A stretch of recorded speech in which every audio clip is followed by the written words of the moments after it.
All right, testing 1 2, testing 1 2. Testing, testing. Testing, testing, testing.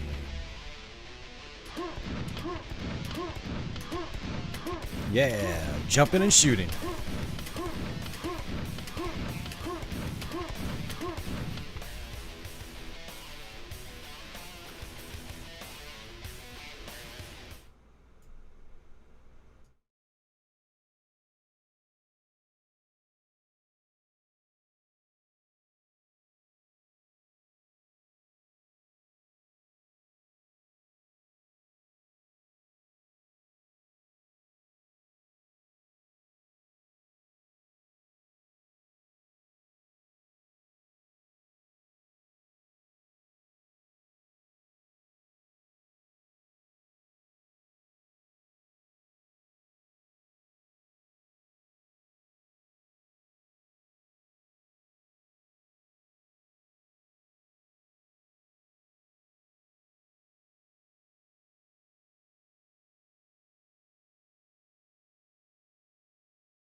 Alright guys, welcome back to another stream. Let's bring some of that music back up.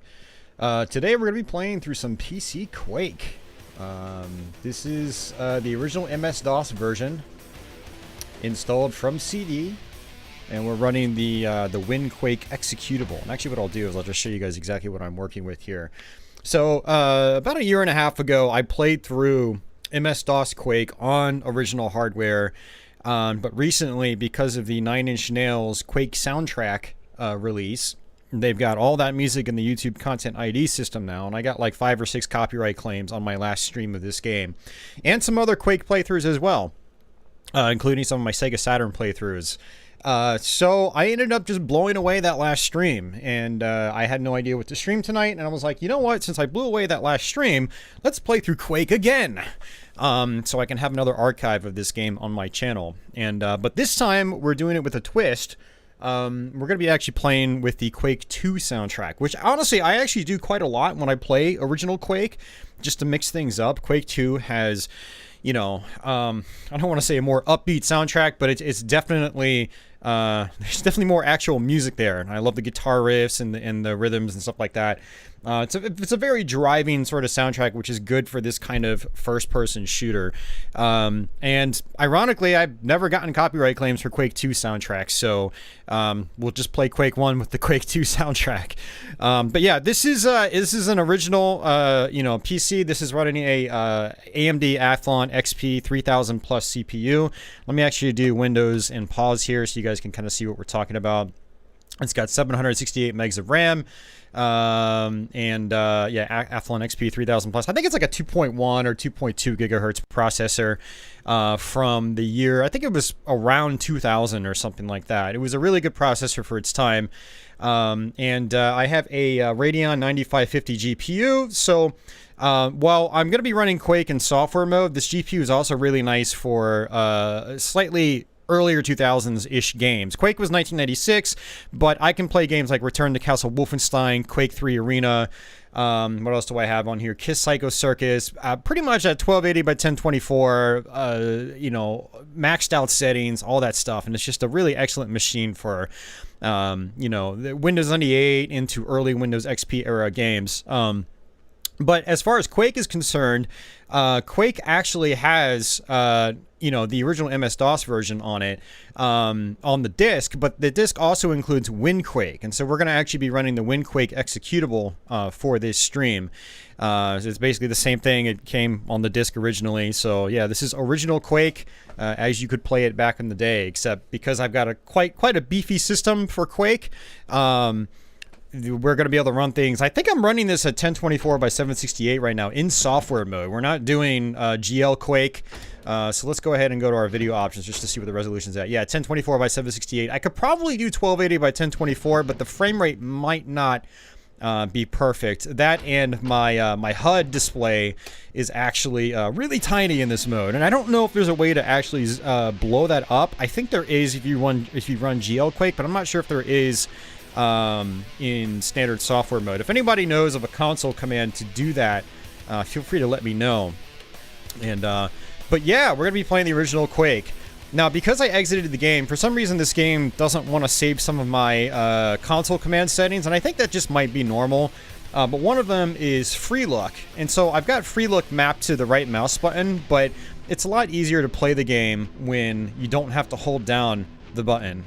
So you can actually go to your console and do plus M look, and it enables mouse look. So now I'm moving the mouse around, doing free look, without having to hold down a button, which is nice. So, for anybody curious, yeah, so that we're on original hardware here, and this is how I really love playing Quake. And I'm actually personally playing on a VGA CRT monitor, so the game just looks amazing on this screen, even better than it does in the capture feed. It's a really awesome experience. But yeah, so we are going to play on the Nightmare difficulty setting, which to access Nightmare, you just come on around here, fall down this water, and then you land on this platform right here, and then you can come on up here, and there's our Nightmare difficulty setting. Now you can also shoot this for a little message. The Well of Wishes awaits in the Crypt of Decay. That's actually a hint for a secret. I think that's actually the Dopefish secret. So what we're going to do is we're just going to go through each episode one by one. We'll start with episode 1. We'll end up with episode 4 here in the end. And yeah. Blue Dragon, am I doing all the secret levels? Yeah, I'll try to do all the secret levels. Yeah, whoop. Wow, I was looking at chat. I got completely sidetracked. I said we're going to do it starting from episode 1, but here we are. So yeah, playing this game with the Quake 2 soundtrack is actually really awesome. It's one of my favorite ways to play the original Quake as well. And yeah, it's just good stuff. So, but yeah, we're going to play through Quake. This playthrough will probably take us anywhere from 3 to 4 hours to go through, depending on how many times I die. In this first episode, I don't predict myself dying very often, but, you know, we'll see. I actually did do a, I actually played episode 1 last night. This is the first time I've done classic PC capture, and since I've changed into my new game room setup. So I spent yesterday getting this setup working again. Busted out my Windows 98 machine, got it in the capture rig, wired up the sound capture and all that stuff.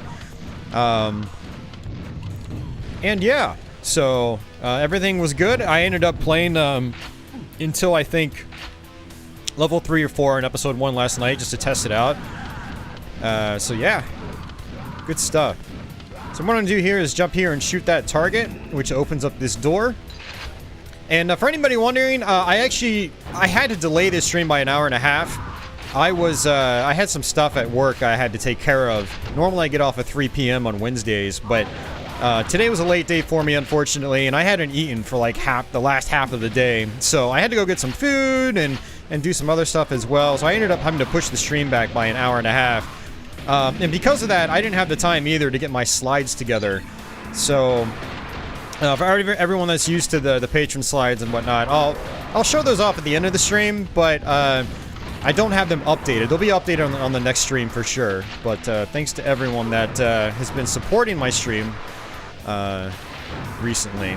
Yeah, you guys will definitely be credited. It's just I didn't have enough time to do it today. So yeah, lots of secrets on this first level. You can even come on up here and there's an elevator that sends you back to the very beginning. Not really useful in single player. It's more useful if you were playing this in, say, deathmatch or something like that. Where, you know, if you wanted to fake out other players,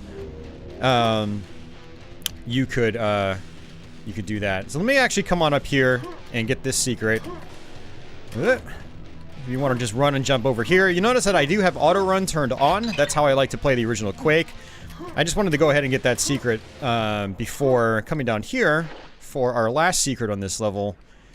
Now, I don't know if I'm going to get all the secrets in the entire game, but I'll try to do it. I'll try to get as many secrets as I remember how to get them. So, now you notice that there was a pause there. It's because my Quake 2 soundtrack is being driven by the actual CD-ROM for Quake 2. I have a CD-ROM in the drive, and back in the day, whenever you know, music tracks would change, there would be a pause when that would happen. So, in multiplayer, there would be an invincibility power-up up here, a pentagram, but it's not actually here in single player, but you can still get teleported up there, which is nice. And you can just jump straight down here, just like that. And one other thing that's fun about the original Quake, it's one thing I love about the original Quake engine, is that if you jump off the top of a hill or a incline, you'll actually jump higher. And that was something I really loved using in multiplayer. Like, you know, someone would like be on their way down almost, and I would just kind of jump over their heads. It's fun stuff. Hey, Games Made of Cardboard, how are you doing, man? Quake Nerd, I have not played that. I think you mentioned that to me recently, but yeah, no, I haven't tried it out. Alright, let's see. Hey, Jeff, what's going on, dude? Lord JP, what's going on? Welcome back. Michael.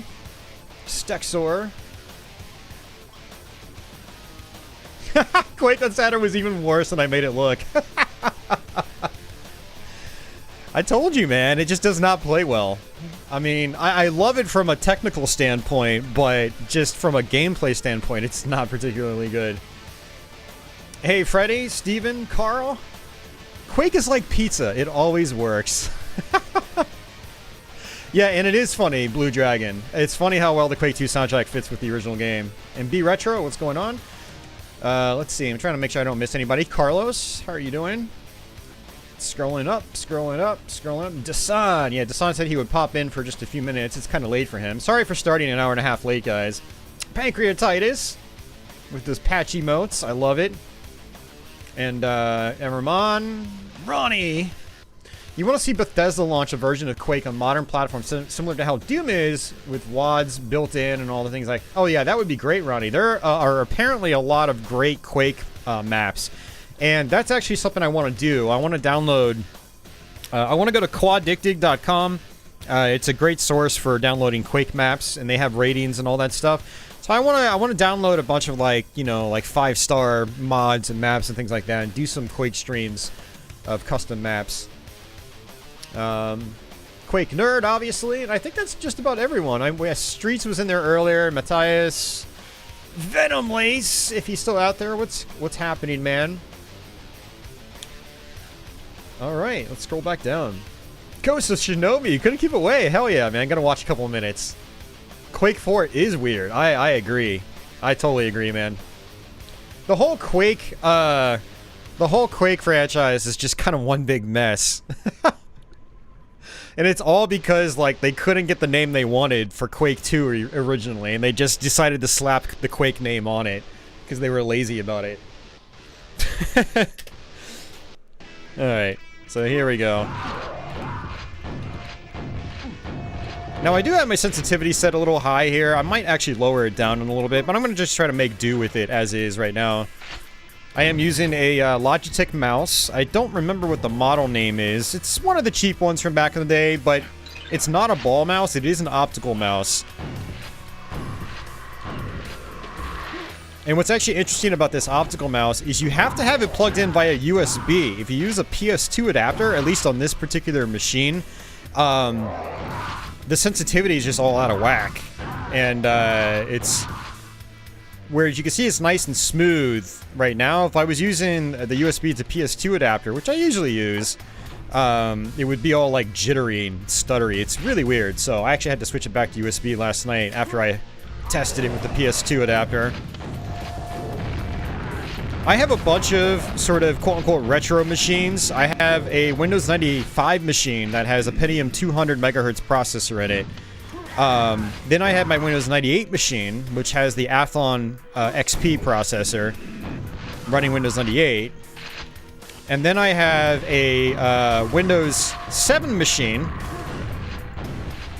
with an AMD Phenom 2 processor from 2009 or so. And just recently I got my parents' old Dell, which has a Pentium 4 from around 2004, 2005, running Windows XP. So I've got a bunch of different hardware setups here. And I use the same accessories across most of the sets of hardware, although the Windows 7 machine I do use more modern accessories, like modern mechanical, you know, keyboards and whatnot. But with my older setups, like the Windows 98 and 95 machines, I use the same accessories. I use the same IBM PS2 keyboard, and I use the same Logitech mouse. And on the Windows 95 machine, it has to be gone through with PS2, whereas on the 98 machine, with the 98 machine, I have to use the same mouse with USB, otherwise the sensitivity, or I should say the movement of the mouse is not nearly as smooth. It's interesting. We just got quad damage there. Quad damage amplifies the damage that you're doing. And we are playing on Nightmare again, for anybody wondering. And this is one of those things where, you know, on Nightmare in particular, you really have to know where all the enemies are, where they're going to spawn from. Like, I knew that once I killed that first fiend. The fiends are the big beasts right here that just lunge at you. You have to know that when you kill him, the other two spawn. Fiends are extremely dangerous in this game. Even if you have full health and armor, they can kill you almost instantly if they corner you. If they get a good solid hit on you, it's extremely, extremely deadly. So...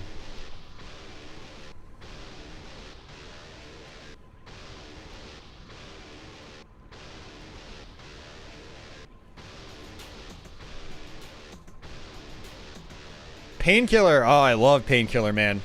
I can run that game really well on this machine, too. I wouldn't mind doing another Painkiller stream sometime soon, just for, like... I don't know. I'm trying to not be too redundant with my content. Like, I've done multiple Painkiller playthroughs already, but man, I love that game so much, I wouldn't mind playing it again. Or at least playing it a little bit on Twitch, at the very least.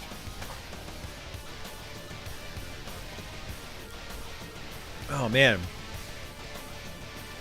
Ball mouses, yeah. I actually have a ball mouse. I have an old, like, early 90s Logitech. I had bought new in box a couple of years ago. It was pretty cheap. It was like 20 or 25 bucks. A 3-button mouse, no scroll wheel, because scroll wheels didn't exist back then. Oh, man. Brutal Quake, make it happen. Yeah, right? Yeah, same here, Stexor. I'd love to see a Quake reboot. And after Doom 2016 happened, there were rumors that there was going to be a new Quake game. And a lot of us were predicting that it was going to be a reboot of Quake, much like Doom 2016. But it turned out to not be the case. It ended up being Quake Champions, which is a fine game in its own right.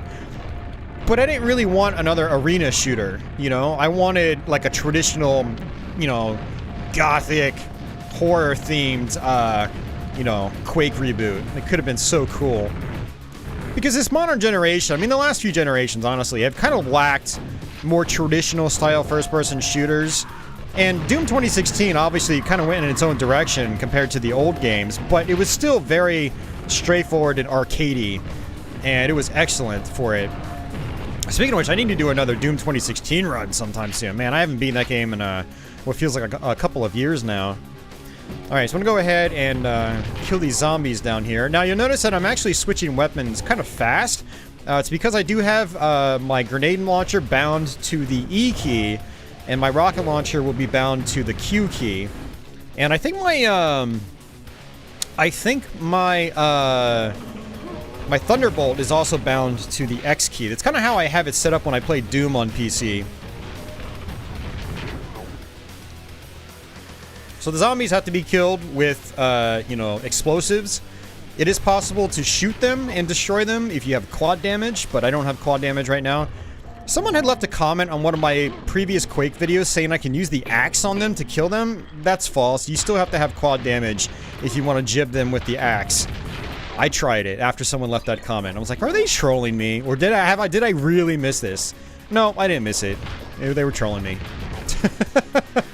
That or they were conflating using the axe with quad damage as just using the axe, which is, you know, not correct. So, yeah, there's a secret down here. You get some rockets, and it's gonna be another ogre that appears from that closet.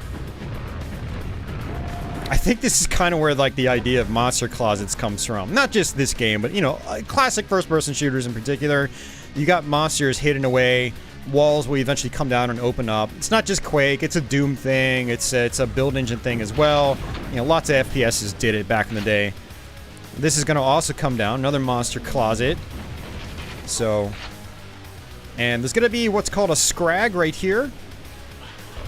And I can just snipe him from a distance. There's some more scrags up there. And there's a little thing I like to do here. There's actually... Oh. That track reboot just gets me every time. So a lot of times when I play Quake nowadays, I do play via source ports on modern machines. And since the music is being accessed via MP3 on the modern source ports, you don't have that pause. You don't have that CD having to you know, reload the track. So yeah, there's a Shambler right there just hiding around that corner. And this is kind of like Quake's equivalent of the Cyber Demon. And so with him, what you want to do is, as he charges up his lightning, you want to hide behind a wall, and that's pretty much it. But then a second one appears. So this is where, you know, knowing what's going to happen is going to help you get through this game more consistently. I think the second Shambler also appears on hard mode, but the lower difficulties, there shouldn't be a second Shambler there. So now what I like about a lot of Quake's level design is you've got multiple different ways you can go. Like, you know, you'll notice that when I started, I took the right-hand path. But a lot of times what I do is I come in, I take the left-hand path first, kill these guys, then drop down for the key. But, you know, you have some flexibility in a lot of these map layouts. It's a sign of quality level design. Quality map design. Alright. So let's go ahead and just make our way through here. There's an ogre. So these guys are ogres. They have the chainsaws and they throw grenades. You want to stay away from them because they'll use the chainsaw if you get up close. There's some enemies over here as well, so I can try to kill some. And watch out for that big thing. A bunch of zombies just hiding in the water here. So you want to be careful here as well. Now there is splash damage on your grenades and rockets.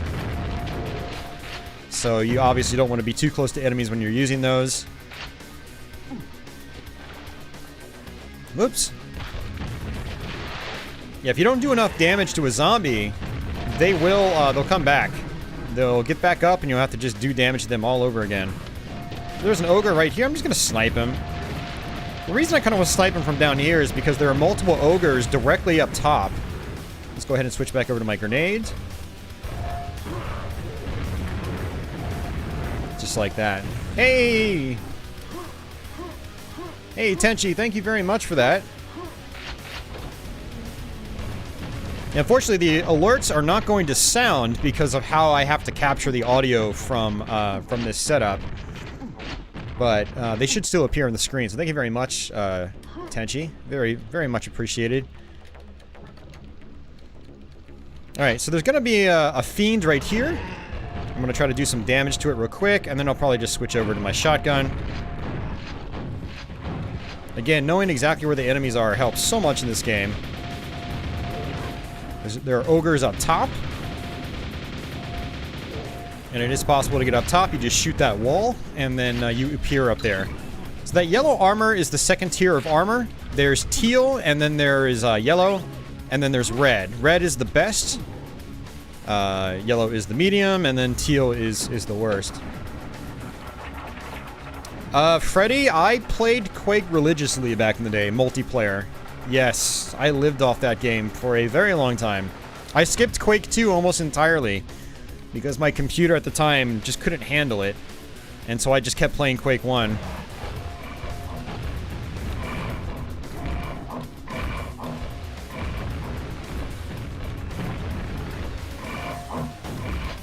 So in this part right here, you can actually technically just exit. There's nothing stopping you from just exiting. Oof! Oh, God! And after I kill these fiends, a Shambler will appear. Whew. That's actually really close. Let me come back and get some health. But he's still going to be up there. And again, this is why you need to know what's coming up. And I think there's actually some teal armor I missed in the beginning I could probably get. But after I kill this fiend, a Shambler appears, just like so. But if you want to get 100%, obviously you've got to kill these guys.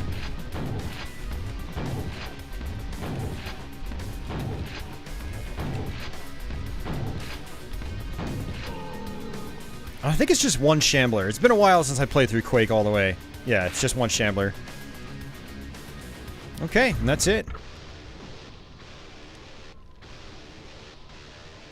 Quake 2 N64 is a nearly new game. Yeah, no, it basically is Dasan. It's like all brand new level designs. And it's a linear game. They completely ditched the, like the hub-based gameplay.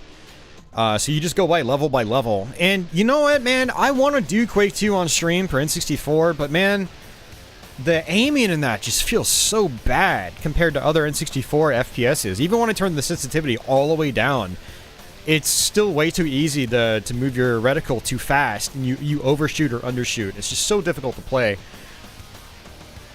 Hey, Jeff Metal. What is going on? Oh, let's see. Same but Doom cannot run Quake, so you pretty much skipped it, and after that you went for Quake 2. Oh man, yeah. Doesn't it suck how that happens? Like, Quake is a very special time for me in terms of, like, the technology, the evolution of, you know, the existing id Software gameplay, the evolution of the multiplayer. It was just so good, and I still love going back to it. I love the physics engine and just the fast movement. But as a result, I completely, like, missed out on Quake 2. I mean, I missed out on Quake 2 when it was current. I did go back and I did play more Quake 2, but I didn't play much multiplayer outside of LAN parties. I didn't play it online at all. And I basically switched straight over to Quake 3 Arena because that was what was popular. That and Unreal Tournament as well. There's actually an ogre up here, or two ogres. You can go ahead and just kind of just snipe them from here. And then go ahead and hit these switches. And there's some more. Oh, they're not some more. Hey, Crestline.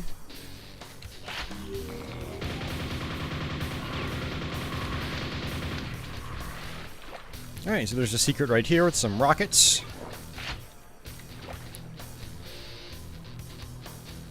And I can just come on up here. You can actually just hold the space bar down and you'll sort of float at the top of the water. Otherwise, you'll just keep sinking like this.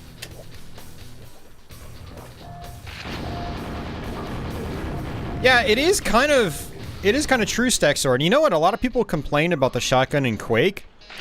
But from a single-player standpoint, it's actually a very useful weapon. I'm actually glad that the shotgun is the way it is. I think a lot of people just didn't like it that much simply because it didn't have that oomph that the shotguns had in Doom. But functionally speaking, the Quake shotguns were really good for how Quake was set up. You know, how far away it goes without spreading out. Like, look at that. I can go almost all the way across the screen and still hit enemies with it.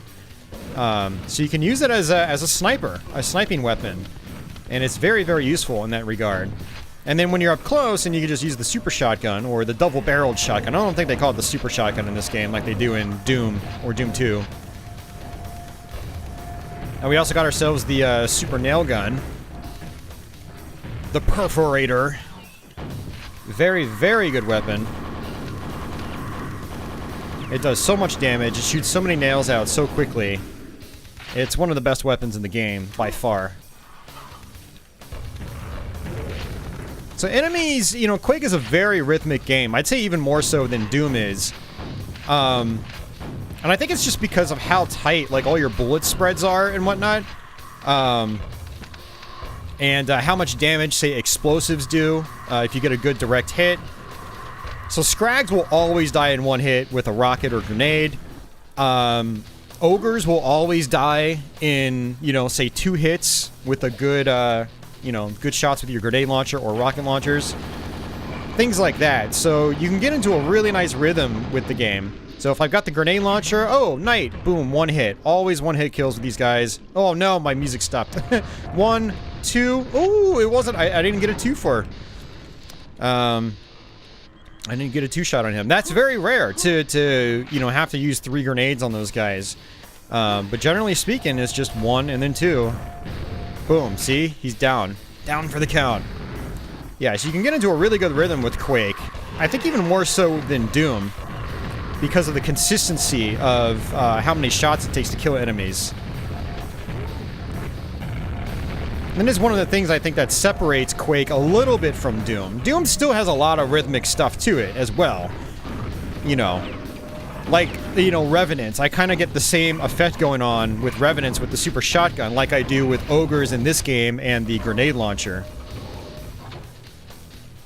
So with Revenants, a lot of times it'll be boom, and then the Revenant is just down for the count.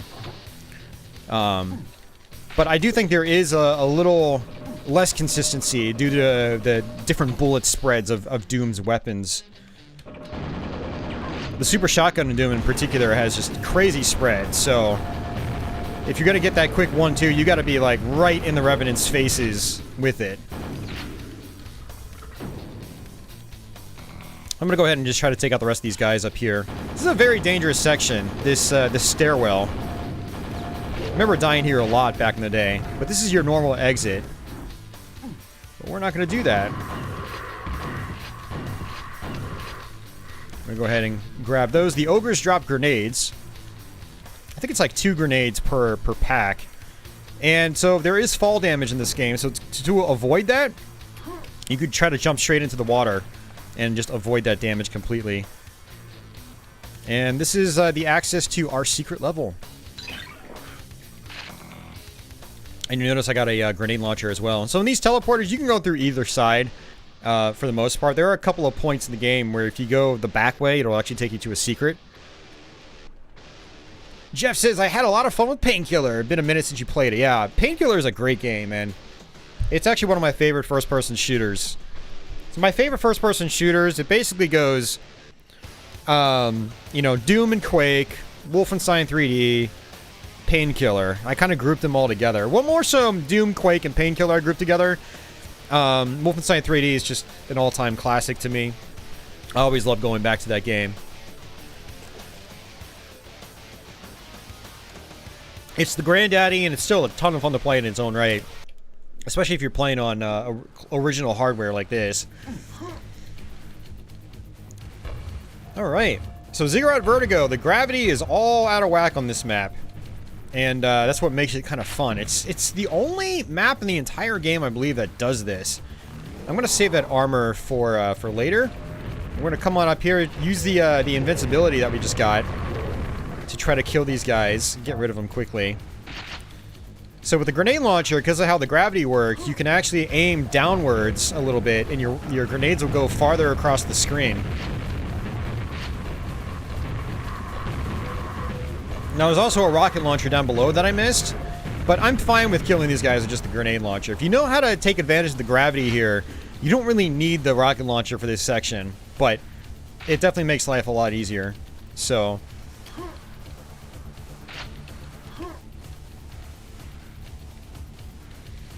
how about Duke 3D?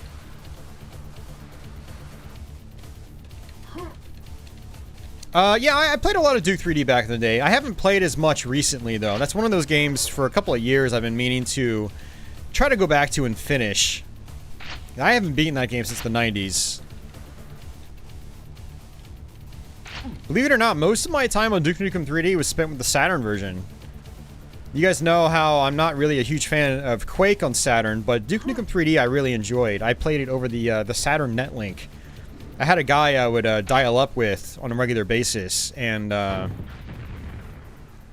yeah, it was good times.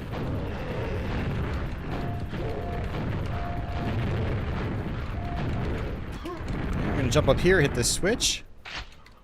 These are the same levels used in Quake 64. Quake 64 is based on PC Quake, so yeah, a lot of the levels are the same. Yeah, music's restarting.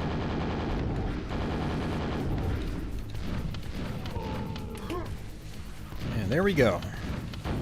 Go ahead and just use our rocket launcher.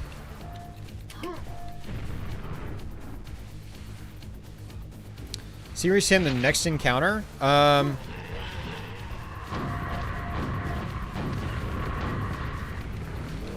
I forgot what they called the Serious Sam on PS2 and GameCube. Was it called the Next Encounter? I know there was just Serious Sam on the original Xbox, which was like an amalgamation of Serious Sam's 1 and 2 on PC. Or the first and second encounter, I should say.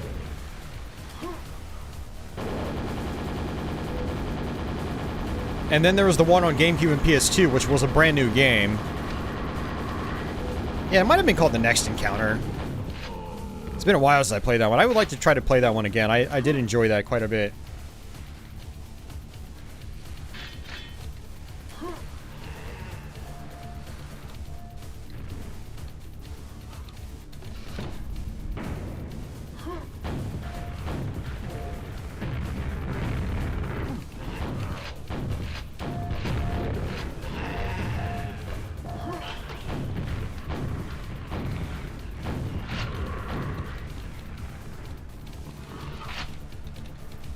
Alright, there should be some more guys down here.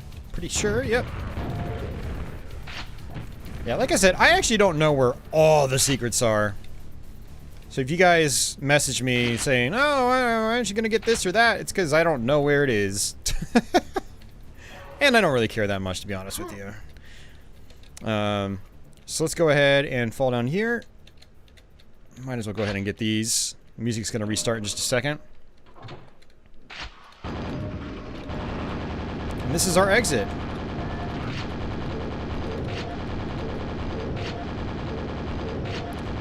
The second encounter, you think it was called. Have I played 13? I did play 13 back in the day. I didn't really care for it that much.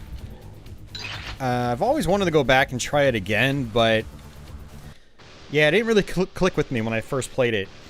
I played it on Xbox back in the day. Oh...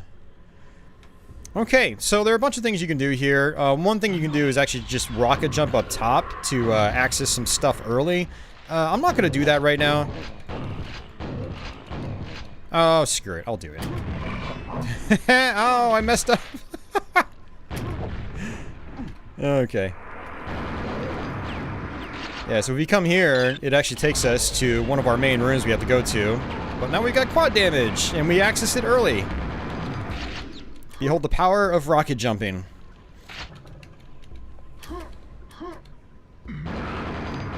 It's because of copyright claims, Jeff. I got tons of copyright claims on the 9 Inch Nails music. And I had to remove my previous playthrough of this game. Multiple playthroughs, actually. So that's why we're using the Quake 2 soundtrack here. I've done, you know, playthroughs of Quake 2 on my channel. I never got copyright claims on them. So I figured, hey, you know, we'll just, we'll play the original Quake with the Quake 2 music.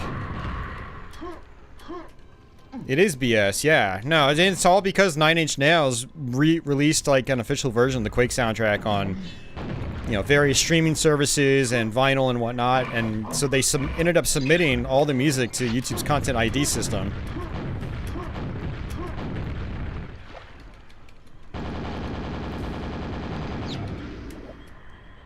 Yeah, it sucks, man. Like, you know, I could try to counter the claims, but I don't ever trust, you know, music labels when it comes to countering claims.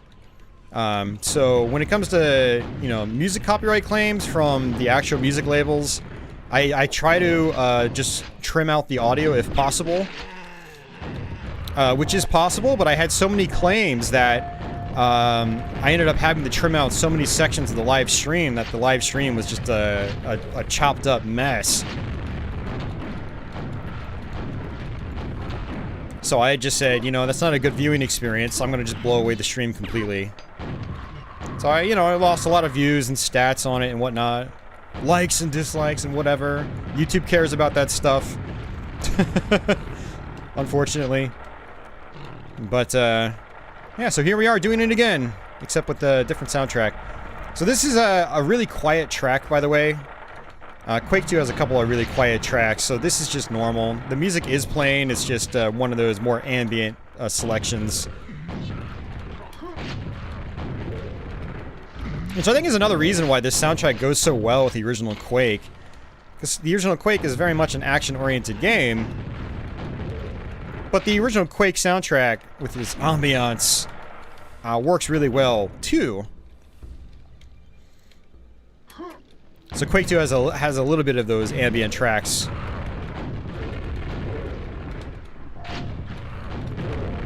Alright, so if we jump and hit this, just like that, we open up this secret door.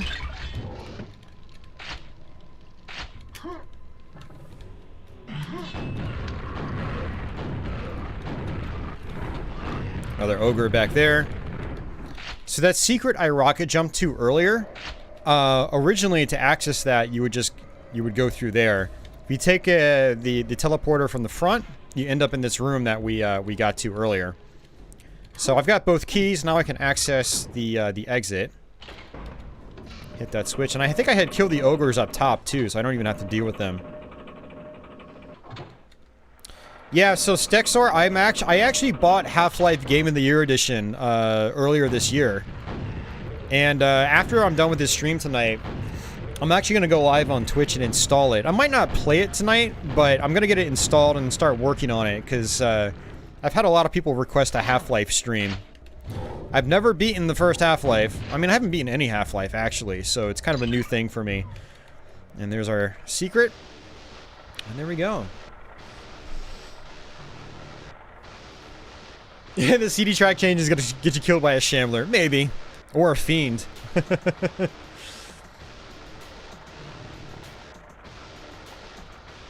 Yeah, the music industry is a mess. I totally agree, man. Totally agree. Oh, man.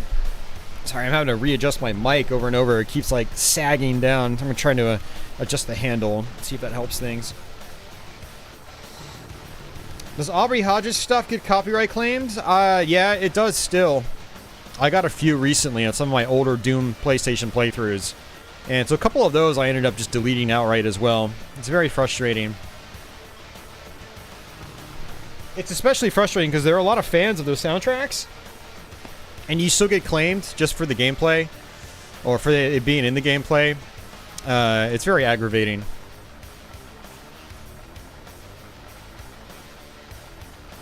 Do I have a favorite level in this game? Not really. No. I like the whole game, honestly. There are a couple of levels on episode 4 that can get really nasty. And as a result, very tedious and annoying. But for the most part, I like just about all the levels in the game. Holy shitza, Jeff, man. What are you doing?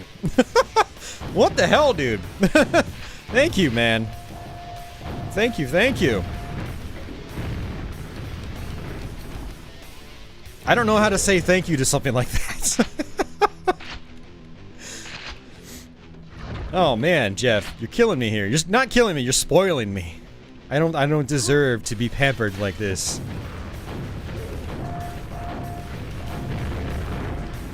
Biggity bam! Yeah, thanks so much, Jeff. So another trick I like to use here is to shoot through the grating. Otherwise, you have to fall down and 3 ogres are shooting at you. And I'll just use the splash damage to wake up some of these ogres if I don't hit them directly on. So I could also rocket jump up there to get that that nail gun if I wanted, but I'm not going to. You can also rocket jump across to get that key faster. But I do want the nail gun for right here. Very dangerous section. You got 3 ogres that spawn. And then you can also get crushed by this thing. You have to kill the ogres to open up the gate. Now if I wanted to, I can try to come back down here.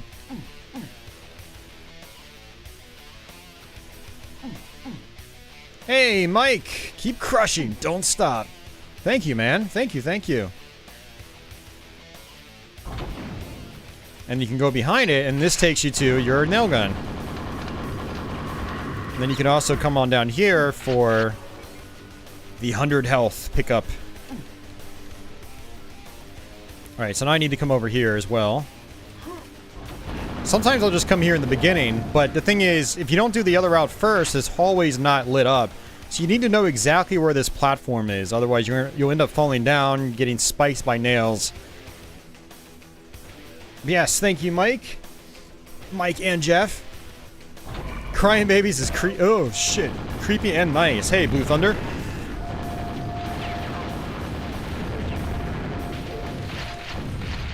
I'm gonna have some zombies dropping from the sky.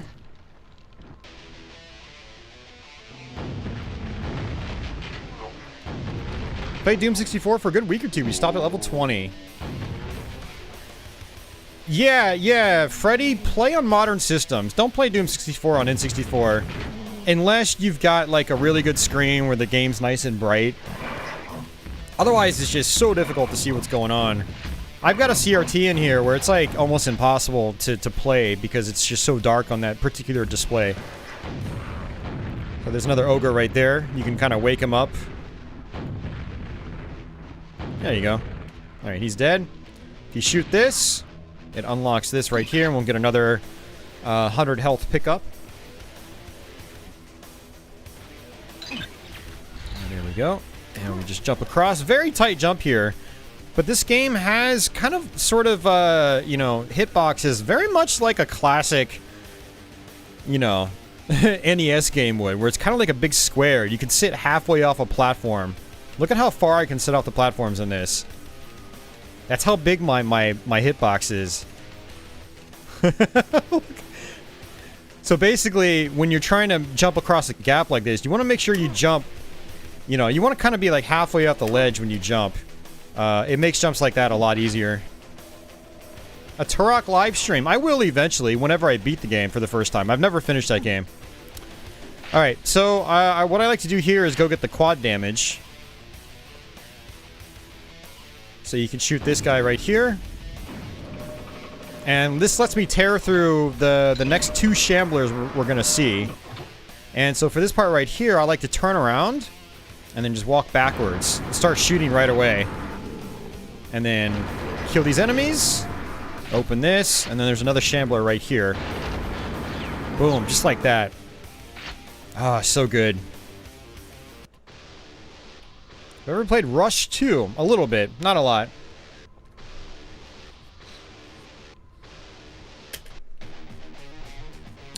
Alright, so this is actually really tough.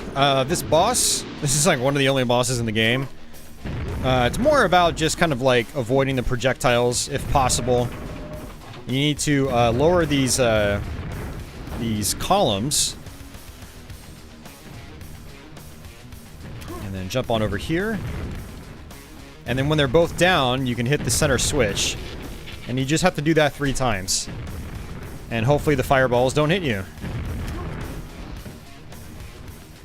You can actually rocket jump from one side to the other. You'll sort of like skid over his head. The head will kind of act as like a platform. Lots of really fun speedrun strats in this game. Quake is a very, very cool speedrun game. For anyone that hasn't seen it in action, I highly recommend it.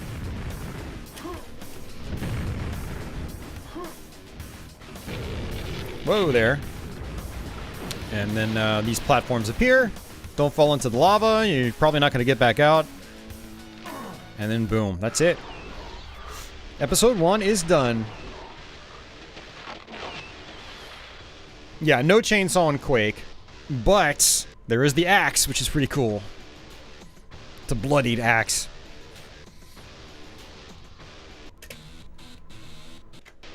Oops, I meant to let that text roll out. Let me go ahead and make a save slot here. Just in case something happens and, like, the game crashes. Alright, so episode 2. I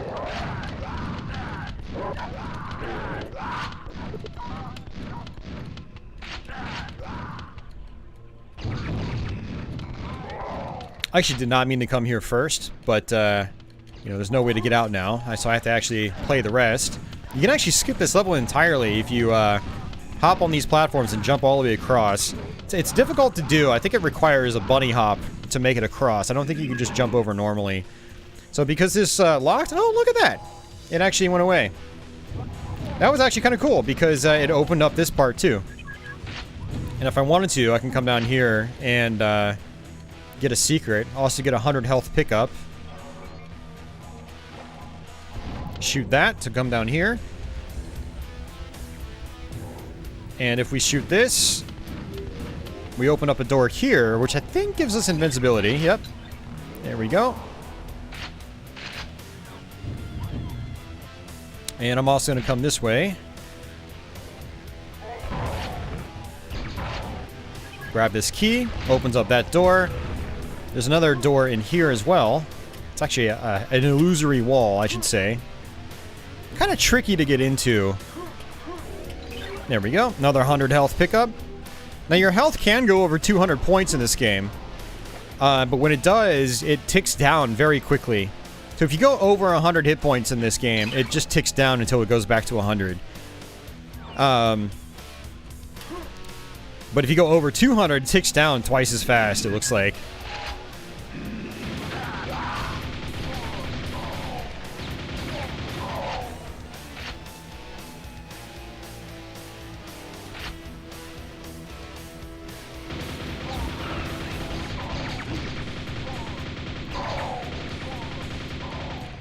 There are a couple items in the water down below.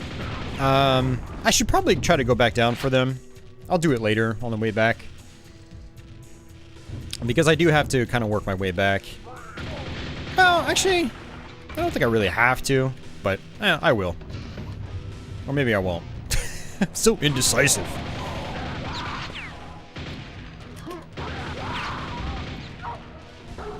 We can go ahead and get that yellow armor as well. I want to actually do that first. There's actually some quad damage down there behind that elevator. Alright, CD music refresh. So let's come on down here. Here we go. Now let's get that quad damage. I'm gonna wait until the elevator comes down to maximize my quad damage time. I don't have the super shotgun yet, but I think it's actually coming up here. I think it was in that hallway. There it is.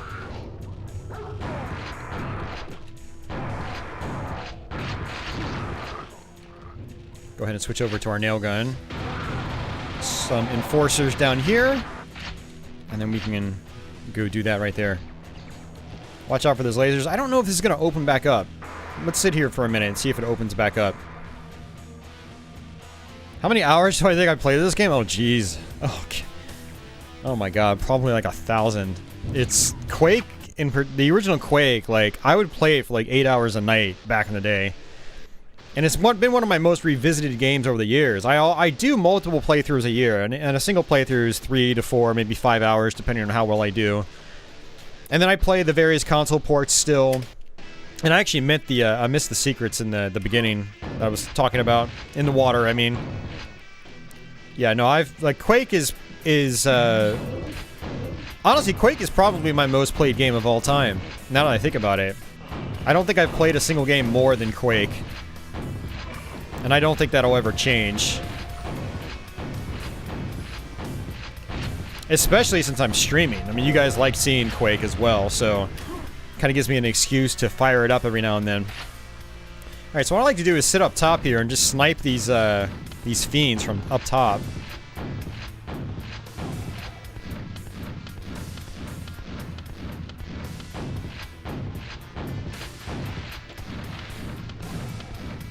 There we go.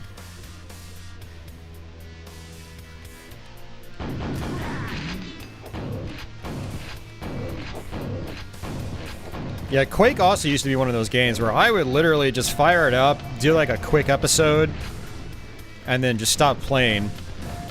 And I would do that a lot. You know, it was one of those like, well, I'm bored, I don't know what to do, you know, kinds of games. So let me play through an episode of Quake.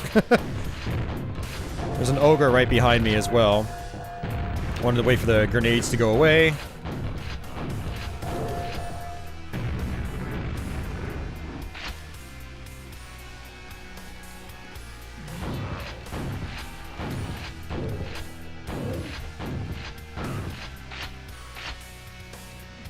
Am I playing the mission packs tonight? No. But, I might fire them up. If we have time left over and you guys are still here, I might play a little bit of them. I have played the mission packs. I actually, believe it or not, I have not, despite how much I played the original Quake, I have not beaten mission pack number 2 yet. That's on my to-do list. I've played a lot of mission pack 1, though. We did a live stream of that a couple years ago. So I do have a full playthrough archive of that here. I really like mission pack 1. So quad damage there is very important for that part with that Shambler. You get locked into this tiny room. And then all these ogres, all these enemies over here.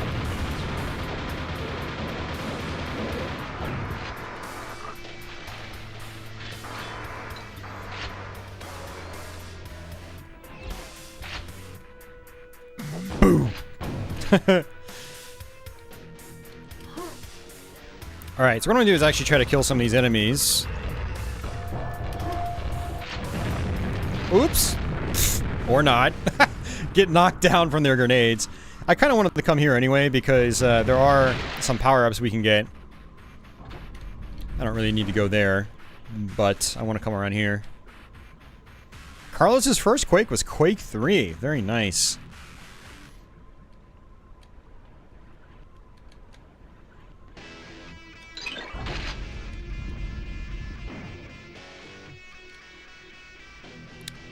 So, let me come on down here.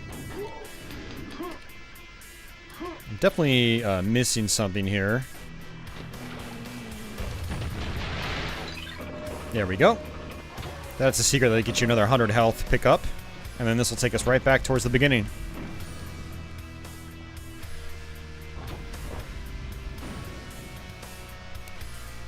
Oh, man. You don't think that purple sky is in the N64 version? No, it's not. N64 version has different sky boxes, but they look pretty cool too in the N64 game. They really do. I do love the Quake skybox though, because it is multi-layered, giving it a really nice effect.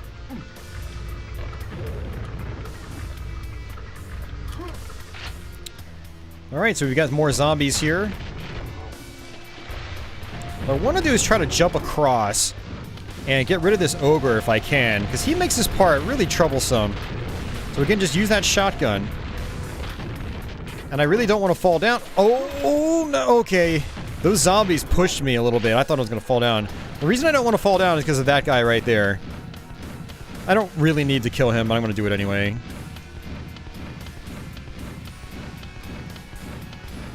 Every time you see those spurts of blood, those red pixels, that means you're doing some damage. The more pixels of blood you see, the more damage you're doing with your weapon. Basically, the more of your bullets spread that's connecting with them.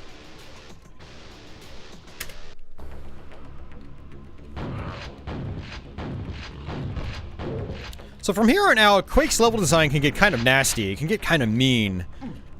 It's not bad if you know what you're doing, but if you don't know what you're doing, it can be a little frustrating. So this is definitely where like memorization starts becoming more of an important factor in terms of survival. Especially if you're not save scumming. Save scumming's totally okay. You know, it's a reason to play the PC version of the game. Because it is something you can do, and it can help you get through the game.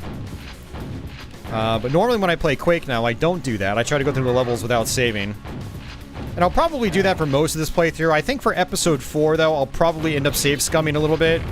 Just so we don't end up repeating a lot of the same content over and over. Man, of course, at this rate, I might have to start doing it on this level.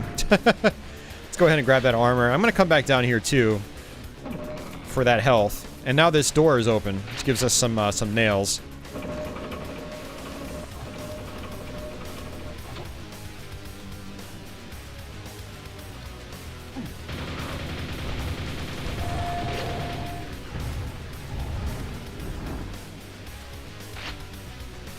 Flip the switch.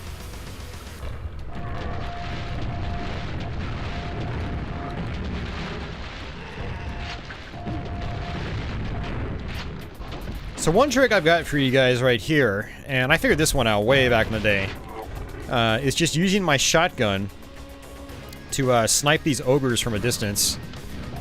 Otherwise, that bridge up top, when we finally get there, it becomes very problematic if those ogres are still alive. You can also use your nails, because the accuracy is really nice. But I like to save my nails for tougher sections. And I can also snipe some of these guys from this corner here. There we go. I got him. Might even be able to trigger one of the knights. Let's see. Oh, I triggered an ogre. Yep, I heard the knight, so he's going to be making his way over here.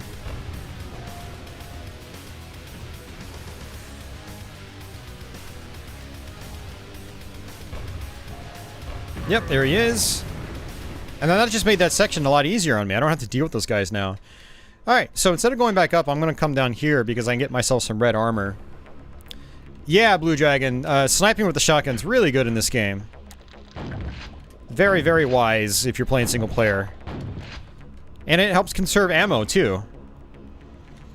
You know, save those nails for more important scenarios. So I don't really need to come over here. I just wanted to show this off. So this is where you'd end up if you fell down from the bridge up top. Nothing really special over here. But we want to come back down here through this this doorway. I'm gonna actually kill some of these enemies from down below. So there are actually some zombies up top.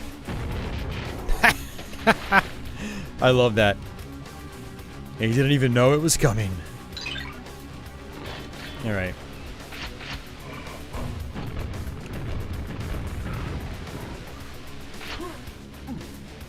So I'm gonna come this way first. It's gonna be an ogre right here. And another one right here.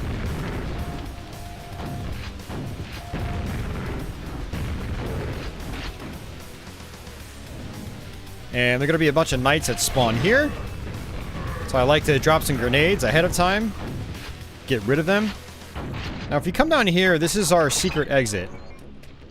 But it's not open yet, because we have to hit a switch later on in the map. So we will come back there.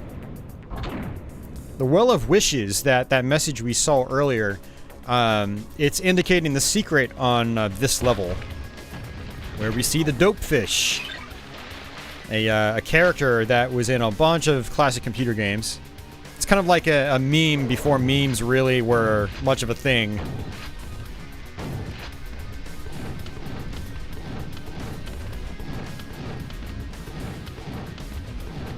I'm just using my shotgun here. Just getting a quick 1-2. I'd rather do this as opposed to using my nails or my grenades. Trying to save the better power-ups for later on in this episode.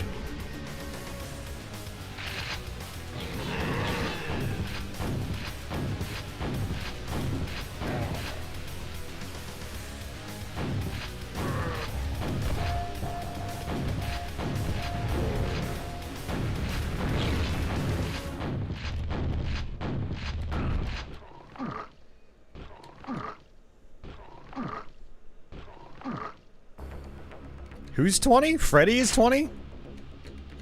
So Freddy's the baby now. So baby Stexor has leveled up to teenage Stexor. Freddy's the baby now. Yeah, so a nice strategy here is using this spike hallway to kill the enemies in the distance. See those blood splatters? And what's funny is that knight isn't even triggered. He's just chilling there taking damage. So I just do this until he dies.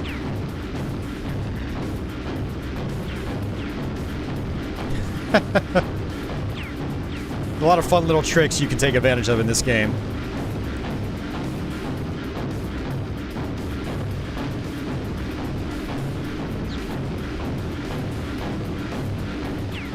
Okay. 2, 3, 4, 5. 1, 2, 3, 4. Boom.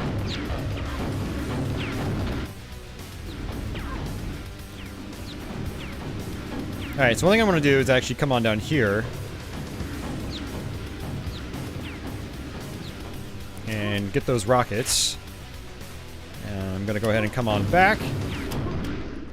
And we got some quad damage. Now I want to use that quad damage. So I'm going to go ahead and just kill all these guys manually. It's a massacre!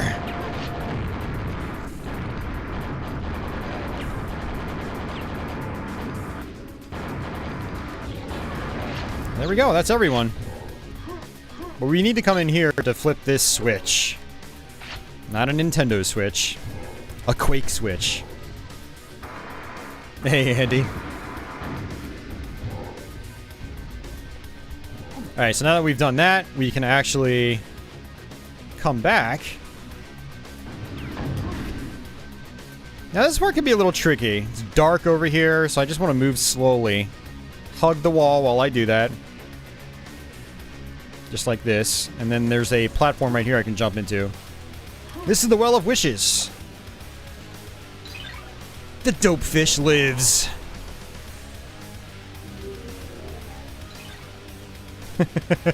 Indeed, he does. Alright, and so now our secret exit has opened up. And apparently I still didn't need that yellow armor. I took so few hits. Yep, sorry about that.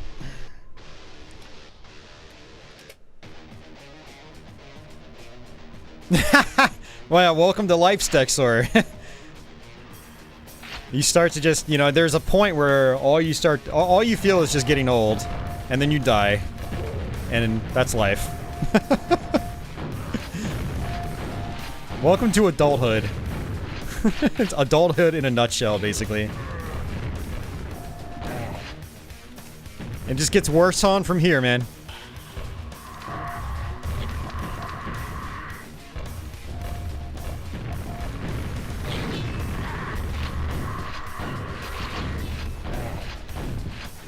Yes, this is our secret level for episode 2.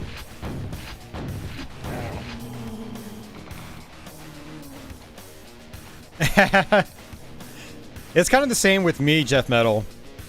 Oh, well, actually, I don't think I could pass for 20 anymore. But some people do think I am in my 20s when I am shaved. I've actually stayed shaved for a while now. I used to have a goatee. But I've been going for the more clean look lately.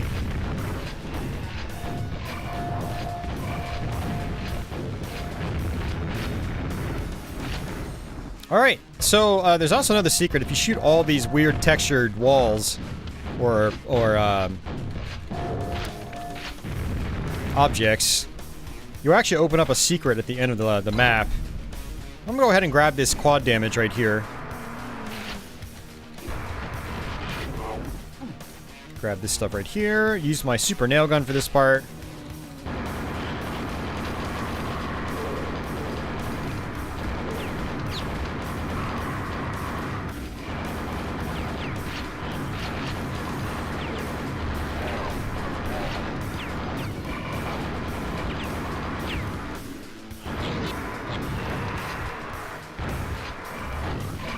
Ooh, that did a lot of damage.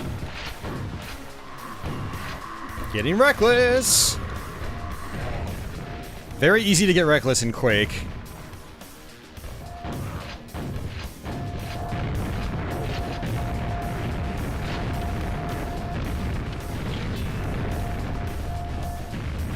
Ooh, we got some infighting going. Of course, he's not actually hitting the ogre.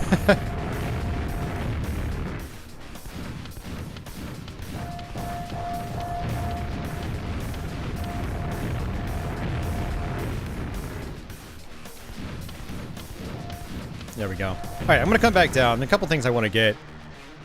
We get some ammo. Get some armor. Now, if I really wanted to, I could actually skip this whole section right here by using that hill jump trick I talked about earlier. It is possible to actually just jump your way up here, but we're not gonna do it. Switch back over to my nail gun. Alright, so when we cross a line here, spikes just come out like crazy. I think I just triggered a knight as well, so I'm just going to try to kill him from down below. So they have spread shots, and so you're better off not being on the same level as them. If you're on the same level, it's much more difficult to avoid their projectiles, because they spread out much more. If you're above or below them, their projectiles kind of group up more. And so it's easier to dodge. 2, 3, jump! There we go.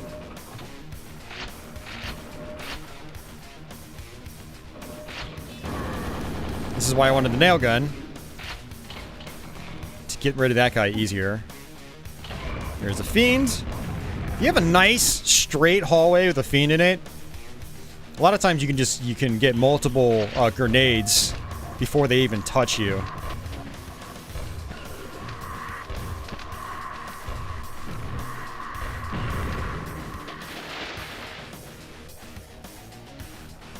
Alright, let's go ahead and flip this. There's also a radioactive suit down here.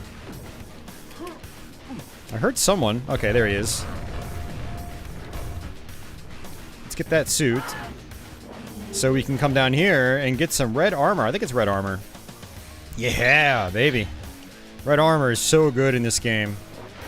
Hey, Doomstash.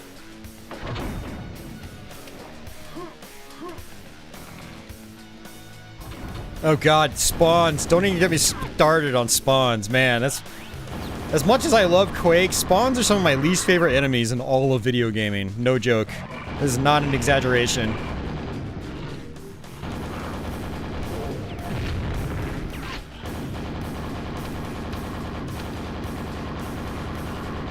Which is one reason we're probably going to be safe scumming a little bit on episode 4. That's where they start appearing. Whoops. Alright, we have to flip all these switches.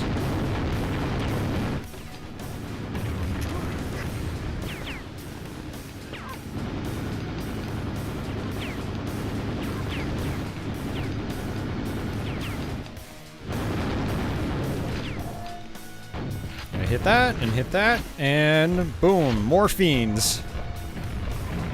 Nice. And some knights. And some more fiends.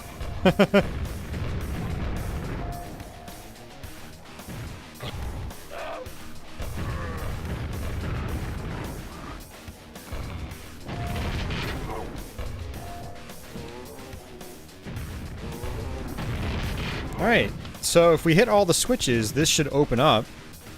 And it looks like we missed one. Or two.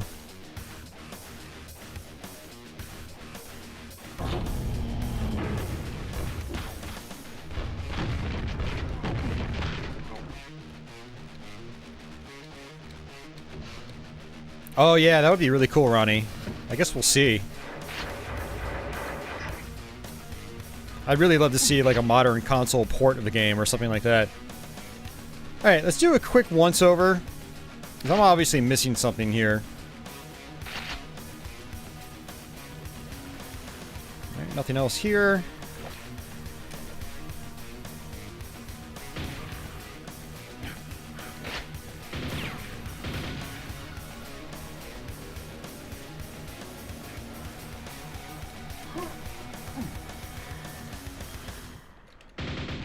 Oh, that was the one I missed. Yep, I saw the red spurt. I thought I actually hit it, though. I thought I intentionally went for it earlier, and I guess it didn't register. Or maybe I just didn't even hit it to begin with.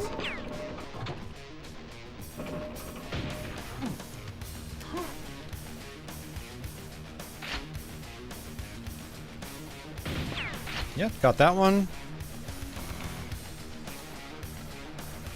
Oh, I forgot about that one, too. Okay. Totally forgot about that one. Alright, that should be all of them. Now we can come here and open up this wall. TCTW.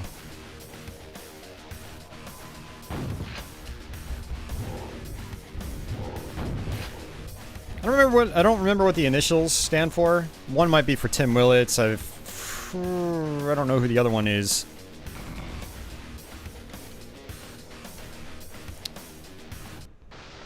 All right.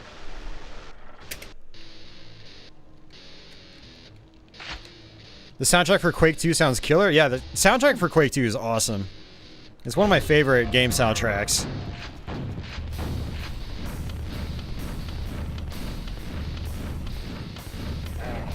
If it wasn't for Quake 2's soundtrack, I would not like Quake 2 that much at all, to be honest with you. Quake 2 is amazing as a multiplayer game, but as a single-player game, I thought it felt very generic. And the soundtrack is one of those things that elevates it to a slightly higher level, at least in my opinion.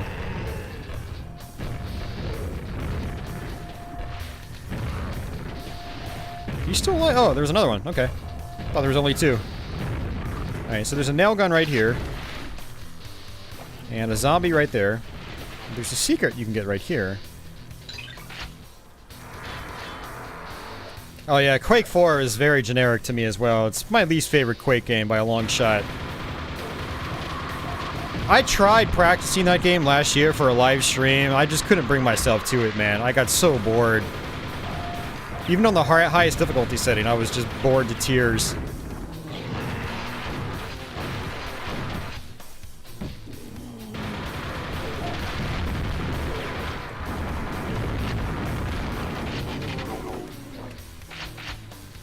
Alright, so there's a rocket launcher right here.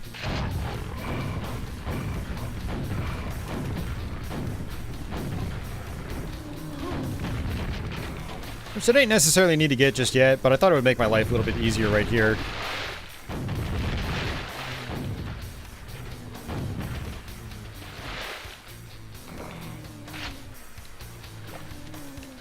Well, I mean, part of the reason for that, Stexor, is it runs on the Doom 3 engine. So yeah, same technology, basically. So it's gonna look similar. Especially, I mean, Quake 2 in particular, which Quake 4 is more of a continuation of Quake 2. Quake 1 is just along with Quake 3, they just kind of stand on their own. Unrelated to Quake 2 and 4. Yeah, Quake 2's always had that futuristic look, which Doom 3 also has. So yeah, they look similar for sure. Yeah, Quake 4's movement is slower. The movement in Quake 2 is pretty good. But Quake 4, yeah, God, it's so slow. Now, the game does speed up halfway through the game when you turn into the Strogg. But I'm not really a fan of how they, you know, nerfed your initial movement like that, just for that transition. The first half of the game, you're just ridiculously slow.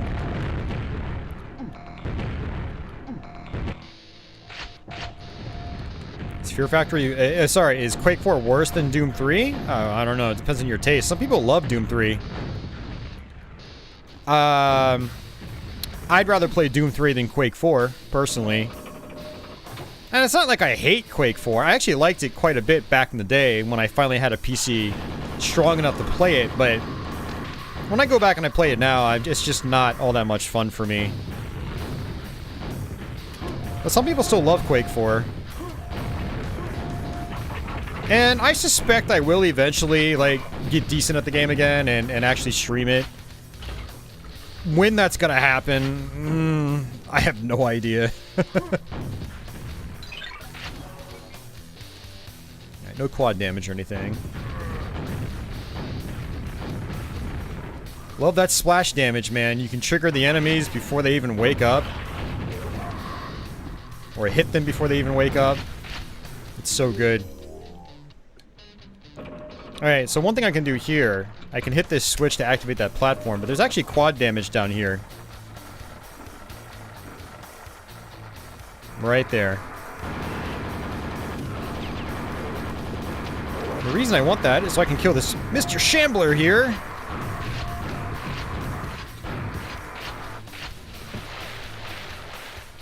And I can come down here too. Hey Leonard, welcome back.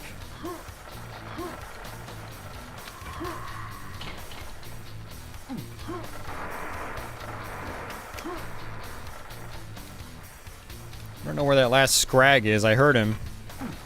Oh well.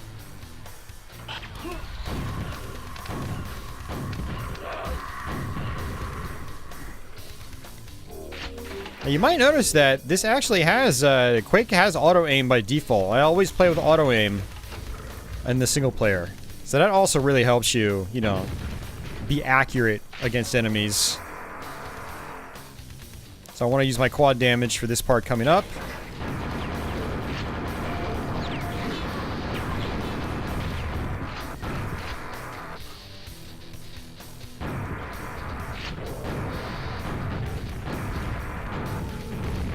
There's an ogre up there. Let me go ahead and hit that.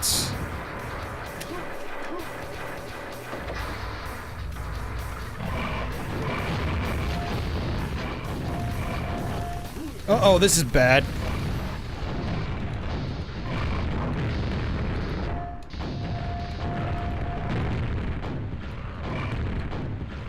Oh, music. Don't get me killed, music. Don't get me killed, music. Okay. That was one of those situations where the music might have actually killed me. Oh, man. Alright, oops. I was gonna say, let me go back up. So I might have missed some armor somewhere.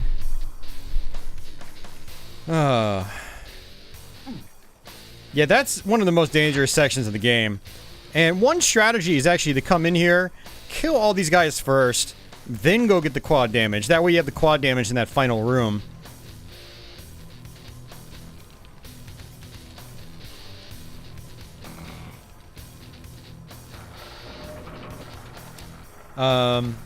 Yeah, there's the teal armor up there.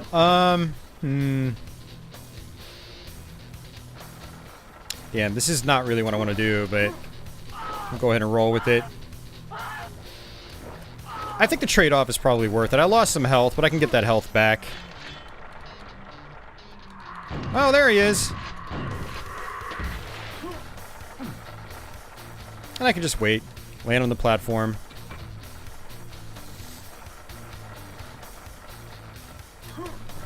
Copyright claims are always almost killing me, Andy. It's a never-ending battle.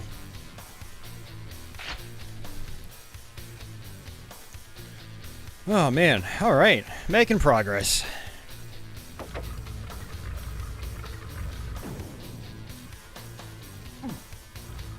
Okay.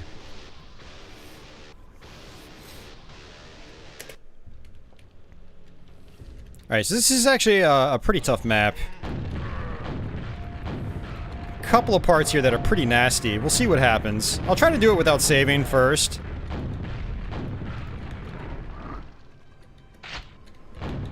And actually, what I should do is, as we start making it through, you know, the rest of this game, I should at least save the beginning of each map. That way, when I restart, I keep my weapons. I don't remember, but I feel like if you die in the original Quake, like not playing in a source port, it doesn't auto-save like your weapon status or anything. I think you start with just the shotgun again. Very much like if you die in Doom, you have the pistol start if you restart. Or if you die. Your NES controllers for the Switch ride. Very nice. I'd love to get a set of those. Same with the Super Nintendo controllers. I'm gonna actually come down here because there's some ammo. Actually, I don't need that ammo, but I do need this. And then, should be some more nails down here or something like that. Let's see. And notice that I'm constantly going above water. It's because, if you stay underwater for too long, you do actually start losing health.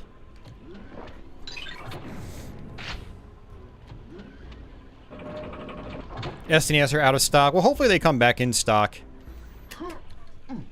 I mean, I don't plan on buying any anytime soon, but it is something I would like eventually.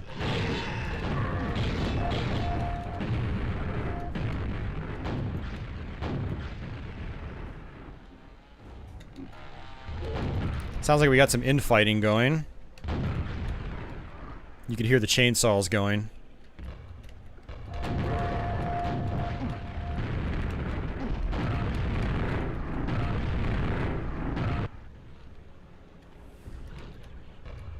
Hey, Uber Disco. Just trying to play it safe here. I don't want to lose too much health. Lots of enemies in this room, as you can tell.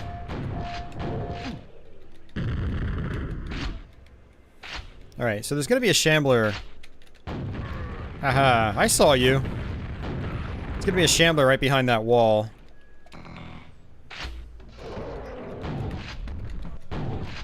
As long as you got cover, shamblers are really easy to deal with. 1, 2, 1, 2, 1, 2, 1, 2, 1, 2, 1, 0.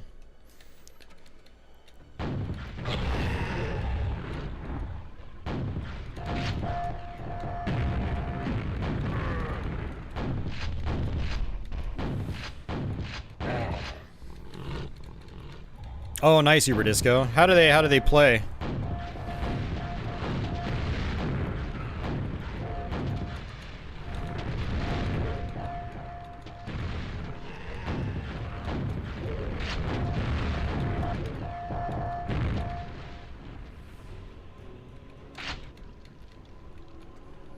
Yeah, they are Blue Dragon. Yep. Yeah, if you play on the lower difficulties, they actually try to zap you less, and so they're less predictable. It's very interesting.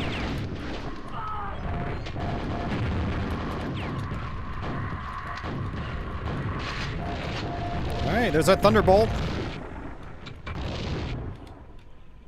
Which is very good against the Shamblers. And speaking of Shambler, there's going to be another one coming up here, but... Yeah. Alright, music?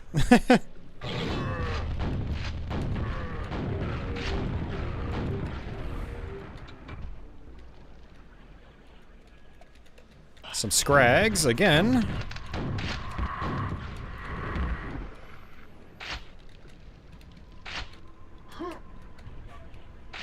I could get up there and rocket jump over if I really wanted to. Hello, Shambler!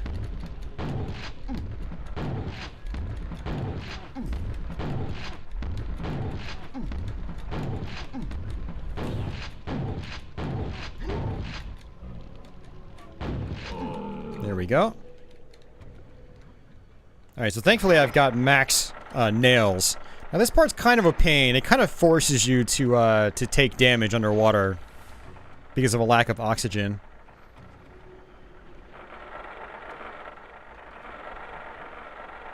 You seem alright? You only kicked around a couple of seconds for Half-Life. Okay, nice.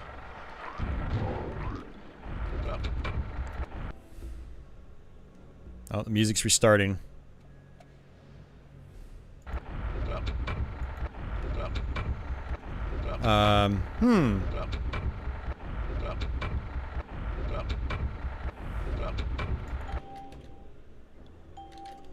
Oh no. We got a crash. You gotta be kidding me, man. The whole game just locked. Holy shit, man. This could be a really big problem. I didn't save.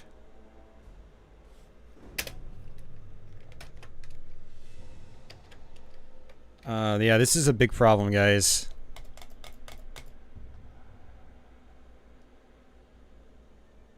Oh no, man. Don't do this to me.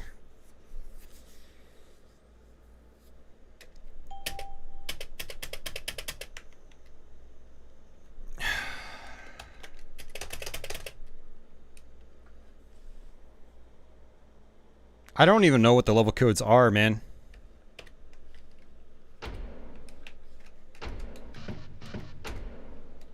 Yeah.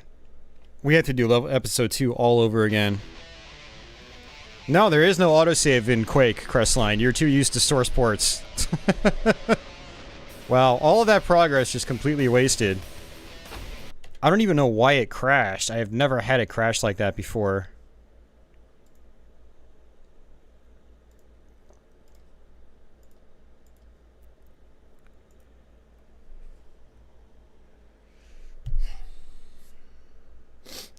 Google's too far away from me, Grinch. You want to Google it and tell me what the map skip codes are?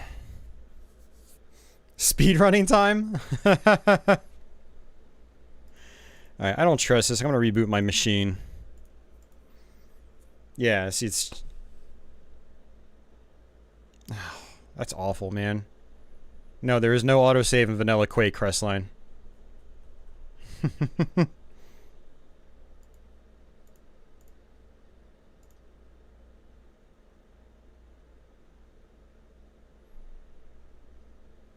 Yeah, I'm trying. Alright. Let's see what we got here. I don't know what is, Alright, we'll just shut down completely. I don't know what's causing the hang-up.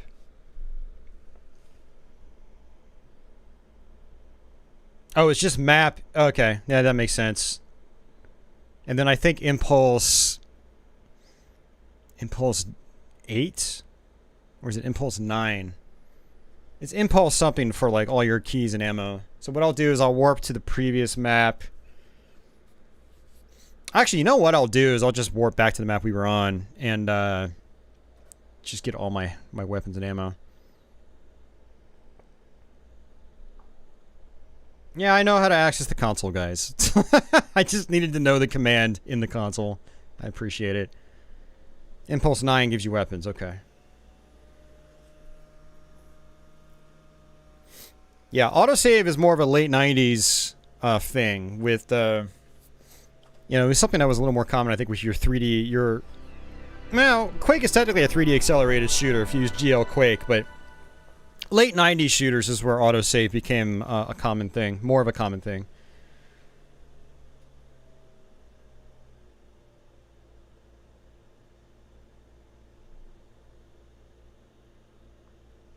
Binds. No, I'm not, I don't bind cheats. Because I don't really use cheats. But yeah, you can use the bind command to bind a key. Well, that was some hot garbage, man. I think that was the first time I've ever had this version of Quake crash on me. On this machine, anyway.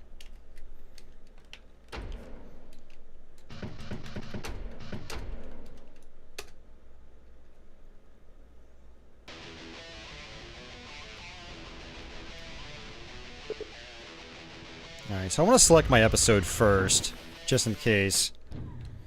There we go.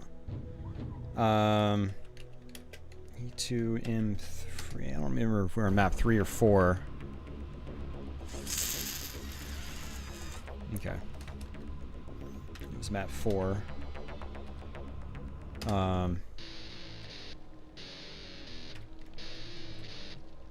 Make a new save file. And, oh, it got rid of my... Well, that makes sense, actually, because... Oh, and I have to do plus mlook as well, re-enable my mouse look.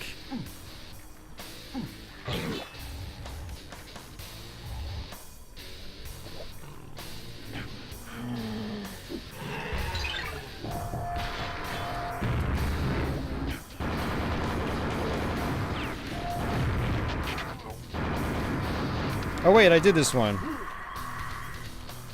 I already did this map. Duh. We were on map 5.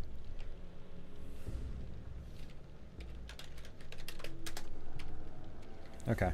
Let's try this again.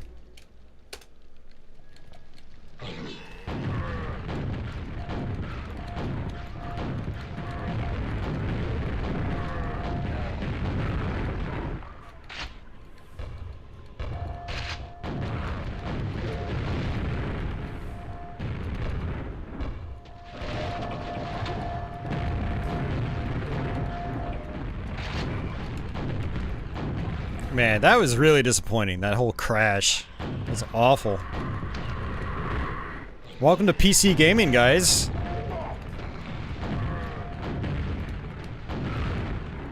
It's not that console games can't crash either, but it's much less likely.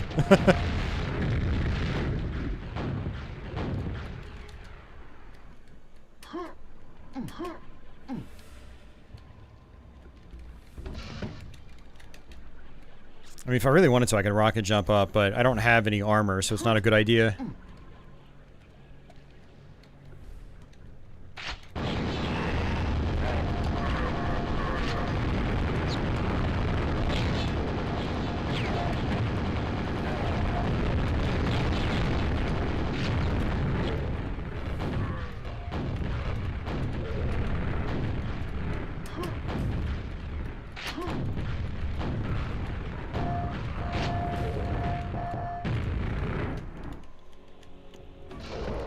Boom.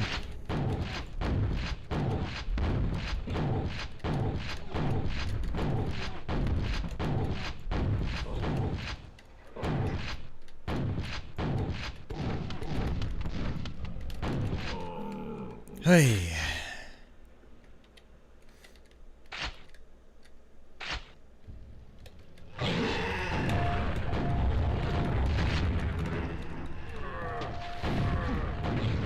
Yeah, guys, read the title of the stream. It says right in the title, "Playing Quake with Quake 2 music."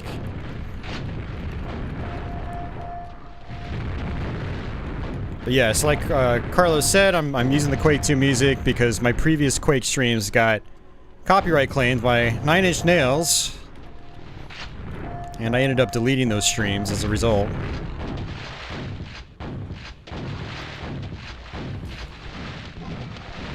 So we're doing the playthrough again for 2021, this time with the Quake 2 soundtrack.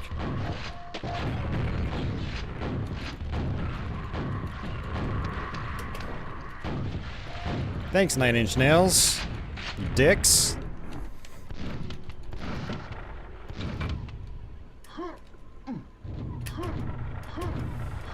I hate it when, you know, artists put their music in YouTube's content ID system when their music are a part of games. Not realizing that it's going to affect a lot of gameplay videos. So, you know, the reason they put their music in there is because they don't want people just re-uploading the tracks and profiting off of them. But they don't realize that they end up hurting a lot of game streamers as well in the process. It's very frustrating. Alright, we're gonna go ahead and save again, because this is where the game locked up last time.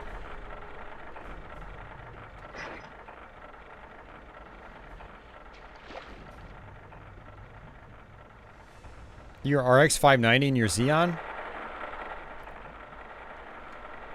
It's sluggish? That's weird. I put my RX 580 in my AMD FX system, and it works great. Okay, that was just the music that time.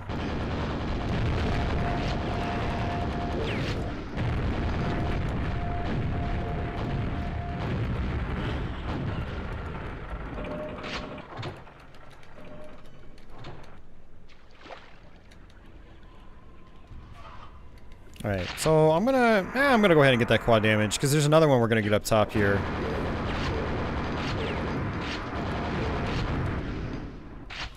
Obviously I don't need the key, I've already got one. Because we had to use the cheat.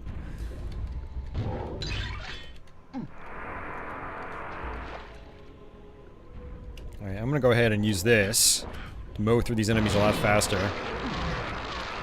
Now you don't want to use this underwater, you will die instantly.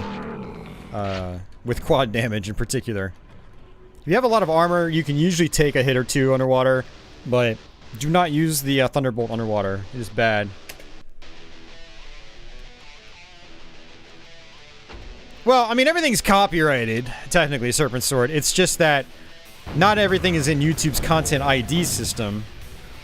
A lot of game publishers and developers and even musicians just don't even care. They want you to play their games with the music and everything.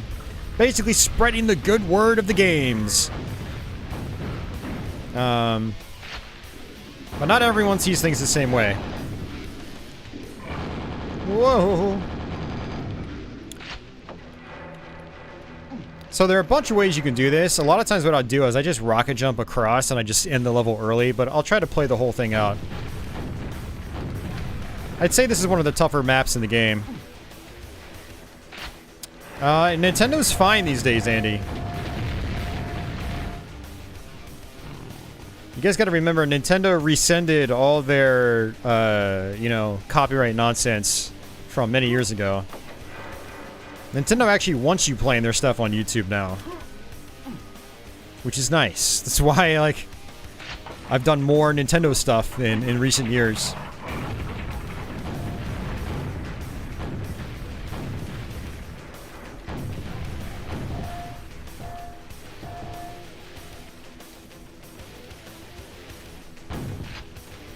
Alright, let me go ahead and try to get rid of these ogres up top.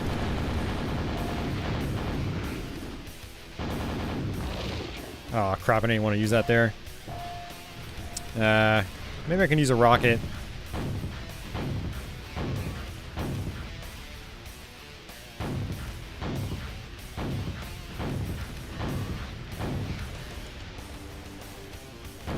There's a shambler right there.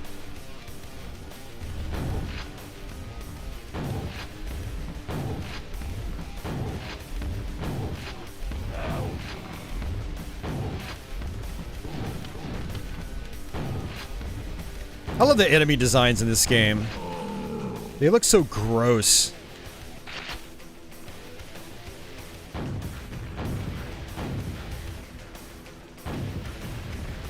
I wanted to, I could try to kill this shambler from down here.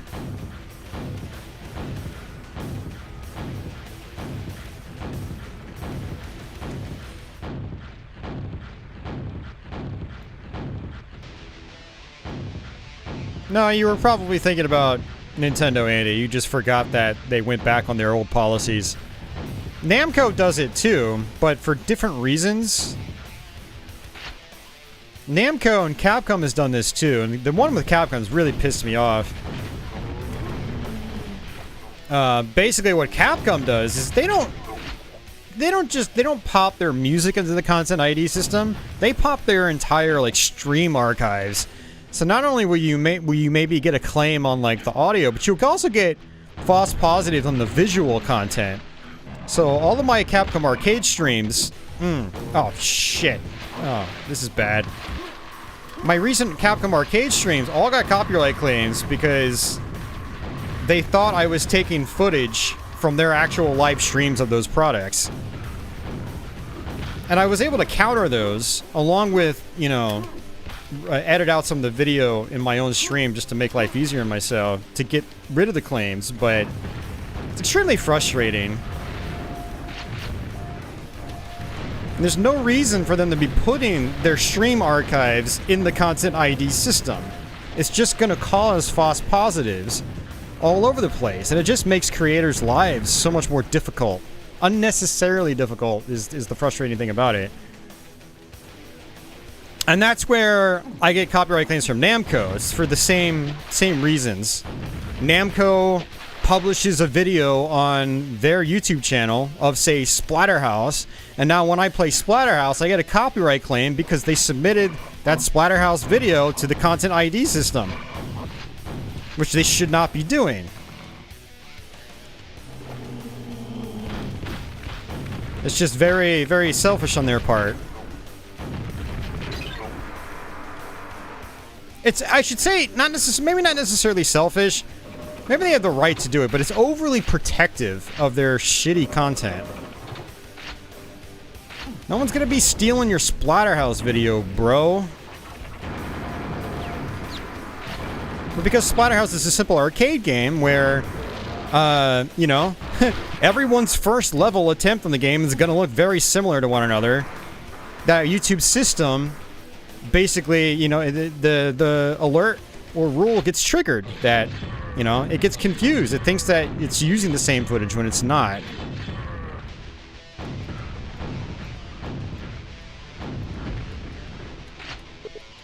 And these companies should just know better, you know?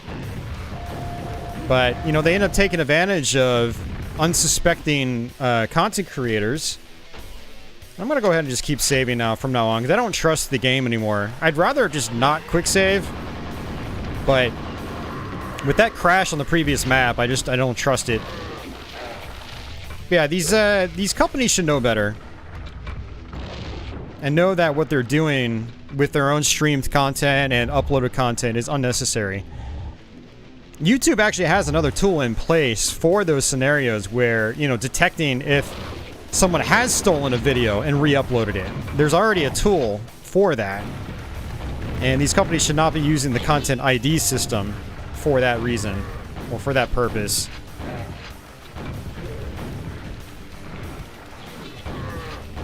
Yeah, sorry about going on a tangent there. I know I'll have someone complain about it, but yeah, it's a very frustrating thing. I'm very passionate about it. As someone that does a lot of retro content, and most of these companies don't even care about anymore.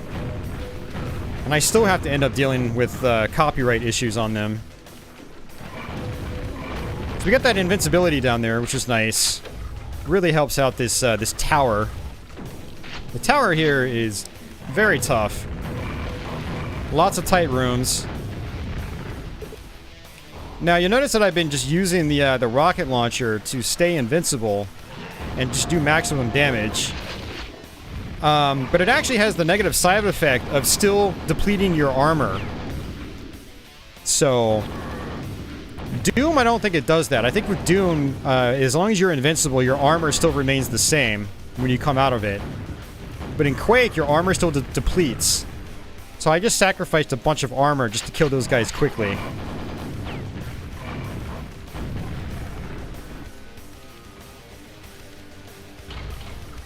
Yeah, and you know, I don't like the stereotype too much, Dexor, but it does seem like it's a Japanese company thing. Because Namco, Capcom, you know, I haven't had these issues with, like, Bethesda, or its software, which is under Bethesda now. Think, you know, companies like that.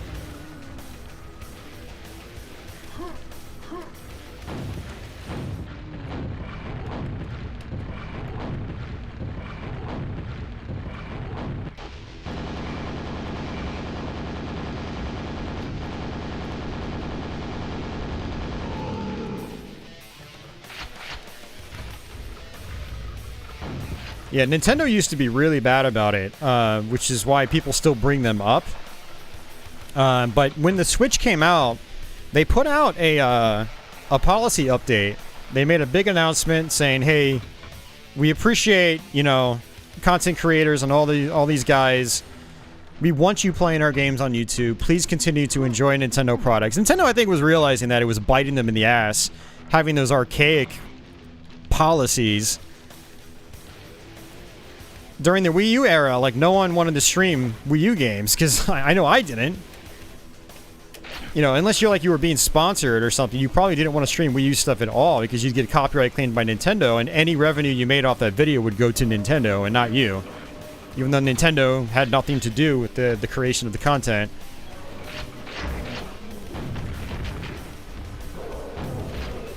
Yeah, Nintendo was basically like, yes, please play our stuff now. We don't want the Switch to bomb. I mean, they didn't say that, but, you know, it's like they wanted to do everything they could, I think, in their power to make the Switch succeed. And allowing people to spread the word of the Switch and the games, you know, people could stream it without repercussions. And it was great, you know?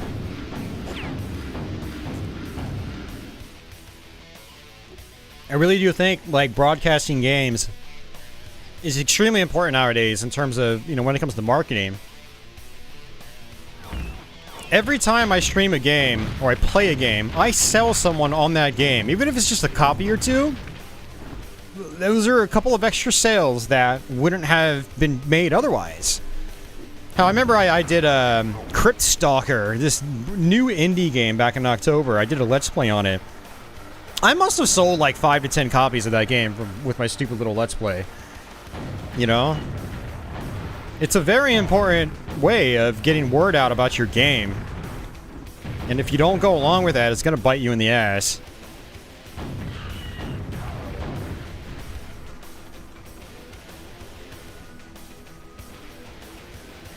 Hell, Freddy. I think Freddy went out and bought Sega Rally Revo while I was streaming the game a couple weeks ago. And that's the kind of stuff I'm talking about. Like, even small channels have an effect on, you know, whether a game sells or not.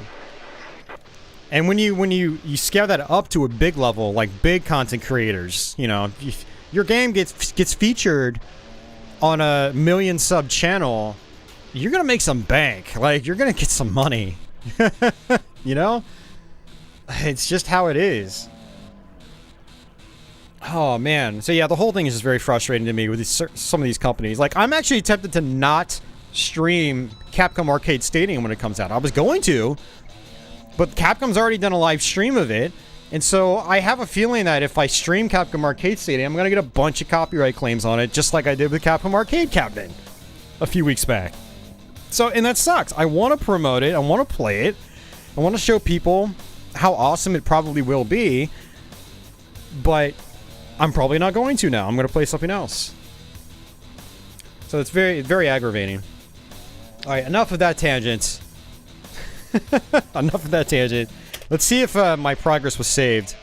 Oh, for God's sake, come on!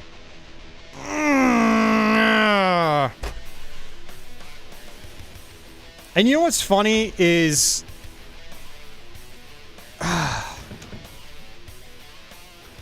You know what's funny is I think... I knew that... I had a feeling that was going to happen, by the way.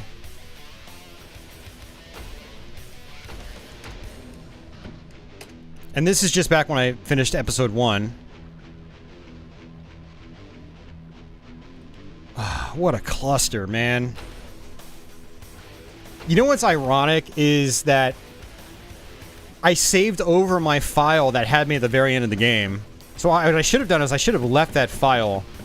But I had no idea the game was going to crash on me. And, you know, ultimately it's my fault for not saving it.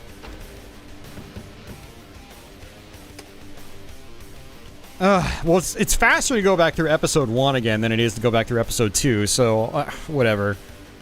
Alright, negative 18.2. Alright, guys, what I'm going to do is actually take a quick bathroom break. I'm going to actually mute the audio just for now. And, yeah, I will be back in a couple of minutes. So, don't go anywhere, and we'll finish this off. We've got 2 more episodes to do, and then I guess I'll have to rush through episode 1 again afterwards, so...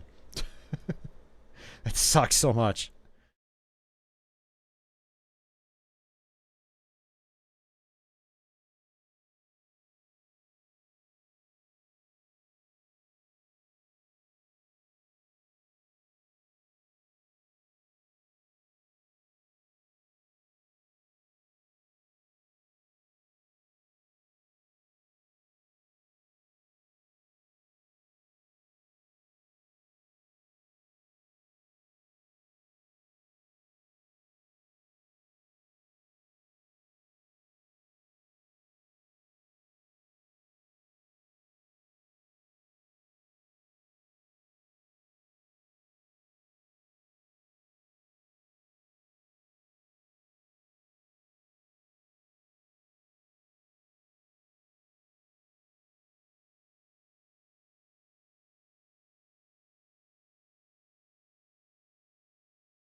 Blue Dragon says just use Impulse 11 to give yourself a rune. Will it only give me 1 rune, or will it give me all 4 runes? Let's bring this back up.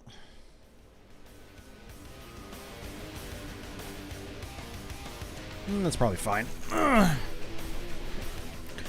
1 per command. Okay.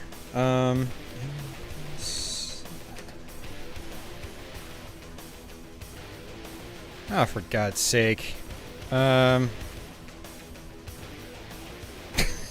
have no idea which one it gave me. Alright,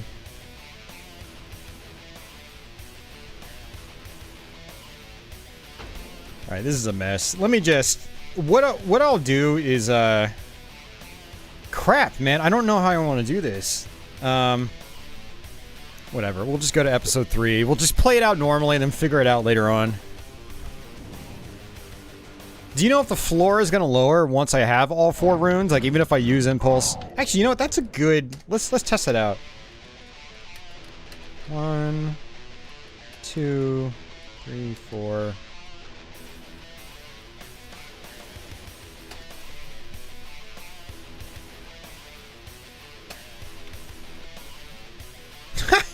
It's so weird how it's doing it. You guys can barely see the HUD, but it's not just giving me, I don't know. It was like moving them around. Yeah, and it's still... Alright, so what I'll have to do is just like warp to the end once we get there. Maybe that's what I'll do. Instead of playing through episode 1 again, I'll just warp to the final level. Oh yeah, sorry. Don't worry, not much has happened. Yeah, I did all 4 commands, and it gave me my runes, but... And actually, I had to do more than 4 commands for it, as you can see. And nothing's happening here.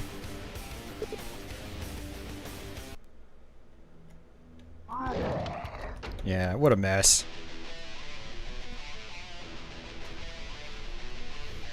Alright, like I said, we're just gonna play through episode 3. And then episode 4 like normal, and then I'll just warp to the last level.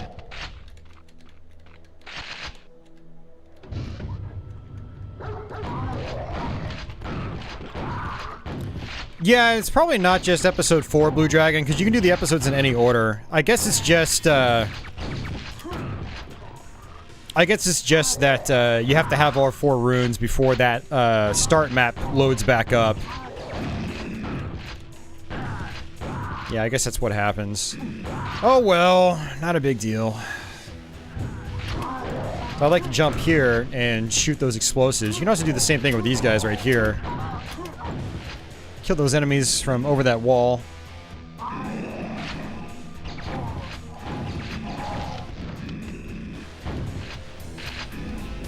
Red armor in here.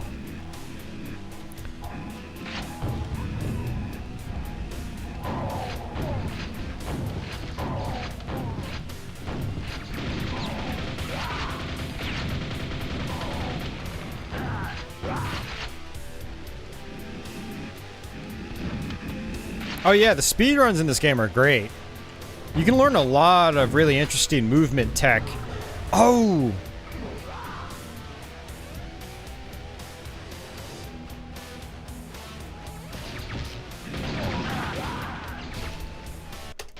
Sorry guys, because I warped, I don't think I'm on, it's not telling me my difficulty. I need to reselect Nightmare, I think.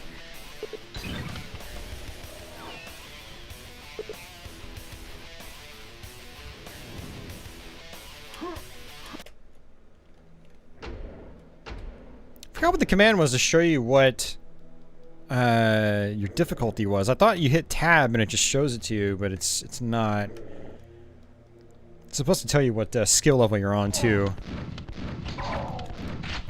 Just needs to be entered before leaving the final port of the final episode in any order. Yeah, that's what I figured you meant, Blue Dragon.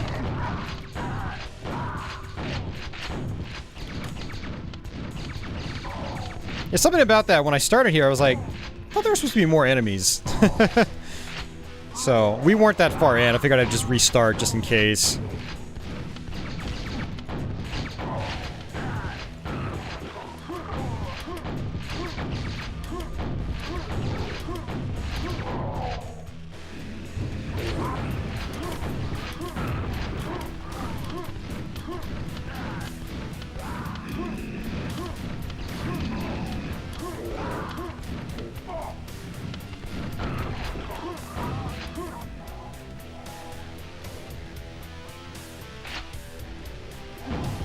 Yeah, so back in the day, we used to watch Quake Done Quick, the original. And since then, there's been a lot of updates. I haven't watched many of the updates, really. I've just seen a couple of new runs at AGDQ over the last couple of years.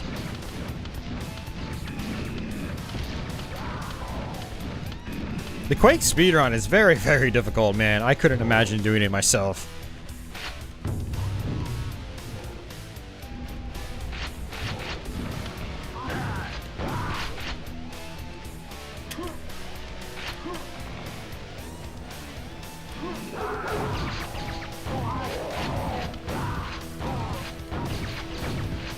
Yeah, like last time, well, I don't know. See, last time we came here, there weren't all those enemies.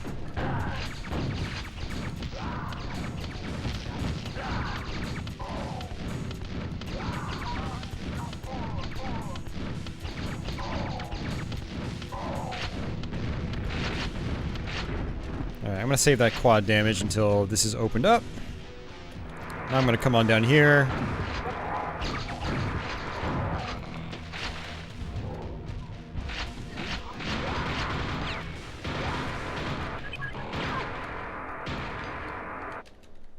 Alright, well I completely messed this up.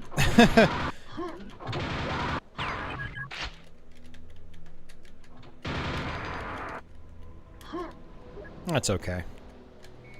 Yes, there's 100 health pickup we can get up here. Jump over here, shoot the wall. I got stuck. That was weird.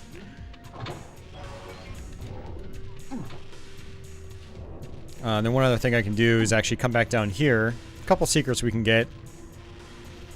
One is falling down here. And I'll probably come back and get that yellow armor. Another is falling down here, taking some damage.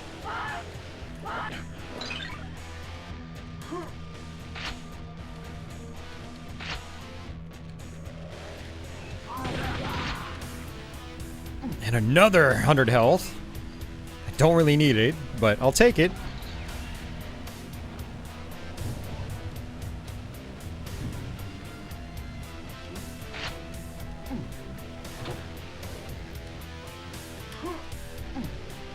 Yeah, I mean, I generally use source ports these days too, but I really like firing up the game on old PC hardware. And last night I had decided to finally get my PC recording rig back up and running. I did a room transition about a month and a half to 2 months ago, and I've gotten almost everything hooked up. Except the my PC recording setup, my old actual real hardware PC recording setup, I should say, which involves me going through a different capture card and you know.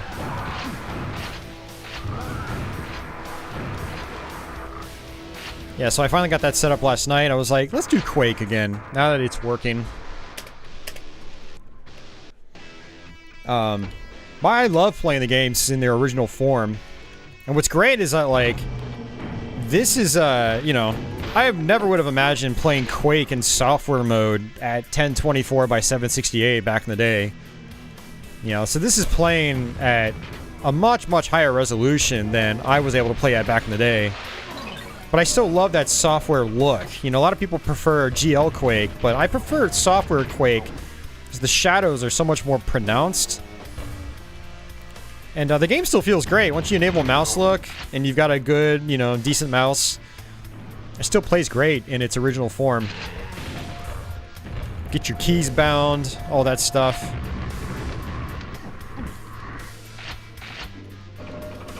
Smooth frame rate.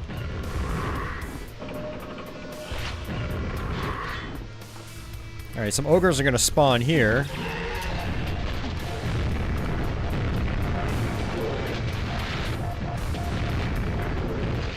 And notice that I'll switch over to the shotgun too if I don't actually kill the ogres in 2 hits with my grenades.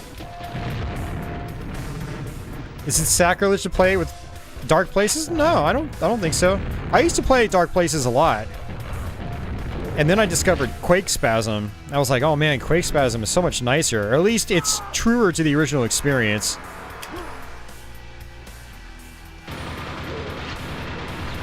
Visually speaking, anyway.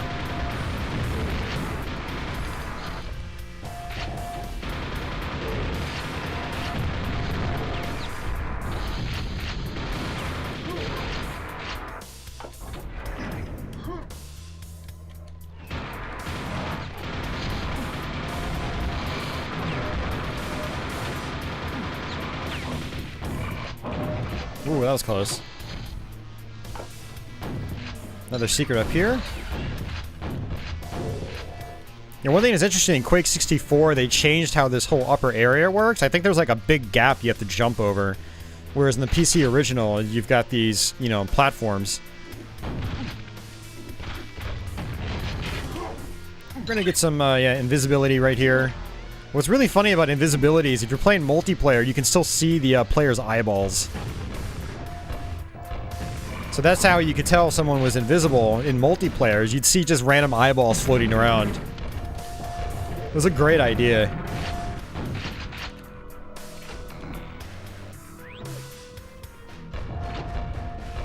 Oh, where's my fiend? Huh. That is interesting. I'm pretty sure when I play in Quake Spasm, the fiend is right here. Huh. Maybe I'm just misremembering. Which is entirely possible. A lot of people are very firm about their memories. Like, I had a comment recently. It was like, I remember playing this game or something, but I'm looking around on the internet and it doesn't exist. I know my memory is correct. I know it is not wrong. I'm like, Even though the last time I played it was 30 years ago. It's like, dude, memories do fade.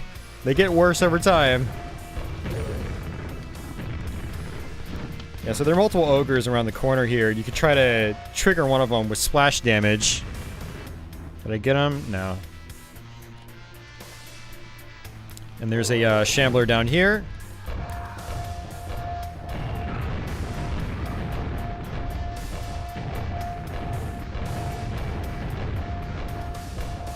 Yeah, same here, Jeff. So when you kill the shambler down there, another one appears up top. So again, this is another dangerous part of the game. Normally what I would do is I would hit the switch and open up the cubbies in here, in these columns, but I'm going to go ahead and just deal with this shambler one-on-one first.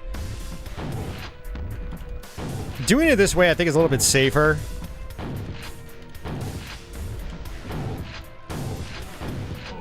It's easier to dodge the shambler too, because when you hit this switch, this platform right here just goes away completely. Like that. Oh, I'm out of grenades, actually. I need to get some.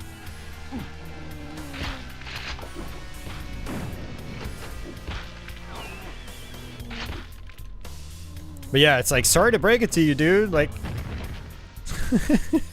maybe it's your memory that's wrong.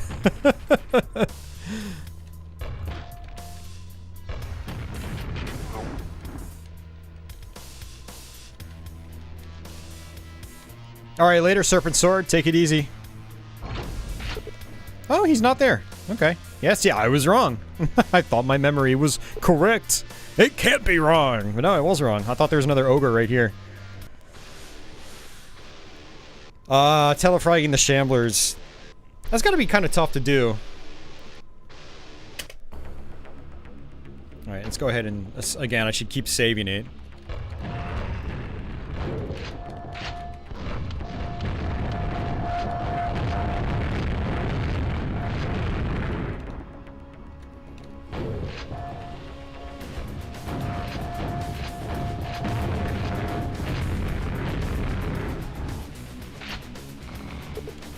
Oh, that's right, there's a switch.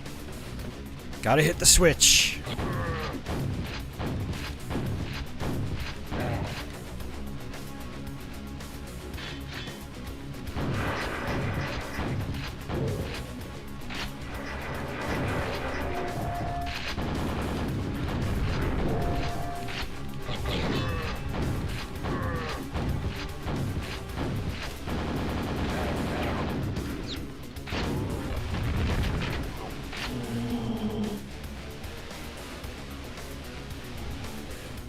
Alright. I heard some zombies. It was like they were right in my ear, which usually means they're right next to you. Oh, that's why. They were on the other side of the wall.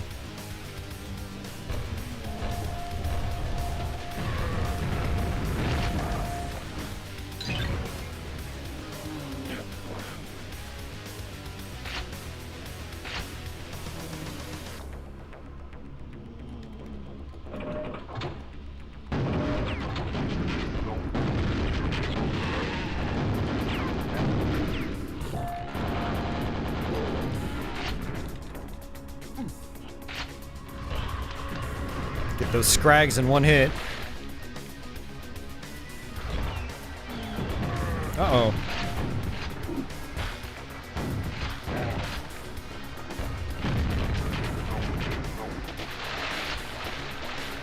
Hey, Ego, what's going on?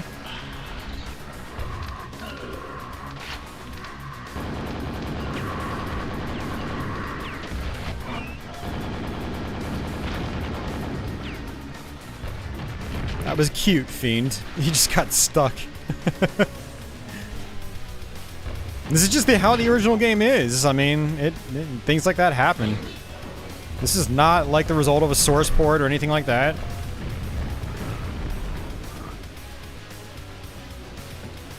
Jump! Oh!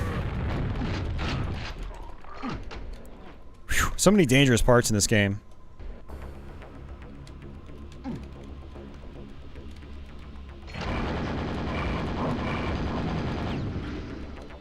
Hey, Major Havoc.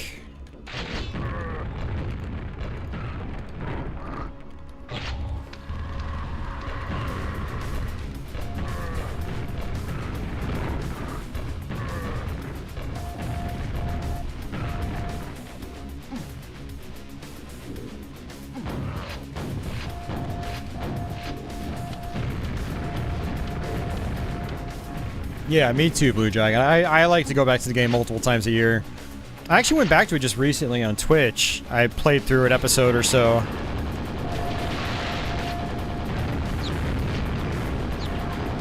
It's another kind of nasty section. So many ogres here.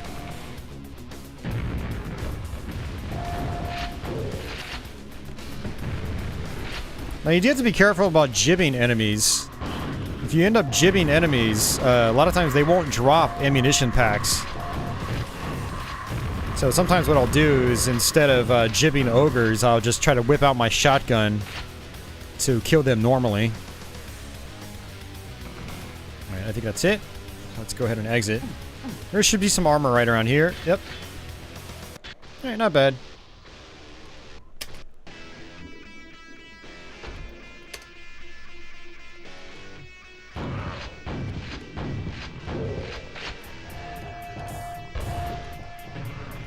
Another section where you can kind of kill them from down below.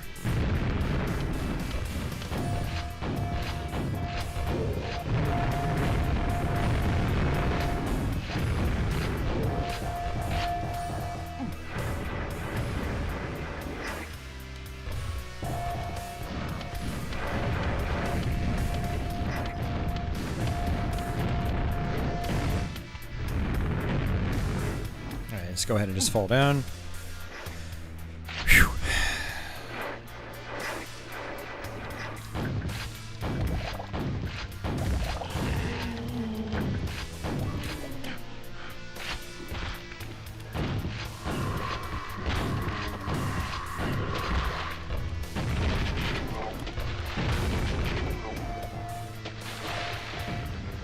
How many staff from Doom Games worked on this? Quite a few. I don't know how many exactly, but you'd have to look it up.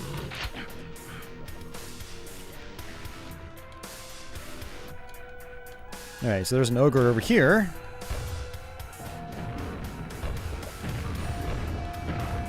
And there's gonna be another one right here as well.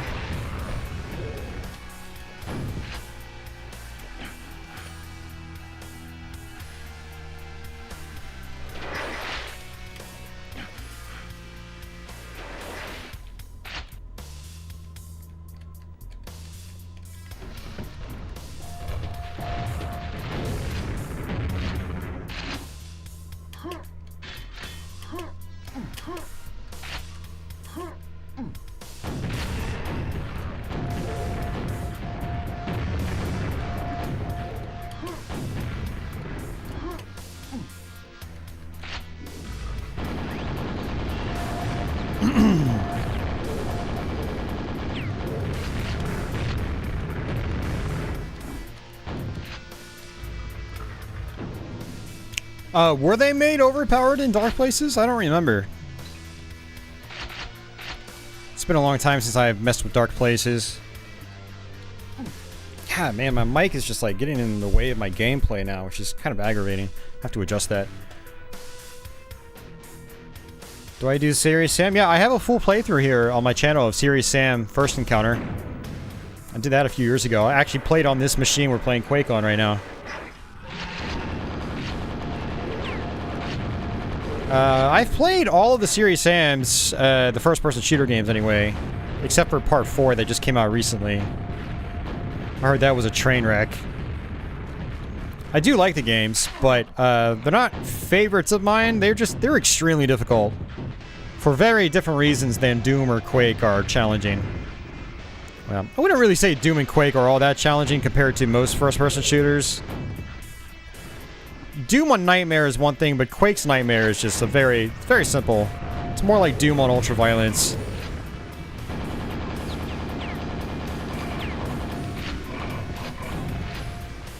But there's still a lot of trial and error in Quake. If you don't know the maps, then you're probably going to struggle. That auto-aim is not doing me any favors right now. I'm trying to hit that switch. The auto-aim is firing downwards.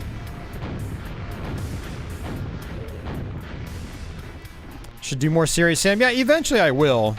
But like I said, they're very frustrating games if you play in the higher difficulties. Oh yeah, I forgot about this secret.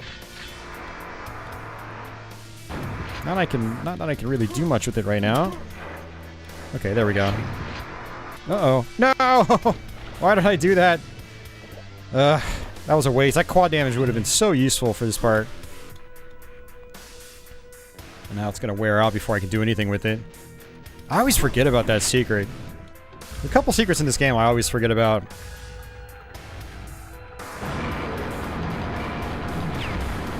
Okay, that worked out just in the nick of time. You can shoot this for some invincibility.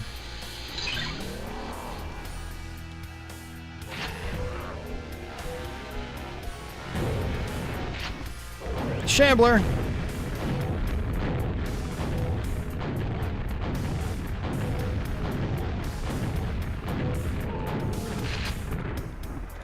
Alright, so this is how we access our secret level on episode 3. We come on down here. And there we go.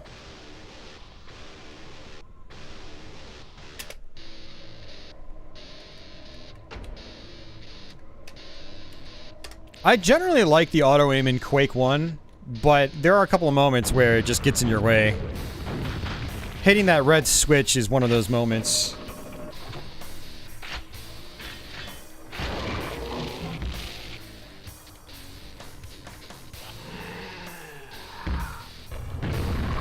Oh, that's weird.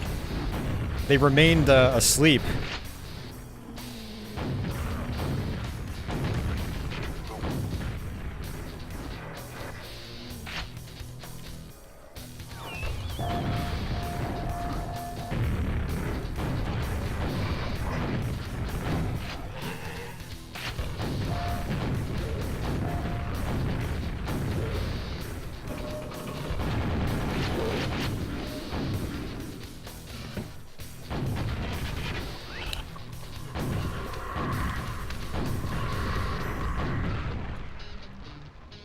I should try Serious Sam the second encounter sometime.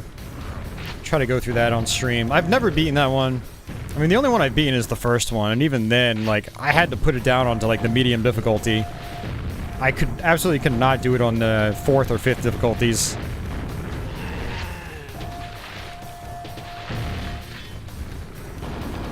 And even the 3rd difficulty is still a good challenge. It's still a very challenging game. Alright, so we flip this switch. I'm gonna come down here and get this quad damage. I'm gonna use the Thunderbolt here. Hit that. Kill him. Kill him. And this is where the Vors appear. Vors are really annoying enemies. Some of the most annoying enemies in just about any FPS.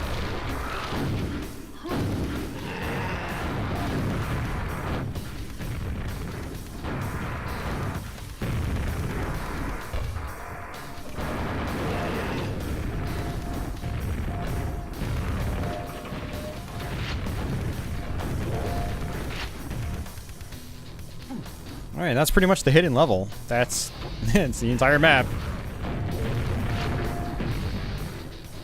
There we go. Your FX system. Nice. What FX processor are you using, Uberdisco? I don't know if 98 would work well on a CPU that current. I mean, you could try it. But you might end up having issues getting drivers working and things like that. 6300. Yeah, I would research it, man, before you even try it, because if there aren't good drivers available for that system, then like it's gonna be more headaches than it's worth. For 98, I would personally try to build a more era-appropriate system. Something like FX, I would turn into a Windows XP or Windows 7 machine. Phenom X6. Yeah, it's just the same deal. I don't know if I would trust it, but I would do some research before you do it. Let's come down here. There's obviously a fiend trying to hop around here. I don't know where he is. Oh, I didn't even see him.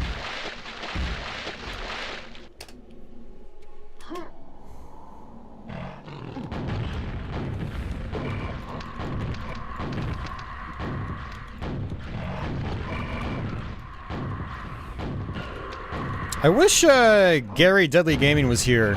He I think he's experimented a lot with Windows 98 and like multi-core systems.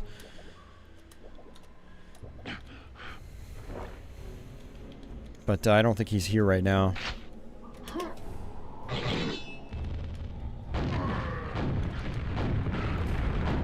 I think he did a Intel Core 2 Duo with Windows 98.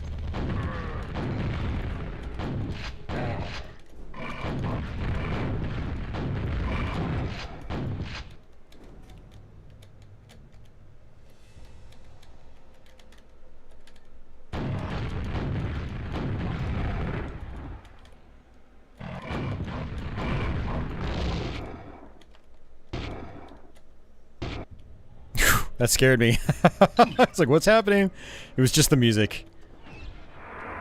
Alright, so there's a secret you can get up there, some rockets. I'm gonna skip it, because I got the quad damage too early. A GTX 760 to pair with it? Dude, you might not even be able to find Windows 98 drivers for that, dude. Yeah, don't do it. Get a more era-appropriate hardware set, then I think I would go from there. I'm not saying it won't work, but I don't know. I'd be a little careful. Or at least know what you're getting into first. Dude, my Windows 98 machine was a nightmare to get set up. And it was with era-appropriate hardware. Like, I wouldn't trust modern parts, modern-ish parts.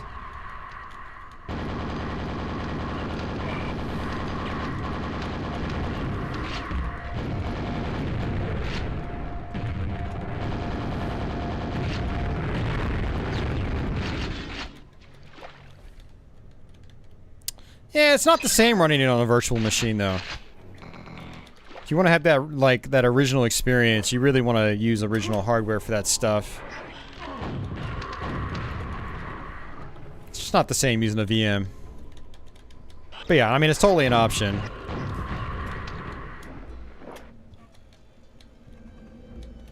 It's only 512 megs. It's approximately, 496 megs more than you would need for the era. Or whatever the math is. If I did my math right, I probably didn't, because math is hard.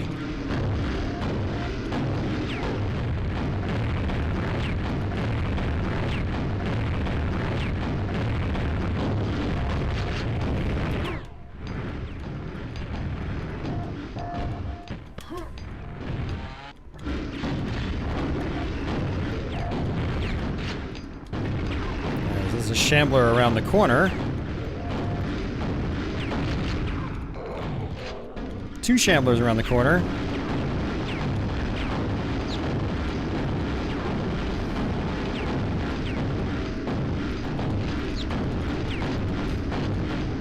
That's hard on my ears.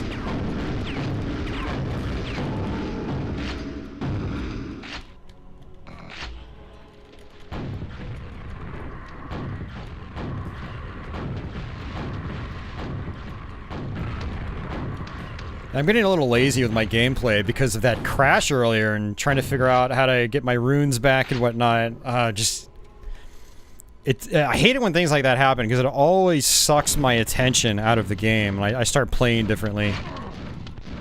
It's like if I get knocked out of the zone, then I don't care anymore. That's kind of where I am right now. I'm also getting tired and hungry again already. I went to Subway. I got a foot-long sub. I got double meat and everything. I got some veggies on it. Ate a small bag of chips with it.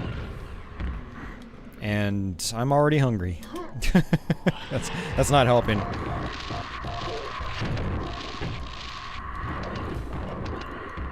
Yeah, you can shoot that open to get some power-ups. I'm gonna skip it. And there we go. Alright, this is our last level for episode 3. Episode 3 goes by pretty quickly. Or it can, anyway. I missed with all those rockets. This is actually a good item to have right here, and honestly, I don't know. I still need to fall down. But I prefer using the Ring of Shadows here.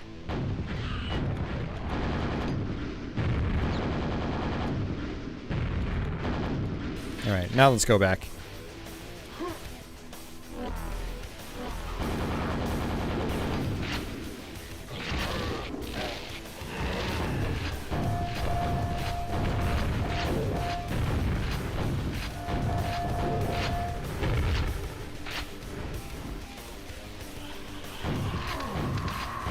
Yeah, Jazz Jackrabbit 2 is nice. I have that on this system too. I want to play through that sometime. I've never beaten that game. I've never beaten the first one either.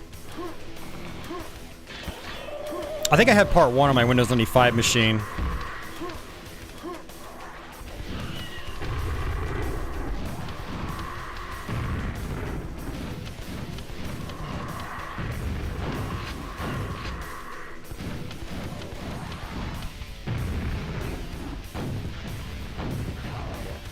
Got him. Oops! Oh, get out of the fire, dummy. Subway never seems to fill you up. Yeah. Yeah, you're right. But it tastes so damn good while you're eating it. You're like, this is gonna fill me up. I'm gonna be good after this.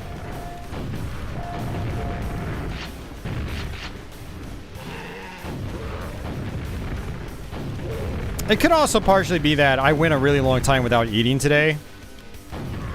I went from like 10 a.m. to 6 p.m. without eating. It's a long time.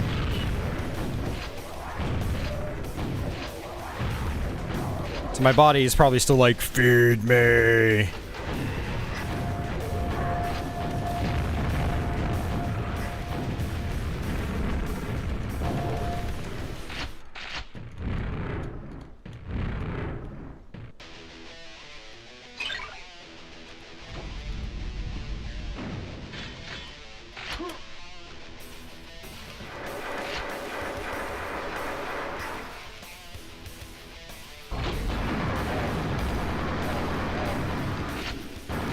Alright.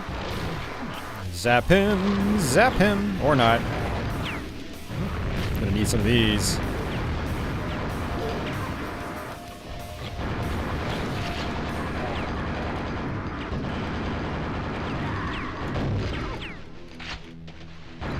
Hit that switch, get ourselves a secret. I'm gonna say, try to take advantage of quad damage.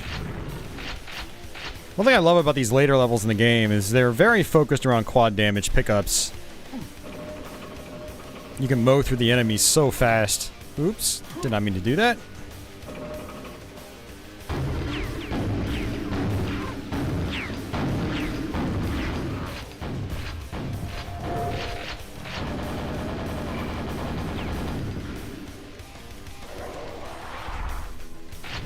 Alright, these Voras can be kind of annoying, so I'm going to try to just snipe them from a distance. The Vora's projectiles are a little bit like Revenant rockets, except they will actually home around corners. Unfairly so, honestly. There we go.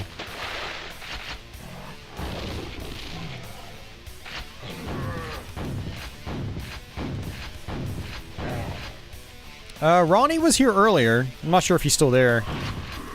He's probably not there anymore. He dips out. He comes and goes.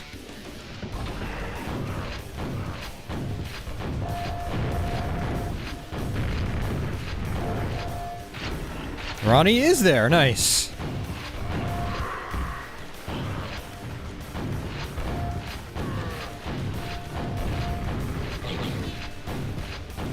A bit of Quake yourself. Hell yeah, dude.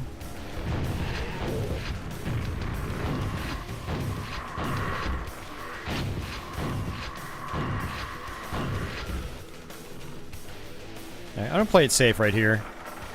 There we go. Just run straight across. You can jump across. I'll usually run under one platform, then hop. I'm not doing that right now. Uh-oh.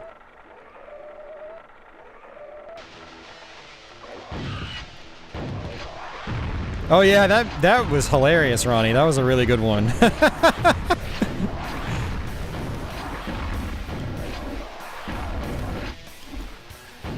That was a really good one.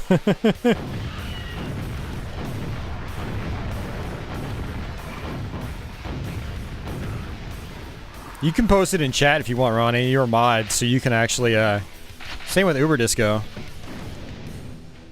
So you guys have the ability to do that. Whoa there, where'd you come from? Forgot about you. Alright, alright, we're gonna do the right thing and save. Because I don't trust the game, and I don't trust myself.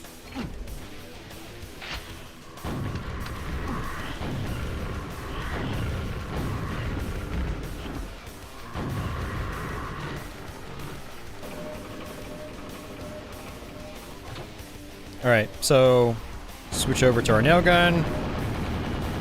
Take a bunch of hits. I don't mean to take a bunch of hits. Alright, I think that's it. Whoa, you're still alive. Why are you still alive? I thought you were dead. Alright, let's switch over. There's a very nasty part right here. You get two fiends, one in front of you, one behind you.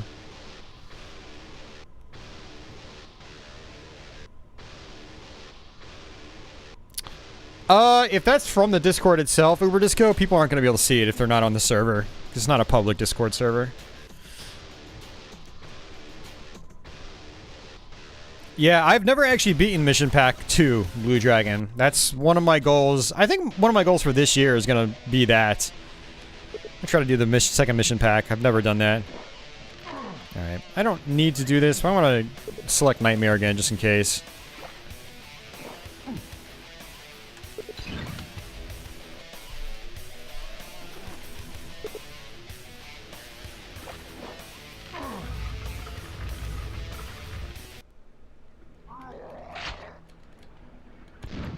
I like to snipe some of these guys from up here.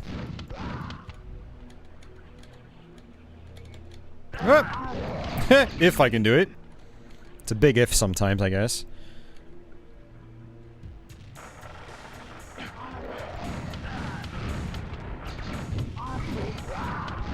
There's gonna be quad damage behind this door.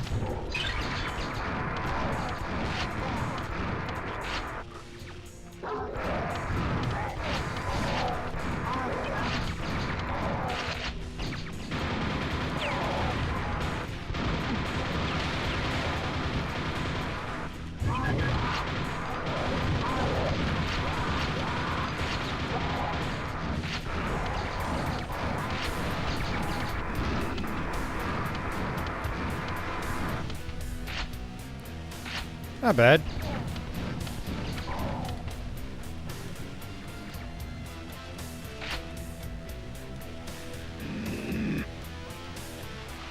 So it just tells you what the skill is? Okay. Yeah, I thought that maybe I'm just used to, I think on source ports it actually tells you what the skill is in the status bar down below when you hold tab. But it doesn't do it in original Quake, apparently. So if you jump and bump your head into this yellow light, the dark yellow light, you'll actually open up a door here. There we go.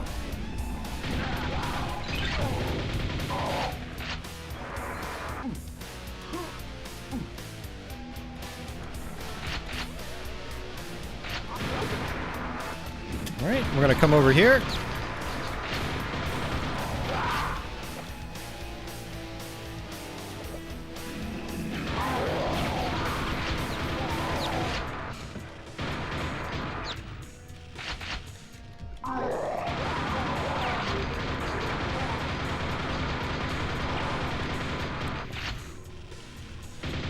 Let's go ahead and hit this for another secret.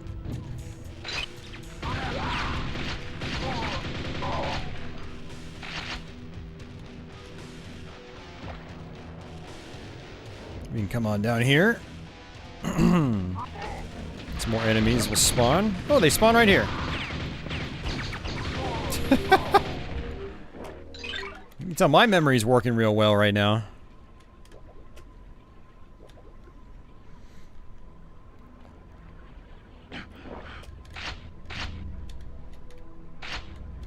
Good old episode 4. We're on episode 4 right now, Stexor.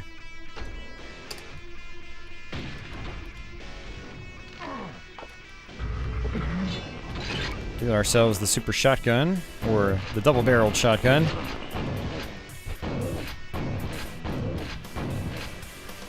Let's come this way first, kill these guys. Just to make my trek through this hallway a little bit faster.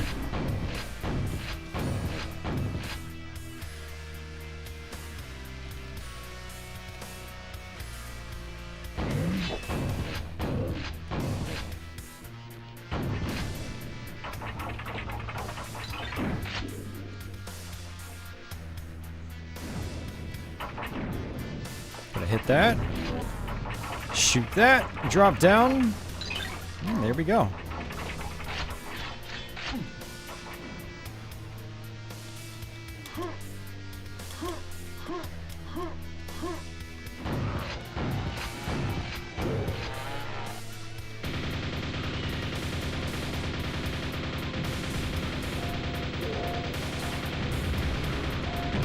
Ow, that hurt.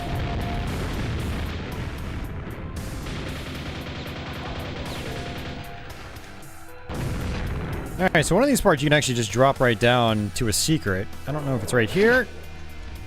That's not the one I was hoping for. I was hoping for the other side. There's actually a pentagram that you can get. Oh, come on, Shambler. Why are you going to be like that?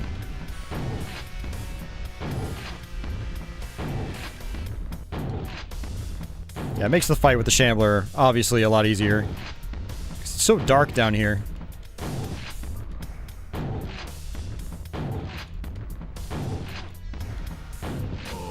Alright.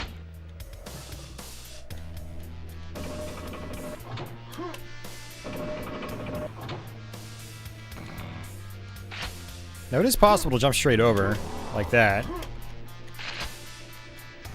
Which is actually pretty handy for this part. Normally you'd go up that elevator to get that secret.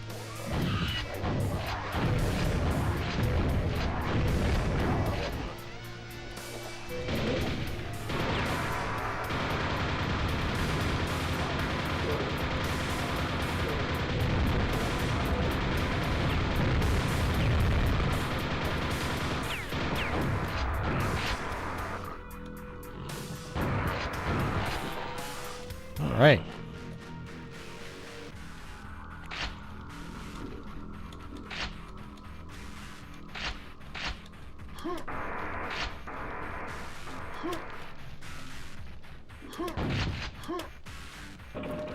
Episode 4 is probably your least favorite episode. Don't like many of the levels as much. Very dark. Spawns really suck. Voids kind of suck too. Yeah, it's a tough one, man. It's a tough one. Alright, so I can actually hit these guys from up top.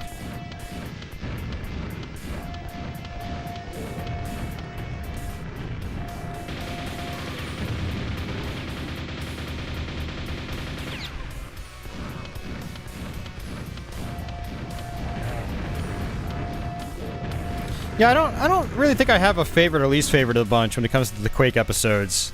But, you know, I will definitely acknowledge that episode 4 is the hardest of the bunch by far. Oh, missed it. I still want to come this way anyway. To get that, but also get this quad damage.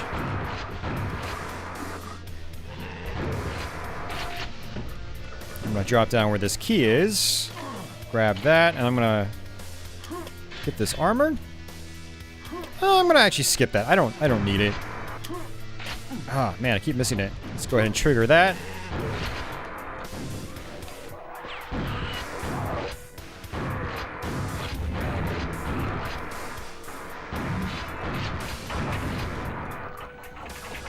That was just to get rid of those guys, just in case I, you know, didn't make that one jump. So, all right, let's come back over here.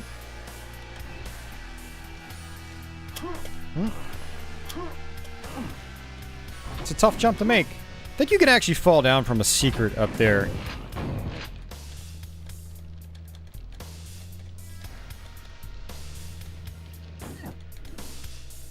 part is kind of irritating. I fall down these poles all the time. Alright, that's the level.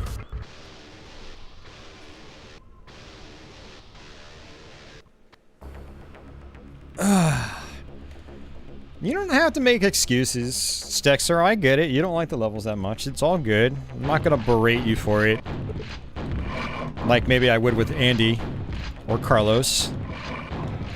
You know, Stexor, maybe I should berate you. You're a terrible person for hating episode 4. You should be ashamed of yourself, and you should cry yourself to sleep tonight. There you go. Is that better? Is that what you wanted?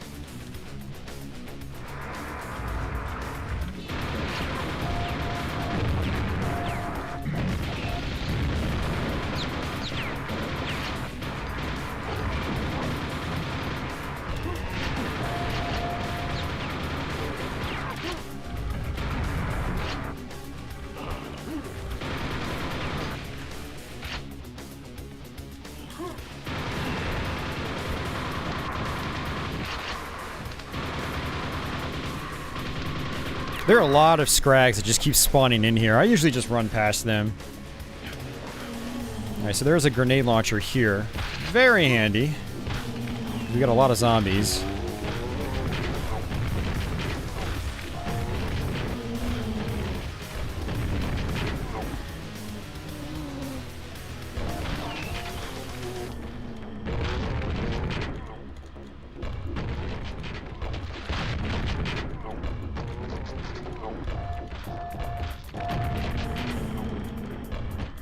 There's quad damage back in this corner, but I want to save it. I want to get rid of these zombies first. Yeah, like that.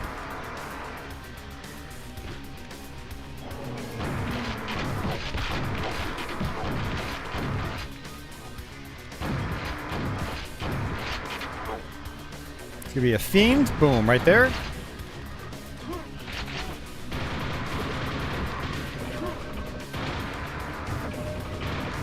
And here's our first spawn, right there.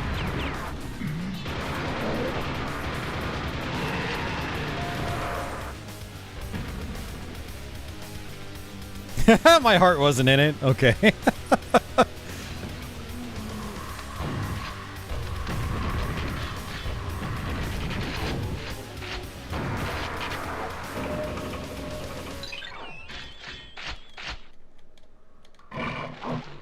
Uh-oh. Another fiend. I'd like to come down here and get that ammo.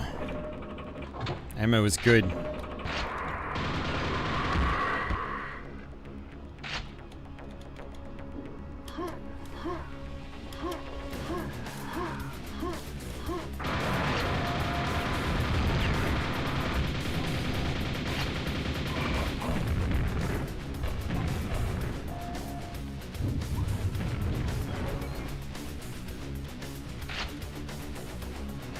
No, I don't, Ronnie, actually. If I berated people like you berate people, I would not have a YouTube channel anymore.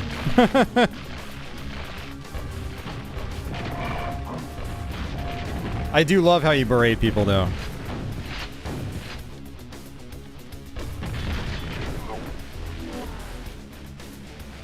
Oh, man. I will say, Ronnie, I do think some of your thoughts in my head, though. I was at the grocery store the other day, and there was this lady with, like, I think it was 4 kids. Oh my god, they were the most annoying bunch I've had to experience in a while. And I'm thinking to myself in my head, the entire time they walk past me is, should have swallowed. That's exactly what Ronnie would say aloud. But I thought it to myself, mentally. It's like, it's like they were just going down every aisle in the grocery store at the exact same rate I was. I kept running into them over and over and over again. It's so messed up, though, having thoughts like that. We're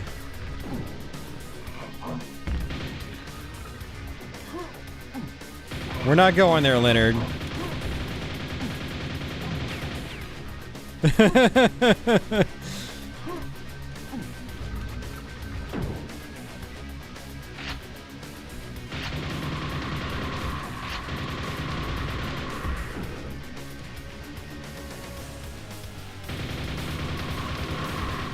Alright, so I've got my blue key. In the Saturn version of Quake, there's actually a secret back here. I mean, there's technically a secret in this one, too, since it's just triggered as one. But there's an open area where you can get unlock the Dank and Scuzz comic.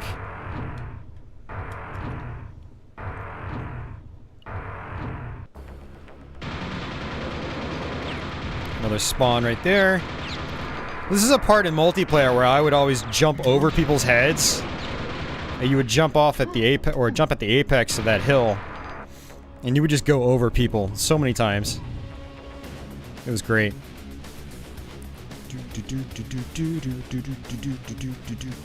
Alright, so now we got the key, we can go ahead and exit.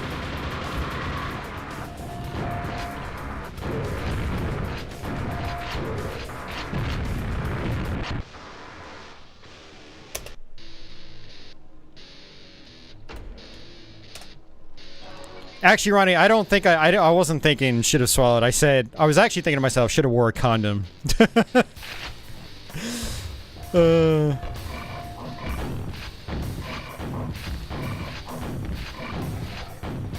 Same notion, though, you know? It's basically like, you know, there's some people out there that probably shouldn't have 4 kids.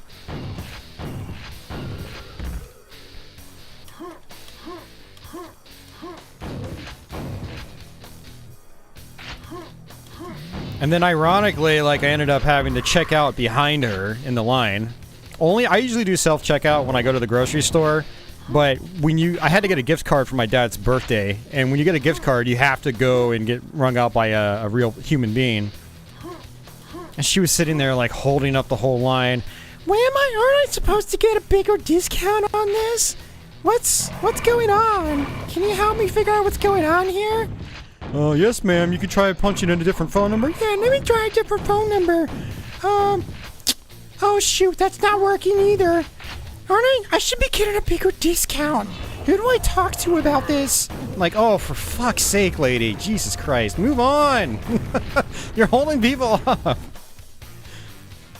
Ah.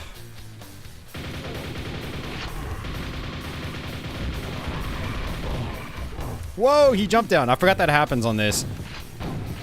That's something that'll really throw you off in these episode 4 levels. The Shamblers will jump down and come after you. It's really cool.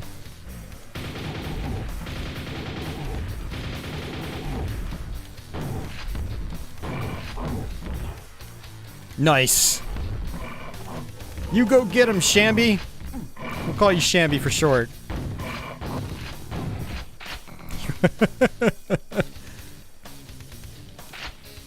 Why do people who can't even take care of a houseplant have children?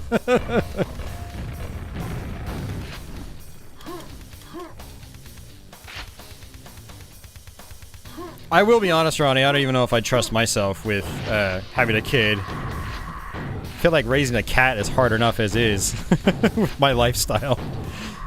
But apparently people change when they have kids. A lot of people change for the better, apparently, but some people are still dimwits, apparently.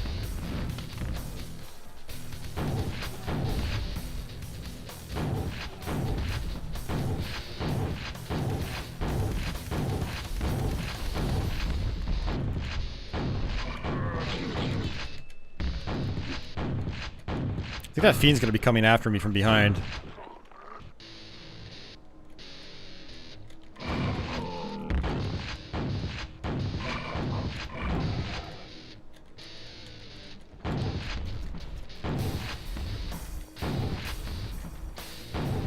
Well, raising the cat is easier, Ronnie. And then there's Patchouli.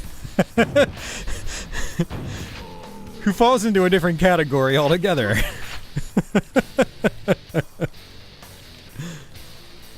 Alright, I'm gonna go ahead and just get rid of these guys. Oh my god, I forgot about you two. Some more infighting going.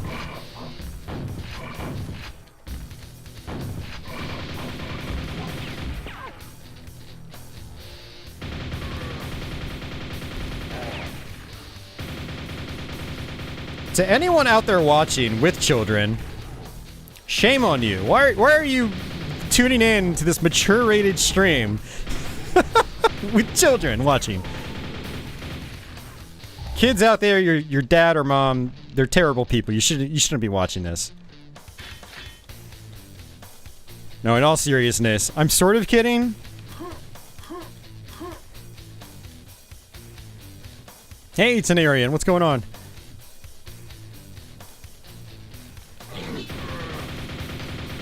You know, it's actually funny I mentioned that. I used to really try to be like family friendly on my YouTube stream, but over this last year in particular, I've just kind of let loose a little more. She was just, you know, probably making me lose subs. But I guess there's no going back now, right? I still try to be relatively clean on the channel, but I slip sometimes, and then we just roll with it. But I hope most regular viewers kind of get that now, or understand that direction. I'm only human. Yeah, long time no see, Tenerian. Always good to have you here.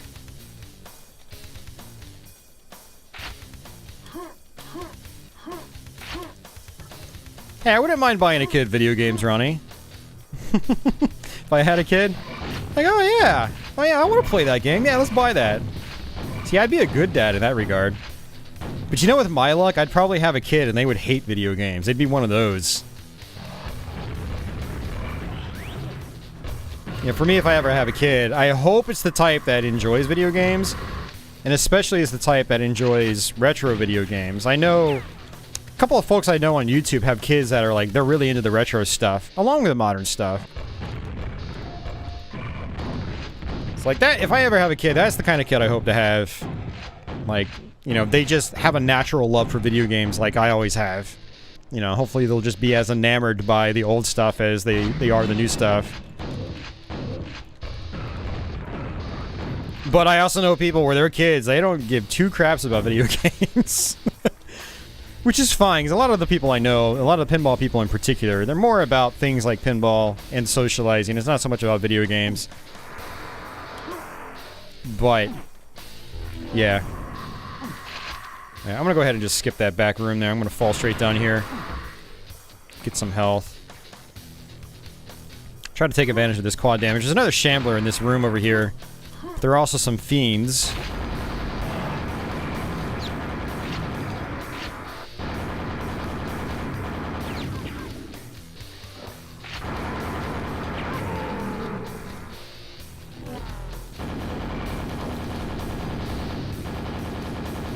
I actually really like some of this level design in episode 4. It's pretty cool. And I'll show you one thing that's also really cool as well. Fall down here. You're gonna be good at first-person shooters like your dad.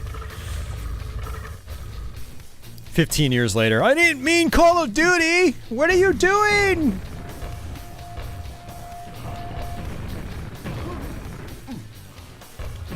I didn't mean Fortnite 27.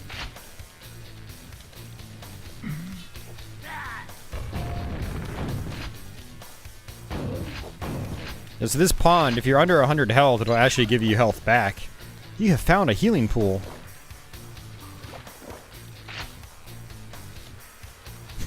I feel ancient now. I know, right? It's not the first time someone said that. This is a mature rated stream. When did this happen? I don't know. It's happened a bunch over the years. It kind of comes and goes. You never know when you can expect it. But you should always expect it. I think that's the point, Andy. I changed my Twitch account years ago to have it say this is a mature rated stream. I technically could do that on YouTube. I can make it like 18 and up, but what's the point? All my viewers are over 18. So, but on Twitch, it'll actually give you a message saying this is a mature-oriented stream. Alright, so there is a invincibility power-up right here, for good reason. And this is a little tough to get. Oh, that was perfect, man. Oh, that was perfect. It went right into that little, that hole, that slot. And that's it. You were joking? Sure. Sure, Andy. The Saturn version's extra mature rated. Yeah, I got real salty in that stream.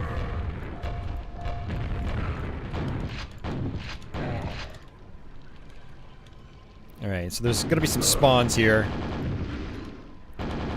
You really, really need to know where the spawns are, otherwise you're just going to have a hell of a time.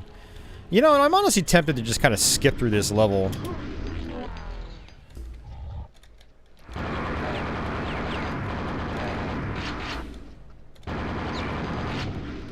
Because I can literally just skip it right now if I wanted to.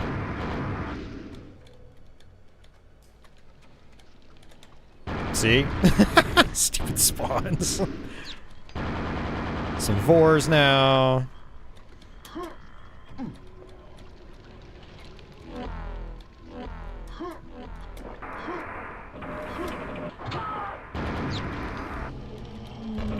This room is a bit of a pain as well. Pretty much the rest of this episode is a major pain in the ass.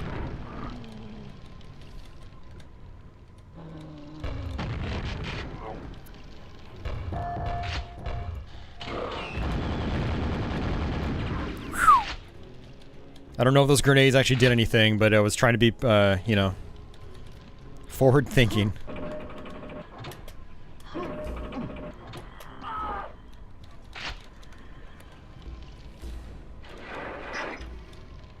Alright, some more spawns here. There's one. Is that it? It might be it. I think that's it.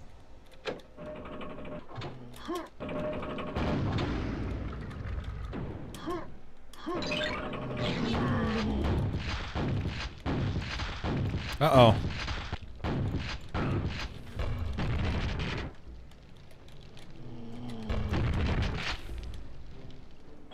Let's go ahead and get that. Whoa there, Vor. Vor doesn't like fun. Vor doesn't like three-letter words. Alright, let's go ahead and grab this.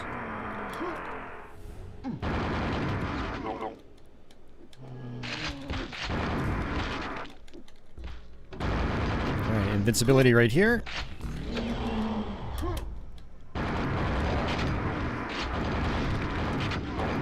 Some rockets up there. There's actually a secret over here.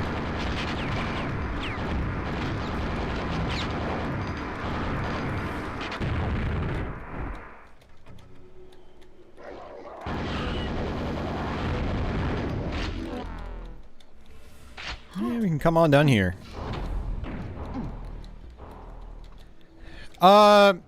So Stexor, you can play Zol 2 on PC and the Amiga, so you can just use emulation to play it. Virtual Jaguar is also one of those things that should run Zol 2 just fine, so you can just use a Jaguar emulator and play it that way. But dude, did you watch towards the end of the game? It gets extremely frustrating.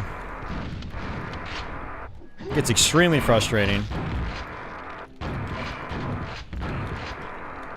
There's a reason why Zol 2 kind of has an odd reputation.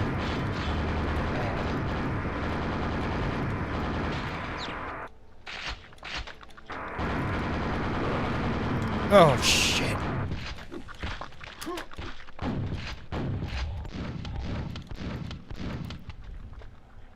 I need to play through Zol 1 sometime, though. I've never actually done that.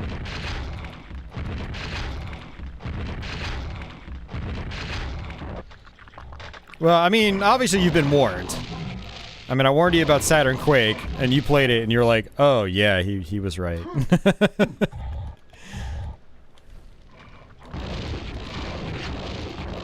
But Zol 2 is kind of like one of those scenarios, and you gotta remember, you don't get any continues in the game. And you know what, I actually really like Zol 2 in the early stages. Up through stage 3, which stage 3 for a lot of people is a real pain in the ass. But I like it up through stage 3. Stage 4, I can live with. It's got some kind of BS level design in stage 4, but you can get used to it. Stage 5 and on, though, is where it just becomes a nightmare. So... Yeah, I honestly don't know what the hard mode's like. Maybe we'll have to try it. I got word today, actually, that my Jaguar flash card shipped out. It's coming from Austin, Texas, so it should be here in a couple of days. So maybe even this weekend I'll be able to do a Jaguar stream. Maybe, probably not on YouTube, but I'll at least be able to fire it up and try it out and whatnot.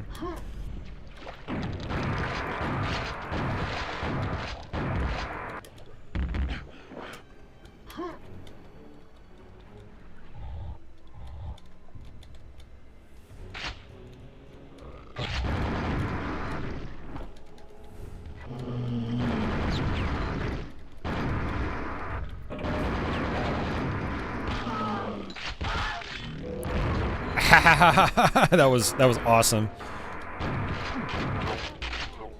That was awesome. So I used my Thunderbolt underwater, killed the spawn.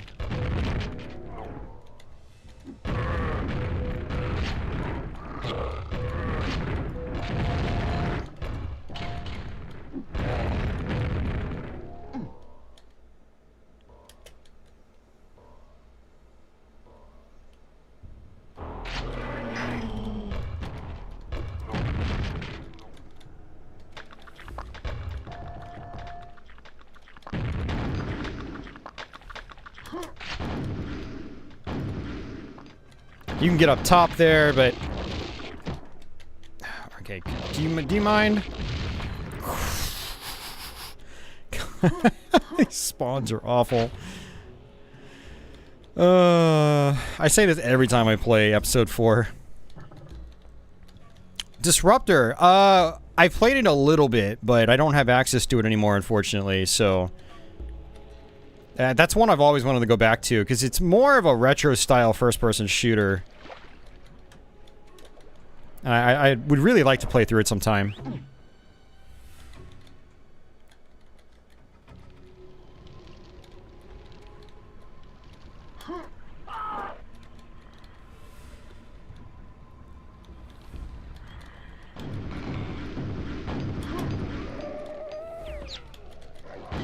So you can hear the Vor.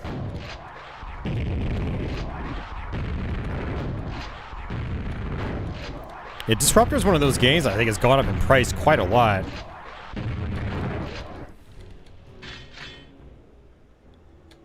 Okay, so what I'm gonna do is quick save here because this is tough to do.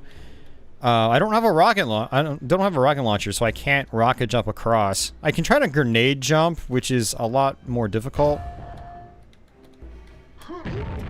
Ooh, see, like that? It's, yeah, not gonna happen. So one thing I can do is actually try to just jump across here, like so.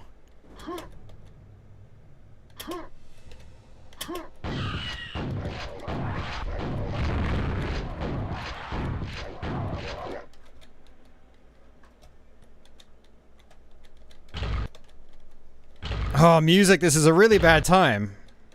I've got... I've got those Vor explosives right on my ass. You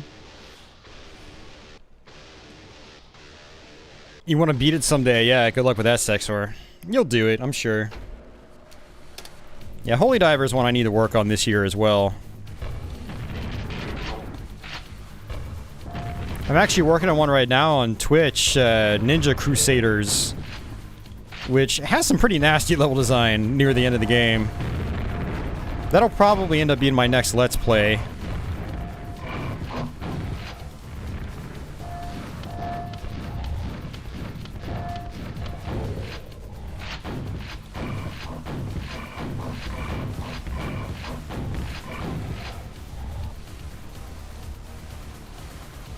Yeah, this level always wrecks me.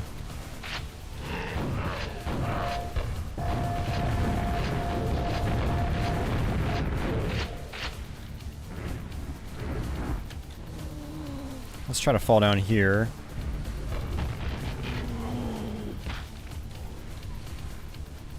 Oh, failed.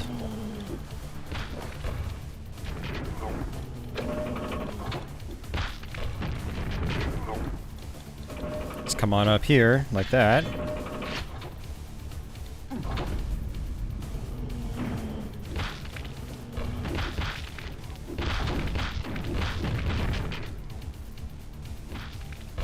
Yeah, there's some very interesting level design in episode 4.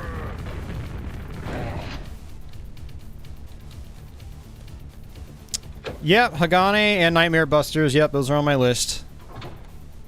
With my new Let's Play format, I'm kind of sticking with just NES games, or more simplistic games for now that won't take that long to beat.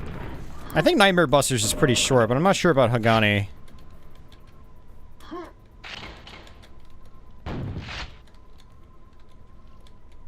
Yeah, I would definitely like to do those both eventually.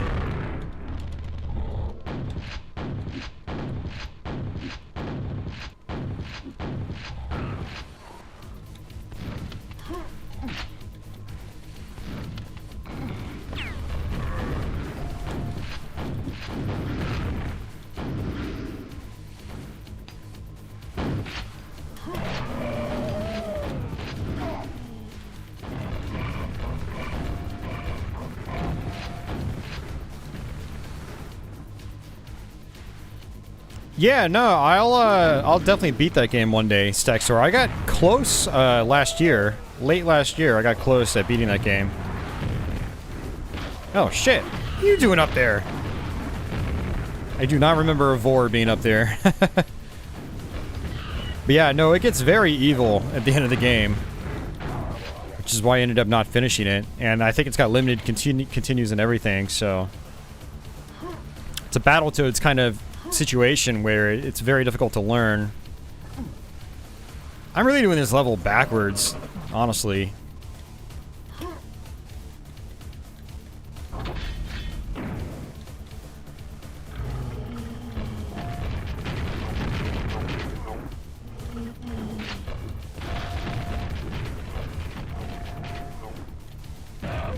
How?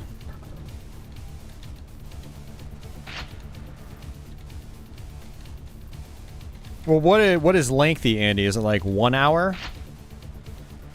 When you know what you're doing? Or do you think it's a little bit less? I don't mind Let's Plays that are like an hour long. Anything more than that is kind of pushing it. Because, I mean, it took me a long time just to edit together the Ninja Gaiden one. And that was like a 30-minute long playthrough. Ninja Crusaders is only going to be like 15 minutes, which will be nice. But I still have to do a few more runs. But more than a few more runs of the game. I need to learn the levels better.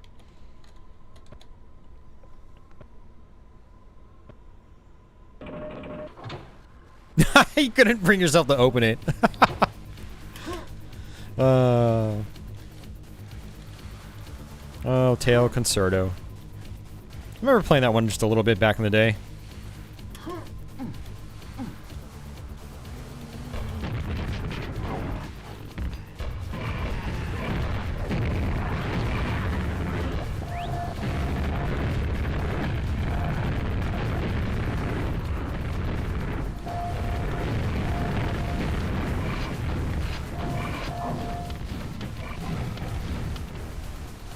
Well, that was risky.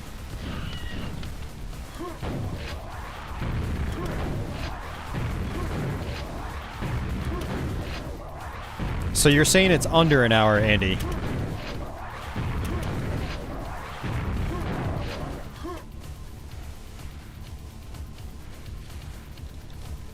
Is it under an hour, or is it more than an hour if you know what you're doing? I guess that's what I'm looking for.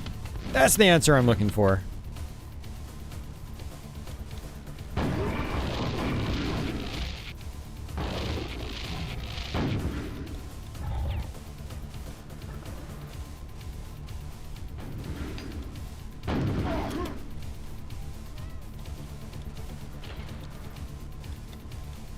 Ah, that's right. Alright, we're gonna save it. I don't trust this.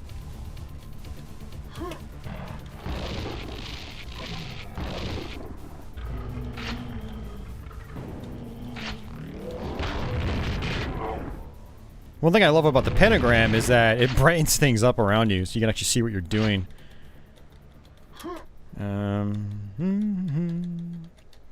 Always forget where I'm going on this level.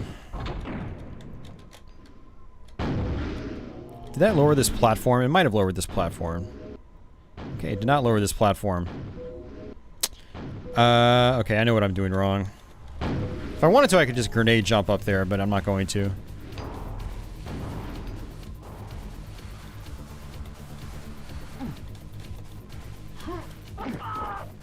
hate it when that happens.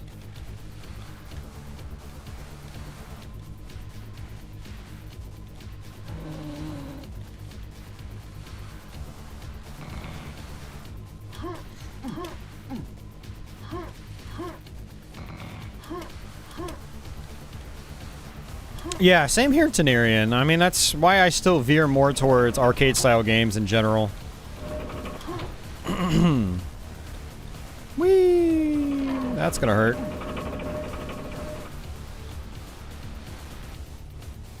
Okay.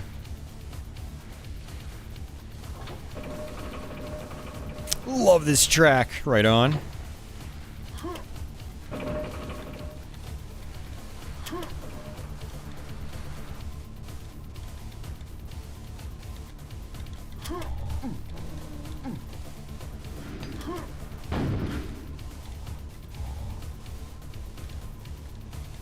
I'm just looping around in circles. I think I came down here first last time. Yeah, that's right. Alright, let's try this again.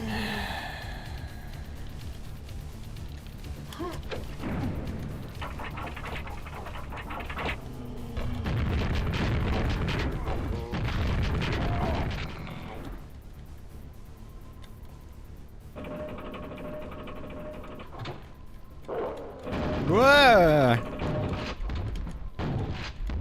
Yeah, I figured I was Blue Dragon. But that's, again, that's what's cool about Quake levels, is a lot of them kind of loop around on themselves, and so you can go, you know, there's not really one correct way to play the maps. Obviously, there's one faster way, but, you know, there's not really a correct way, so to say. You know what I mean? So, I like that. Nice, I got it that time.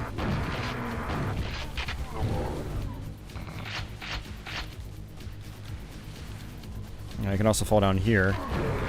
Another quad damage.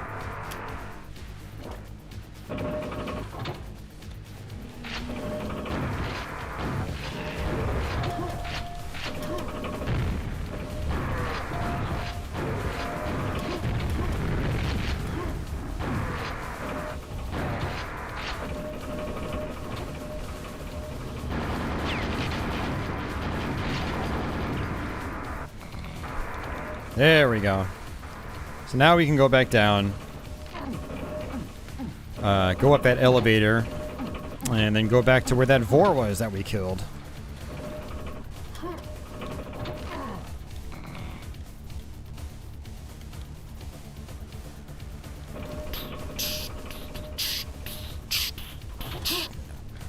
I will say, as much as, like, I'm not the biggest fan of Quake 2, I still really want an RTX card just so I could stream Quake 2 RTX. Alright. Now we can come over here. Yeah, this is fine. It's fine.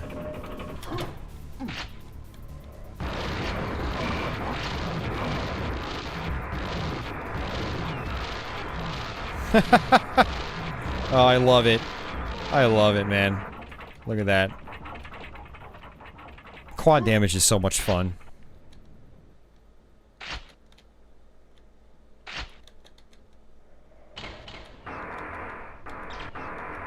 Oops.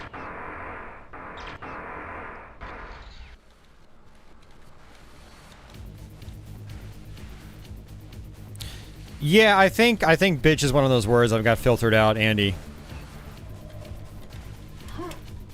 I've got a lot of curse words filtered out in chat.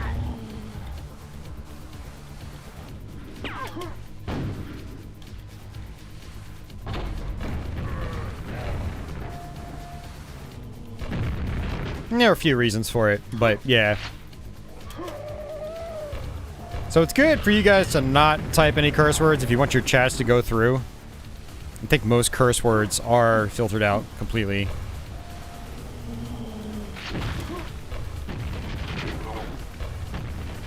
Yeah, I know exactly what you mean, though. Yeah, it's a bitch. I'm not gonna worry about that.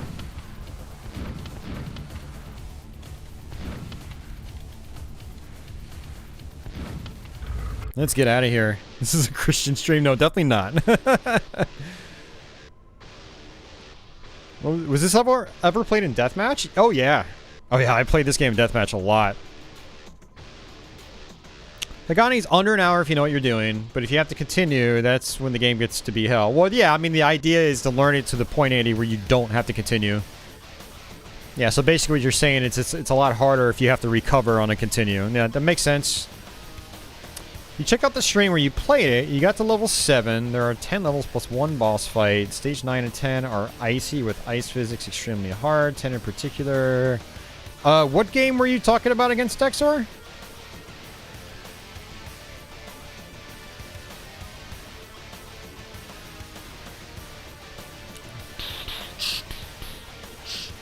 There you go, Jeff. That's a good way of doing it.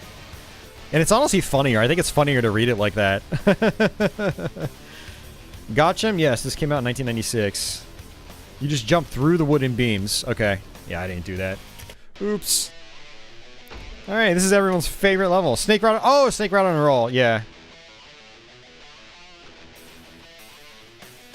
9 and 10 are icy with ice physics. I thought I got...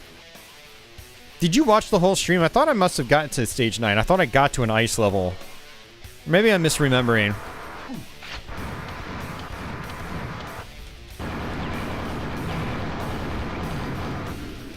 Yeah, I'm gonna use the quad damage here.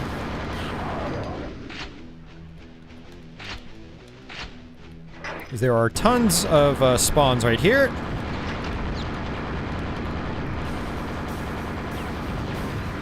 And even more up here, I think, when I hit these switches. Well, we'll see.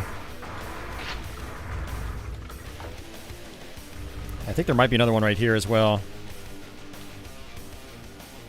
Where's my switch? I'm missing one. No? Okay, I'm misremembering. But there's definitely one up here. I know that much. Now there's a bunch down here. Shame you missed out on most of the Quake games. Well, you know, the great thing, Grand Theft Auto, is that you can pick up the Quake games and still play them today. So even if you missed out on them back in the day, you can still experience them. And they're worth experiencing. Well, some of them anyway. I'm always going to be the most partial to Quake 1. Always.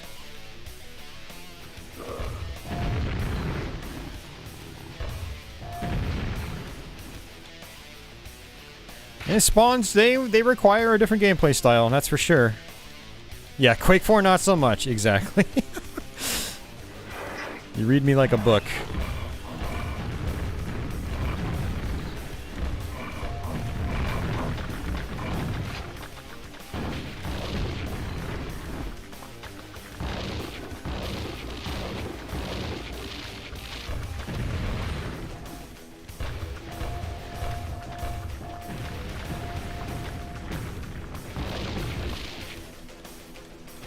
Go ahead and hit this for a secret.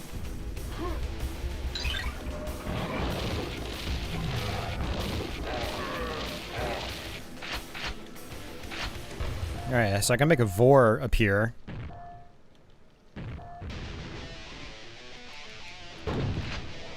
The altar has been defiled. Oh no, what will we ever do?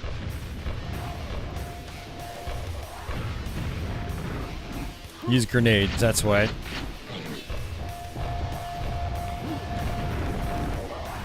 Whoa, what the? You're still alive? Come on. That's just not fair. I thought this Vor was dead. Well, I lost a lot of health and armor for nothing.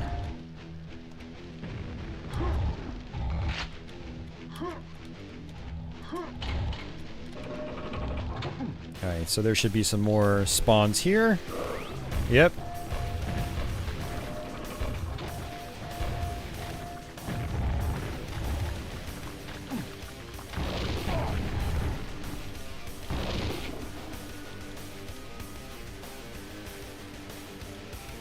I hate those enemies so much.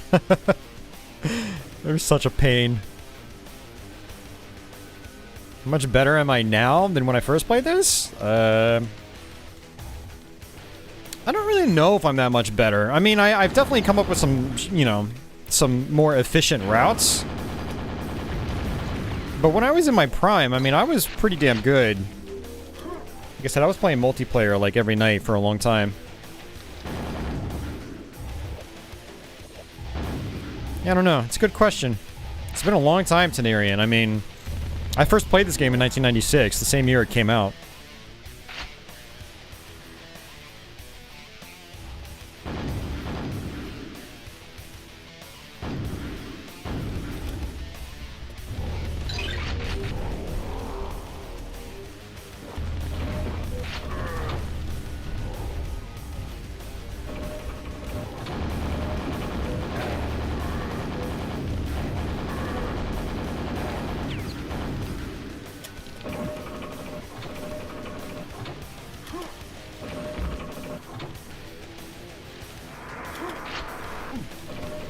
Quake 1 is also interesting in that, like, I never really stopped playing it. So when I got pretty good at Quake 3, I would still go back and take what I learned in Quake 3 and take it over to Quake 1 as well.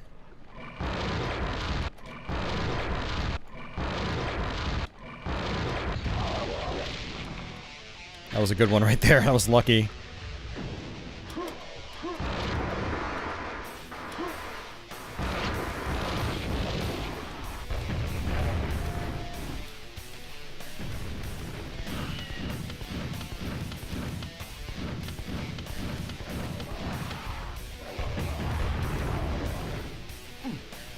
I hate these things so much. Look at how accurate they are.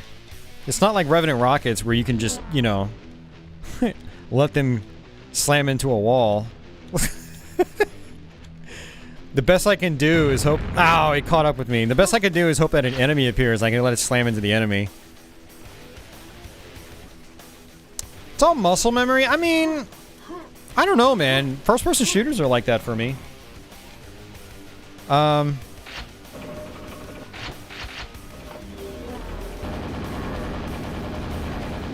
For me, it just depends on the last time I played a game. I remember when I revisited Ninja... Oh, come on. When I revisited Ninja Gaiden back in like 2009 or 2010 or whatever, it's like I had to relearn the game from the ground up. I mean, a lot of the tricks and stuff came back right away, like pretty quickly, but it wasn't like I picked it up and I just got a one life clear on it.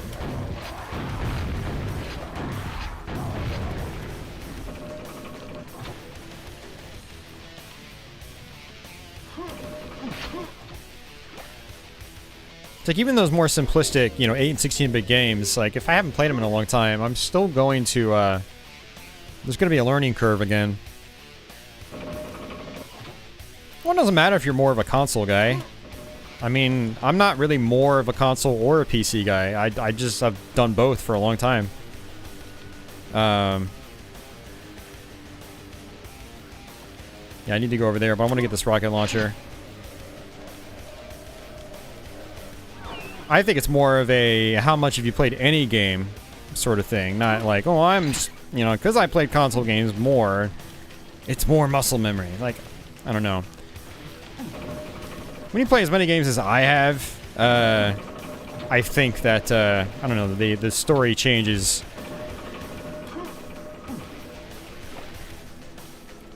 Alright, so this is kind of, might be bad.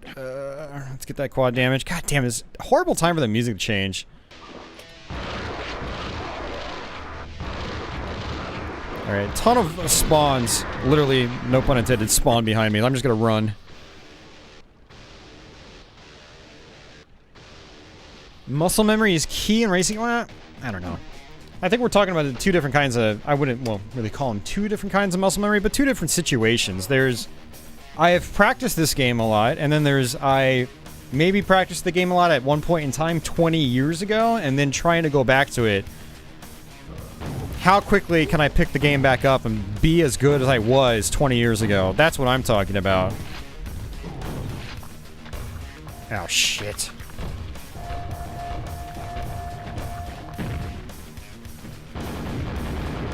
And honestly, I don't care who you are, I don't think anyone is perfect in that regard. as you play more games over the years and your memories of the old games get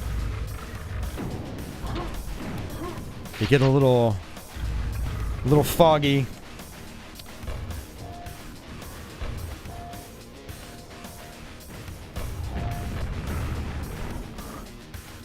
I mean, that's fine, Andy. It's just those are just checkpoints, basically. Like, what's the problem? What does it matter if you get sent back to 4-1 and you're on 4-4? Outside of it being annoying that you have to do the level over again. I mean, that's very typical for action games, Andy. So I'm not really sure what the point is. I mean, unless you get downgraded and then it's actually harder because you got downgraded. That's one thing. But if it doesn't, then okay, well, it's not really that big of a deal if you have to continue.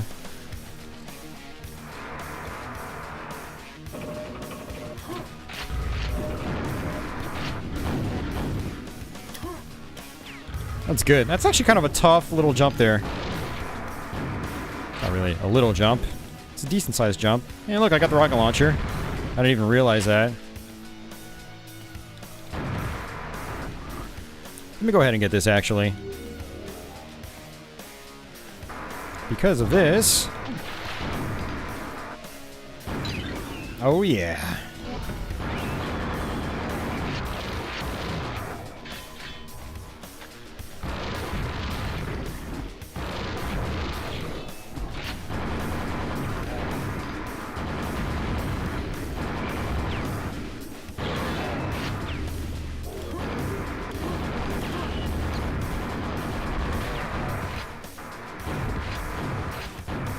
Nice.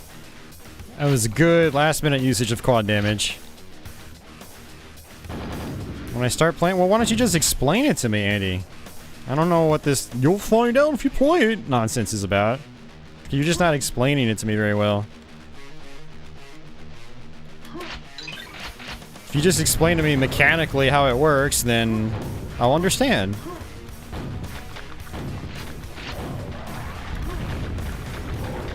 But yeah, whatever. I mean, I will find out, obviously. You know what, Andy? Maybe I won't find out. Maybe I'll just... Maybe you've confused me so much about it, I'm just not even going to play the game now. You've just... There you go, Andy. I'm just never going to play the game. Ever. It's just easier. I'll just play something else, Andy.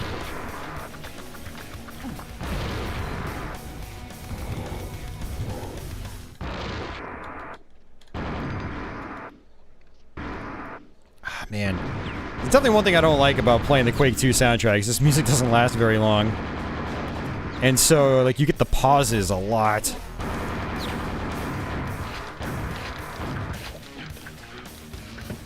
I'm gonna quit YouTube now.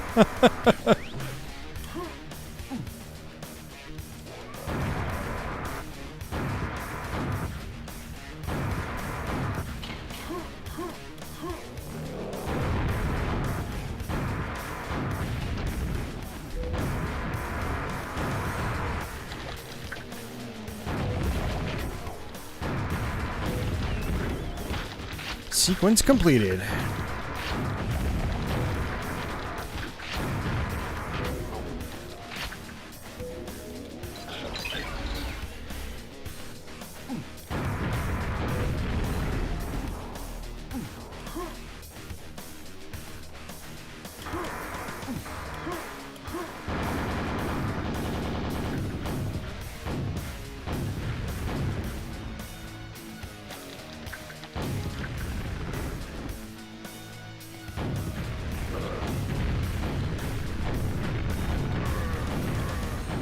There was a whole area in the beginning of the level that I missed. I meant to go back to. Actually, this might lead us right to it. Yeah.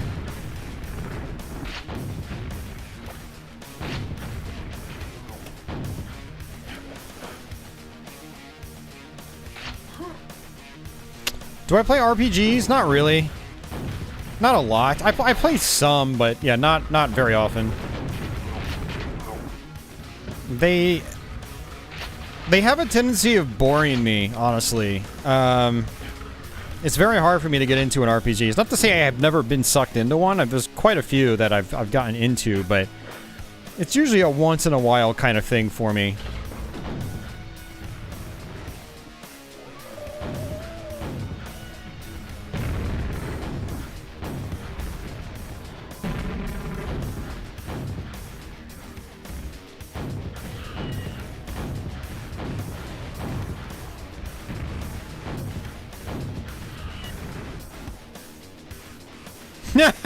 And he broke 2 controllers.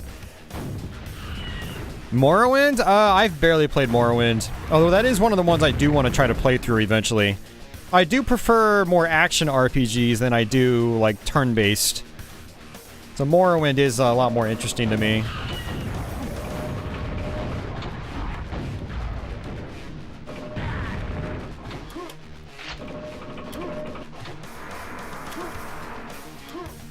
Okay, so since this is our last episode, I have to do the Impulse 11 trick. Because remember, the game crashed, and then we weren't able to, we were not able to, it didn't save our progress for episode 1. We have to do episode 1 all over again. So you're supposed to have all 4 runes by the end of your last episode. So this should unlock the final level. Stexor's heading out? Alright, take care, man. Yeah, we're actually right at the end of the game. Yeah, I love Secret of Mana. I love Diablo. Yeah, stuff like that. Some of the East games. I really like the East series.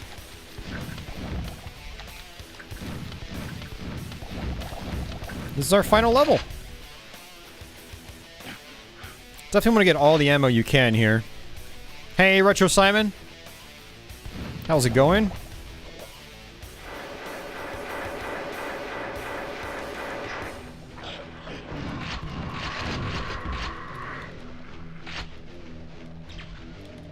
Alright.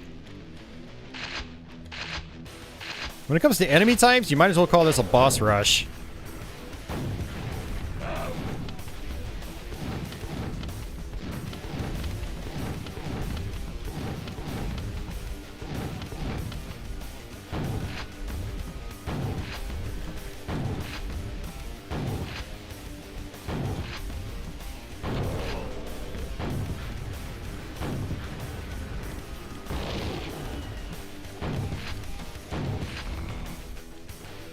So it is possible to get some infighting going here.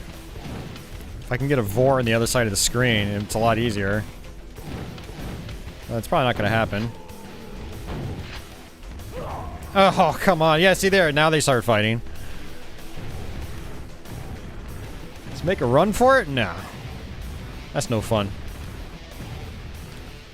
You picked up Genesis Aladdin after 20 years and it pretty much played itself. That's your most played game for the 90s, yeah.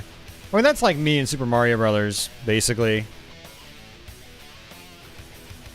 Each level is broken down into 5 stages. If you continue on any stage, you start over in the first stage. Yeah, I mean, that makes sense. You just have to play the levels over again.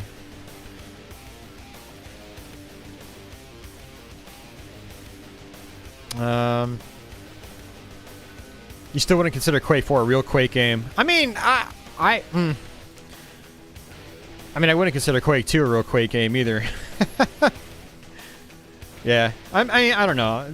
All the games in the Quake series, they kind of do their own thing, except Quake 2 and Quake 4 are pretty much related. Still thinking of doing... No, I'm not going to do Mission Pack 1. I might play a couple maps or something, but I need to get some more food in my stomach and to just kind of chill out. I'm super tired. Every time at this point in my work week, I'm just burnt out. Like, my eyes are burning right now. Yeah, actually, you know what? I probably won't even fire up any of the mission packs. Just because I've got a full playthrough on my channel. You guys can go check out that stream if you want. But I will try to focus on Mission Pack 2 in the near future so we can finally do that.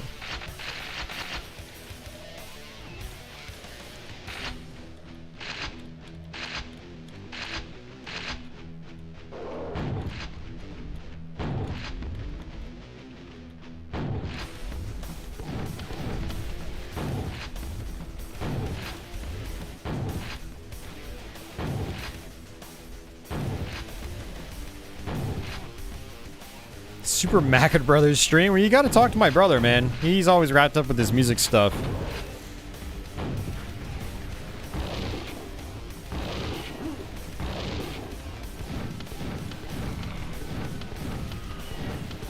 We want to do a Wii Sports stream. Now that I've got my Wii hooked up into my CRT.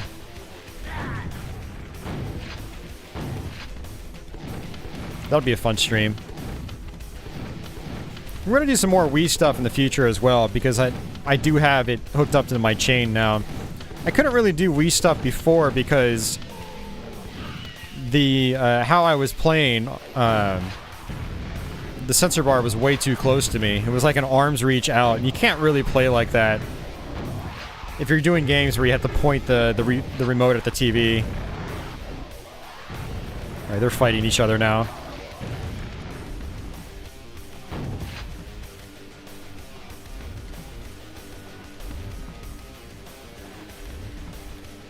Come on, Vor.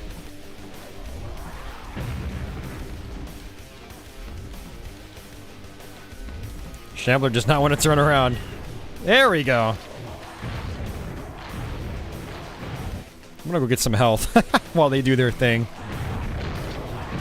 Brandon has a music channel. Yeah, just look for Michael Mackert Music. I've got it linked in the couple of streams that he's done with me.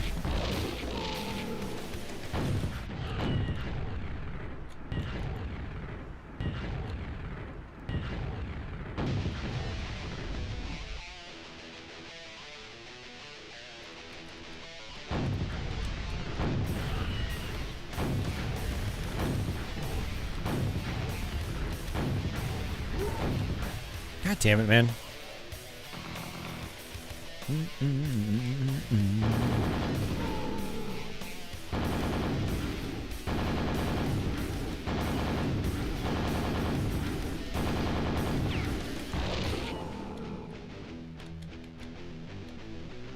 See if there are any guys in the distance. Yep.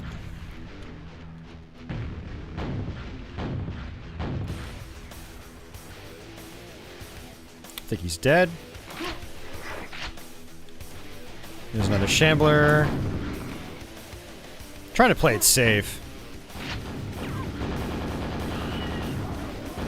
Oh, he wasn't dead. Look at that. Oh, I missed some lightning bolts. I think that's pretty much it. So if I wanted to, I could actually get some quad damage back there, but I don't really need to. And the idea is to go through this teleporter when that spike is inside the boss.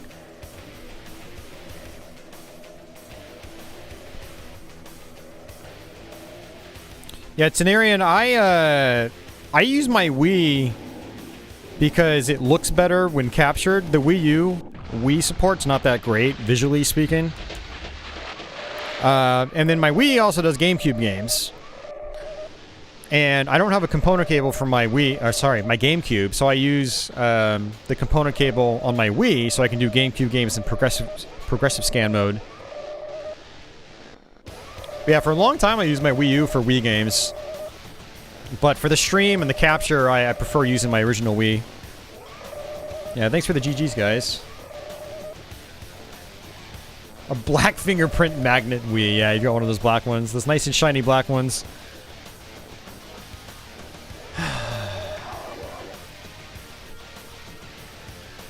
Yeah, Andy, my family, we love bowling. The last couple of holidays, we all got together. We played Wii bowling.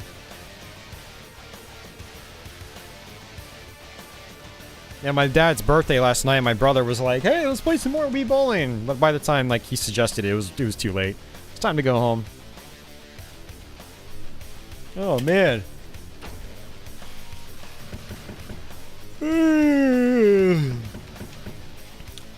Alrighty, guys.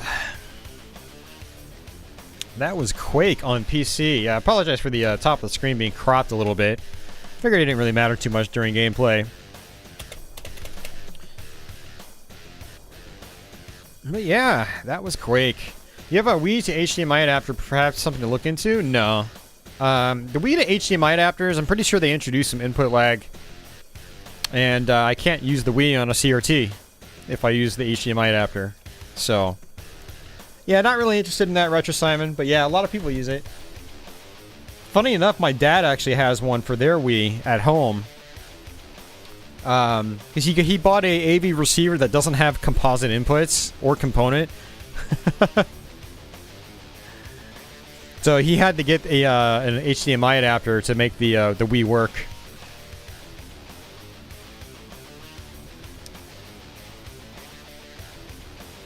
Now that we're done, time for some patchy action. Yeah, probably not tonight, Carlos. Like I said, I'm kind of burnt out. I'm probably going to go ahead and just get out of here. Oh, man, that wasn't even a 4-hour-long stream. You know, even with the hiccups, like the game crashing and us dicking around with some console commands, it still was under 4 hours. So not too bad of a playthrough.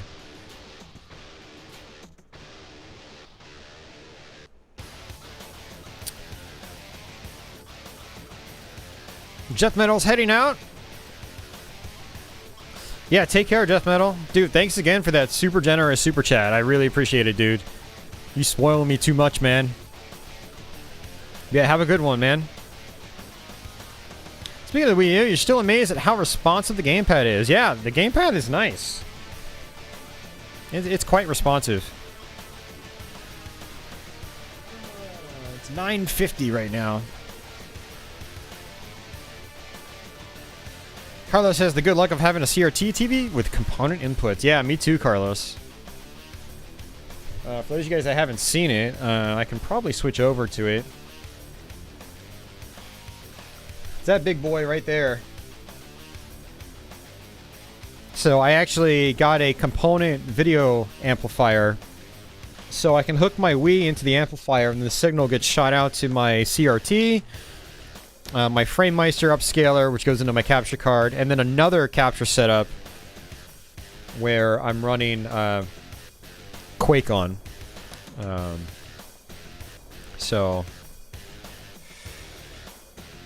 But yeah.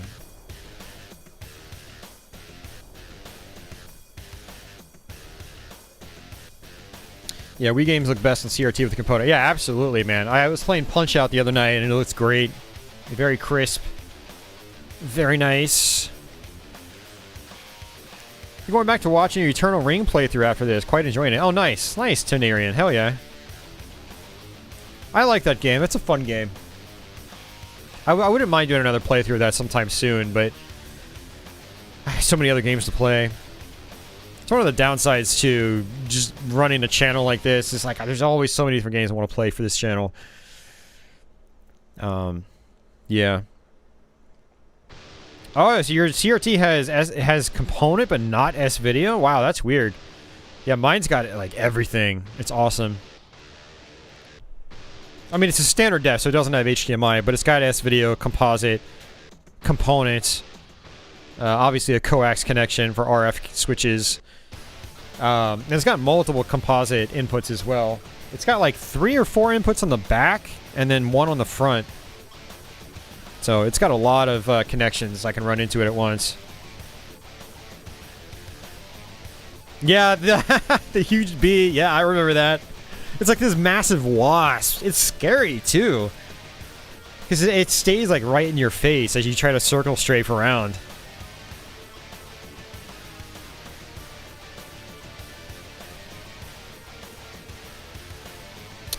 Well, you say too bad for your PS1, but you could always just get a PS2, Carlos. That's an option as well. Get component cables for PS2, then just play your PS1 games on it.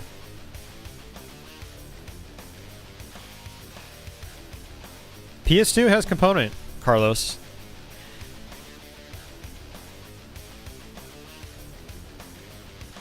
PS1 does RGB, Carlos. It's possible someone's made PS1 component cables. Actually, I don't know if anyone's made PS1 component cables, but you can do component on PS2, absolutely, 100%. Yeah, just something to consider in the future. May everyone have a good night. Yeah, take care, Crestline. We will see you around, good sir.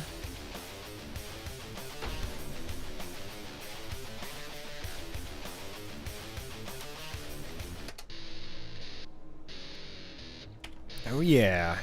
Deathmatch 6. With no one to play with.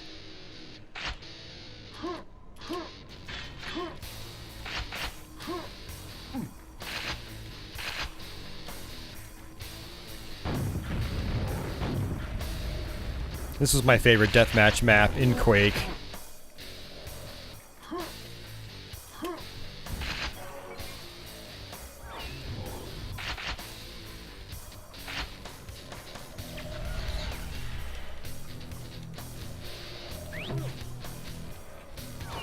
There's a way to like kind of fake people out. If you turn around at just the right time, you'll actually go right back through the teleporter. It's hard to do. Yeah, like that.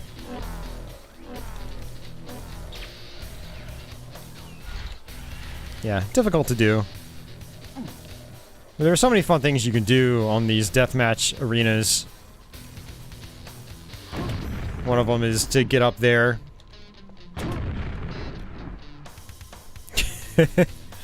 Oh man.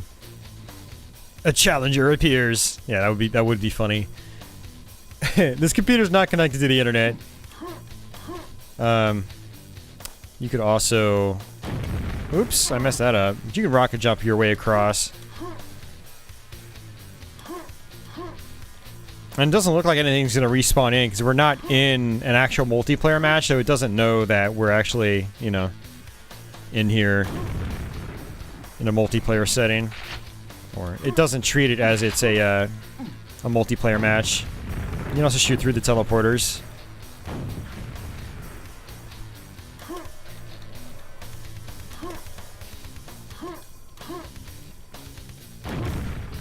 Whee!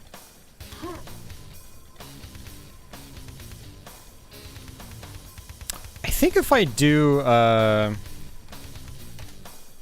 yeah, that just ends the level completely. Since we're not in a multiplayer match, you can't really, yeah, let's, I don't think it's gonna let me do it. New game. Yeah, no communication available, so it's not gonna let me do it. I don't have a network adapter in this computer. Yeah, these old retro machines I have, they, I just transfer stuff to them either via CD or via, USB. Windows 98, Special Edition, or SE, allows you to, have USB support, for, like, you know, storage drives and whatnot. I believe so, anyway. As a console gamer, you believe that screen cheating is an essential part of multiplayer matches. I mean, it kind of is. I wouldn't say it is, but I would say it's hard to avoid. Because, like, the opponent's screen is always in your peripheral vision. Like, you always see it, whether you acknowledge it or not, you know.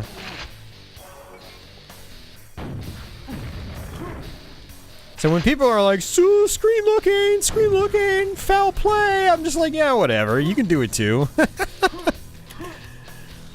You know? Who cares? Oops.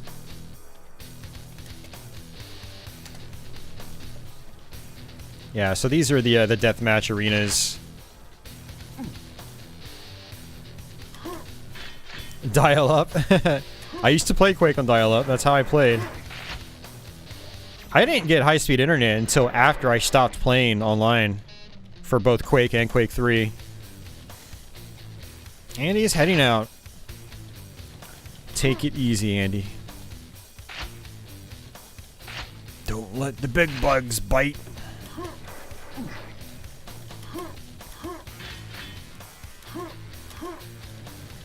Yeah, some of these designs sort of made their way back in the Quake 3 arena. Like, this is a very similar room to one of the maps in Quake 3.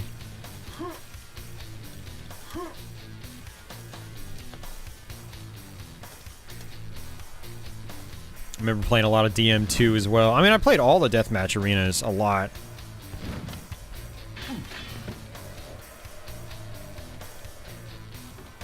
Yeah, that crushes, I think, the other side. Is that how it works? Oh, no, that's right. It gets rid of the floor. I forgot about that. Yeah, I remember that now.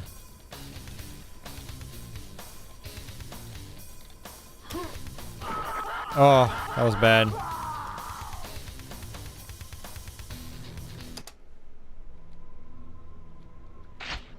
This was a good one. I played this one quite a lot.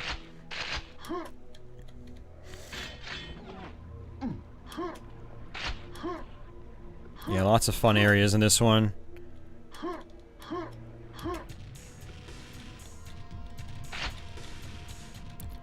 Yeah, my brother and I were actually doing some GoldenEye deathmatch not too long ago, and it's just like, you know, because of the split screen nature, we were always, at least I was always looking at his screen. Not directly, but I could just see what he was doing, you know? It's like, it's not intentional, but yeah, it is what it is. Yeah, 100 health over there.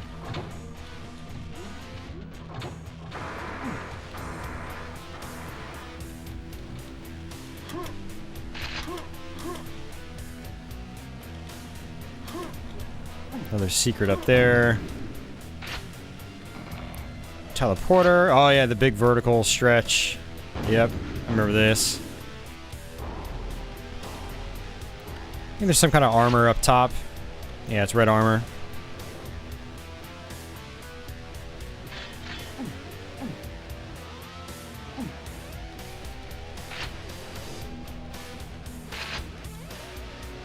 Stuck on DSL for a while. DSL was really good in the beginning, but yeah, then there was cable and fiber eventually. It all happens pretty quickly, at least in my area. I mean, a good DSL connection is still like a gazillion times faster than, you know, a 56K modem. Even if today, like, it's still only 2 megabits down or something like that.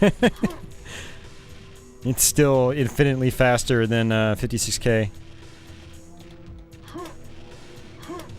But it's not, you know, not a very usable connection in this day and age. My brother is actually stuck on DSL because his apartment complex doesn't have fiber. And,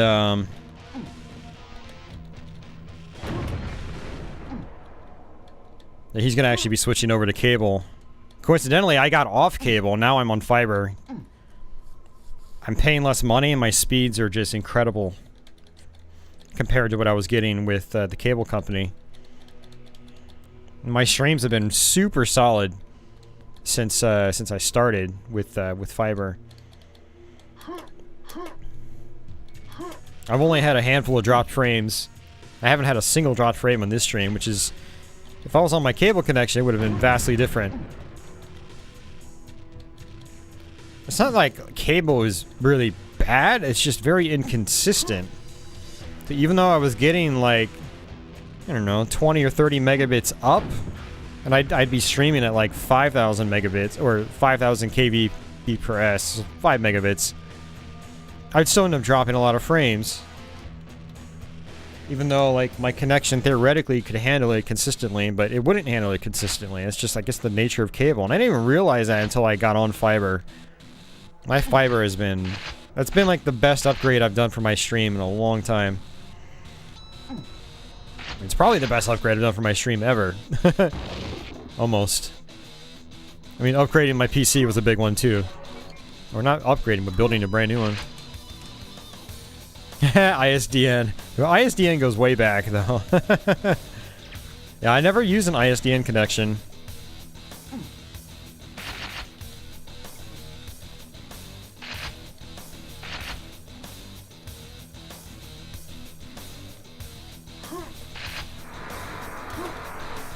Yeah, this was a fun one, too. I played this one a lot.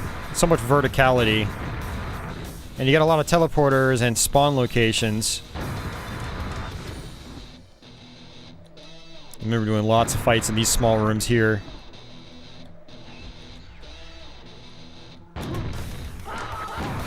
Whee! Alright, so that was DM4.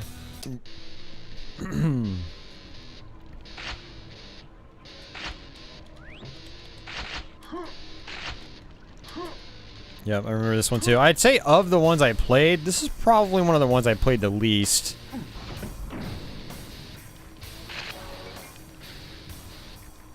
I did play it a lot though, but not as much as the others. So there were a lot of servers you could play on back in the day that would be set to like one map. And so I would always go for the servers that have like DM6 in particular. That was my favorite by far. Especially as a 1v1 map. I used to play a lot of 1 vs 1 in Quake. And Quake 3.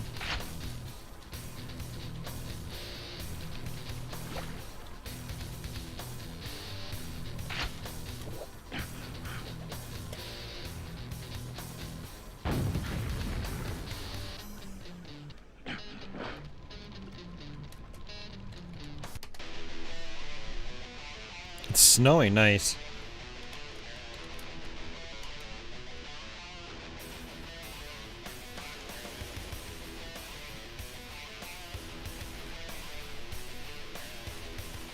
Simpulse. Impulse 10 is your axe. Impulse 11 is all keys. Oh wait, that didn't do anything. There we go. Yeah, God mode is just God. You type. That's what I was trying to do. So let's see if we can do some fun stuff here.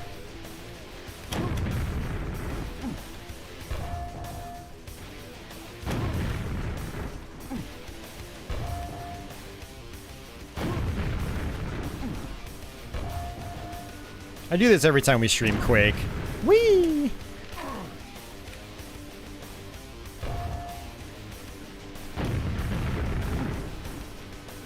One, two, three, four. Okay. 1, 2, 3, 4. Okay. I should be able to get this. 1, 2, 3. Yeah.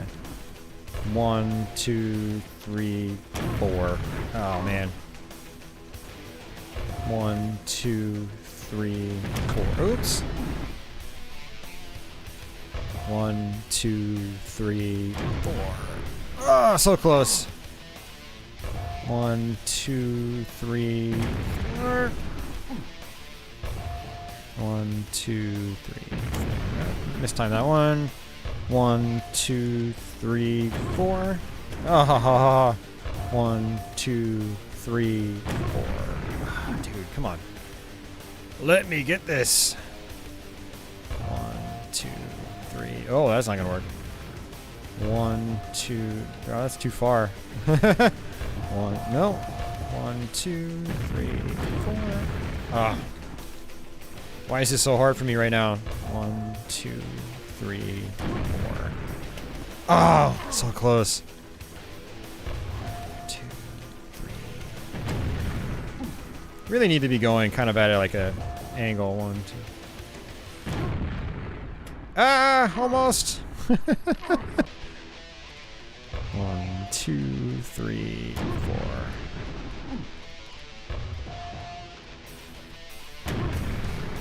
Yes, there we go. There we go, guys. And that's the end of the stream. Oh, man. Good times.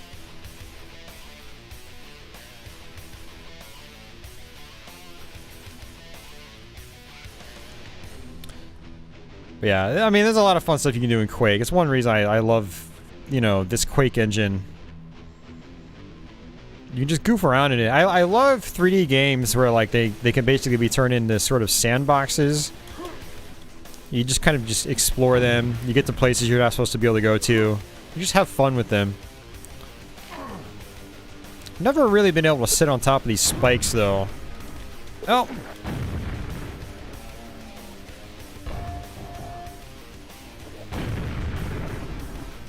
Damn it. I don't think I'm gonna be able to get out. 1, 2, 3, 4.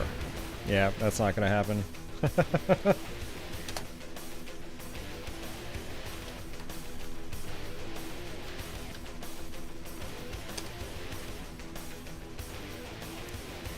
Yeah, lots of fun stuff you can do. Can you get on top of these? You should be able to get on top of these. Oops. You can get up here. You can get up to any of these areas. So like this start map would also be used in deathmatch, and so if you knew how to get up here, you could kind of snipe people. You can camp, as the saying goes. You can get up here. Yeah, one thing I loved doing was getting up here, and you just watch people go zip. They just fly right past you, and you just shoot them with rockets. Same like right here, you could just sit here and just kind of greet people as they come up. This was the beauty of rocket jumping as well. I don't think I can get up there though. Yeah, there's not enough room.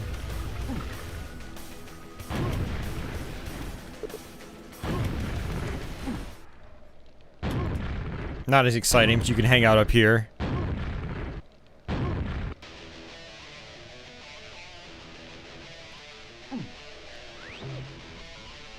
Doomstash is out. I didn't even know you were still there, Doomstash. Take it easy. Have a good one.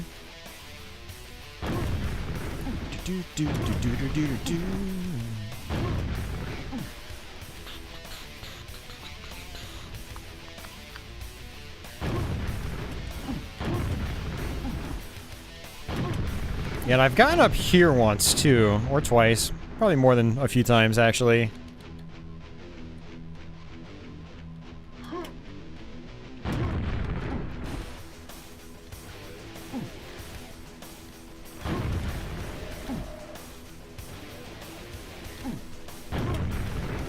Yeah, one of the other interesting things about Quake is that it doesn't take much for you to be able to sit on a platform. Like there are platforms that would be the equivalent of like 1 pixel in a 2D game. You can still stand on them. So like I'm able to stand on this sign.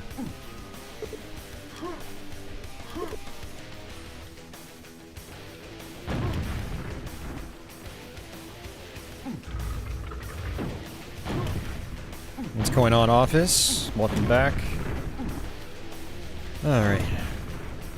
We're pretty much, this is pretty much the end of the stream. Like I said, I'm burnt out. I need to get some food in my stomach.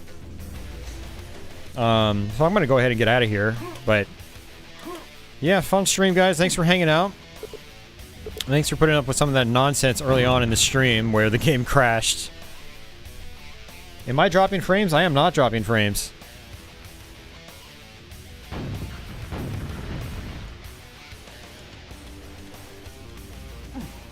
But, yeah. Alrighty, guys. Well, that is going to do it for me. I appreciate you guys hanging out. I don't even know what the viewership was like tonight. I wasn't paying attention, honestly, the whole stream. Because of this setup I'm using right now, it's a little difficult to see. I'll kind of show you guys.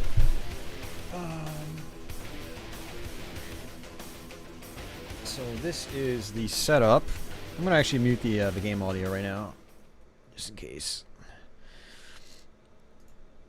So here we go. So this is my stream setup from this computer. This is my Windows 98 machine. It's a big ass tower. Lots of blue lights. And I'm playing on a CRT. Like so. And this is how I'm monitoring chat. It's over here to the right. And so that's my dashboard. I couldn't even see how many people were watching the whole time because this is kind of my viewing angle. Notice how it's this first monitor is blocking the data on the second monitor. So I looked over a couple times early on. We had like 40 or 50 people, but I'm not sure what it peaked at. I guess I could technically look into that.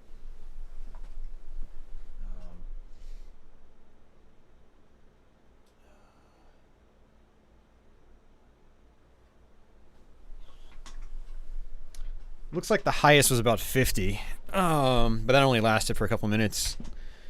But yeah, so I got this set up working again last night. I had transferred into a brand new room. This is a much bigger game room now.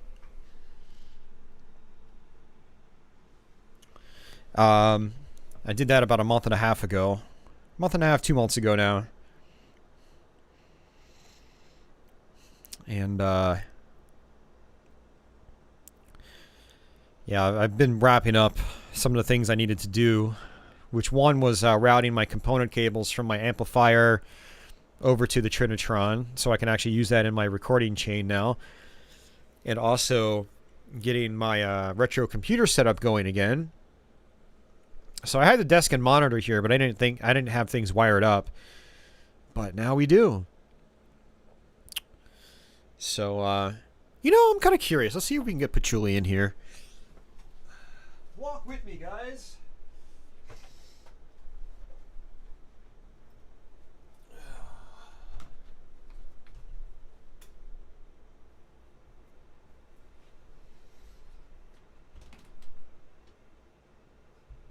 Patchouli! Patchouli! Where's Patchouli? Where is she?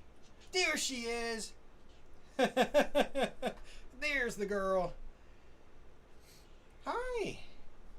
How's it going? How's it going? Hi! How are you? And I said no, Patchouli. Here's Patchouli.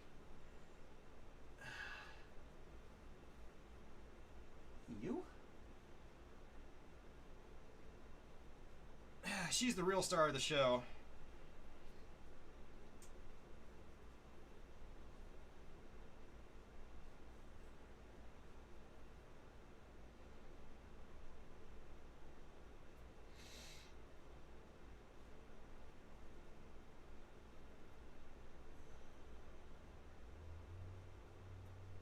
You gonna flop around?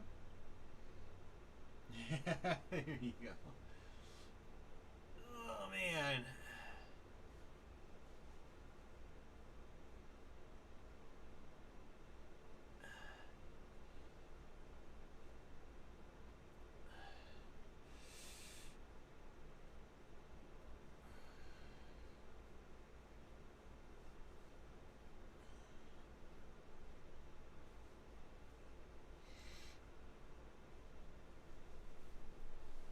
Oh man.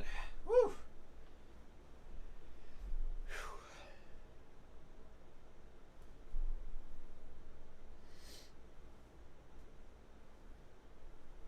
Oh man. It's a little bit of a mess. I'm trying to do a power supply upgrade in one of my other now retro machines, which was my parents' old Pentium 4. It was a Dell.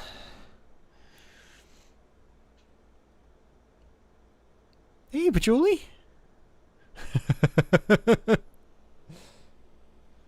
Yeah, so hopefully I'm going to get that situated this weekend. I'm going to upgrade the graphics card in it, and which actually requires a power supply upgrade. But the new power supply's power plug port doesn't line up with the case, so I need to cut out a hole in the case to get it to work. But hey, Tony, how old is she now? She's like oh man, she's like 8.5 years old probably. I got her when she was about 2.5, and holy crap, she's probably more like 9 and 9.5 now. Yeah.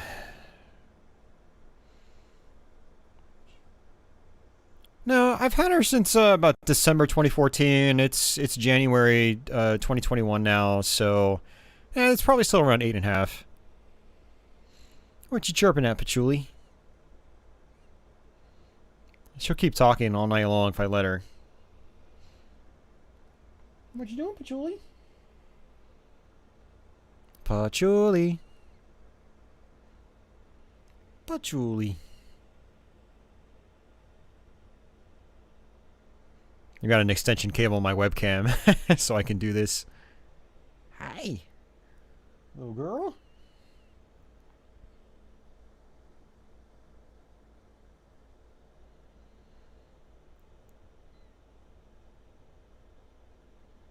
She just keeps looking the other way.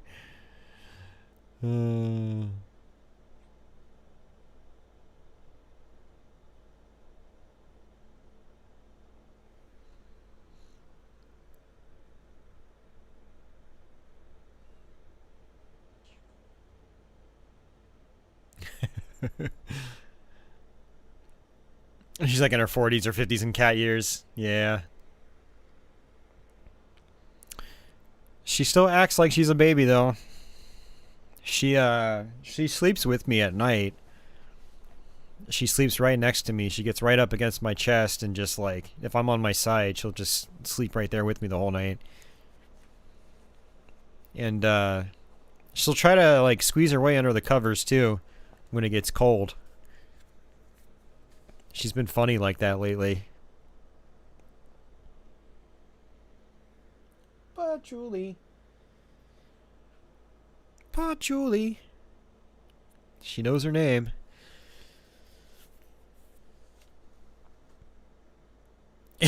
Still act like spoiled teenagers. Hey, you. What you doing, Patchouli?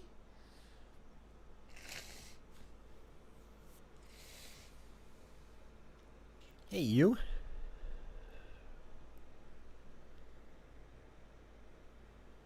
Oh. You might not be able to see it, but I picked that up last weekend. The Mario Kart Live Home Circuit Edition for the Switch. So we're going to try to stream that sometime, too. Although I've got to figure out how to get my stream rig working out in the living room. The one I normally use for pinball stuff. Because I pretty much have to use it out in the living room. There's not really... Well, I could technically use it in here, but it wouldn't be all that interesting. It'll be small oval tracks the whole time. Yeah, really looking forward to trying that out on stream. I got the Mario set.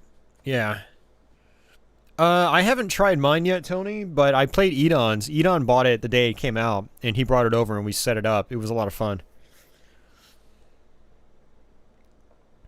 Yura sleeps with you in the winter. Otherwise, she has a nice soft chair to herself. Nice.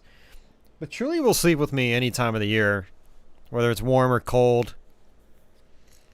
She just likes that human contact. Like, I took a nap earlier and I woke up and she was just like right on my legs. And she wasn't even there when I went to sleep. She was on her own cat bed. But when I woke up, she was just like pinning me down. You have no idea what it is? You'll see it sometime, Retro Simon. You'll see it sometime. Alright, Patchouli. I gotta get some food. So, say bye to Patchouli, everybody.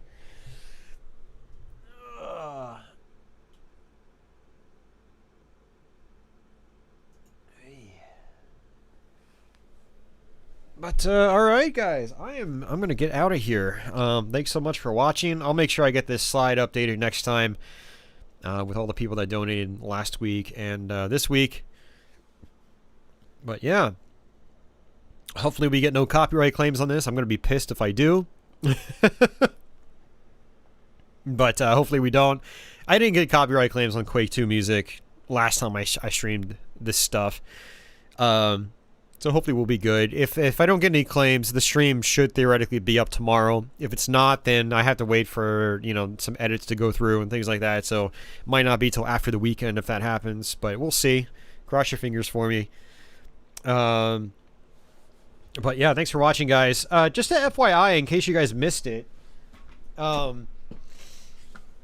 did post my my latest Let's Play last Saturday. It's for Ninja Gaiden on NES. It's with the new Let's Play format. So if you guys missed it, please go check it out. I'm going to go ahead and just link it in chat in case you guys haven't seen it yet. Feedback, as always, is very welcome. So please feel free to drop some feedback on it. Give it a thumbs up if you can. And yeah, it would help me out a lot. I really want these Let's Plays to try to get out to more people, and the more people that watch it and comment and stuff like that, share it. If you really like the new format, share it with some friends. That would be amazing. Because these take a lot more work now, and I would really love to try to get them out. And hopefully I can get something going here with this new Let's Play format. I do feel pretty confident about it. It's just about getting it out to people, and yeah, getting people to watch it. So yeah, no, thank you, Carlos. How many NES Ninja Gaiden Let's Plays have I done now? Oh, man, I've done a lot. I think I've done a couple of long plays. I've done at least 2 or 3 regular Let's Plays. And now I've got my new Let's Play format, which is a lot more involved. So I have one for that, too. But, yeah. But, alrighty guys, so yeah, that's that. Thanks again for hanging out. I may or may not be back Saturday night. I wasn't able to stream last Saturday because Edon had come over to move a pinball machine into my apartment, and you know, that took quite a while. We had to move another pinball machine into one of the local bars as well. So, yeah, so that's why I wasn't around last Saturday night. But this Saturday night, I don't know. I might be around. We'll see. We'll see what happens. So, but yeah, take it easy, guys. Yeah, you caught the Radeon Silvergun sounds. Yep. Nice, man. But yeah, guys, wherever you guys are in the world, have yourselves a fantastic day or night. And I guess until the next one, take it easy.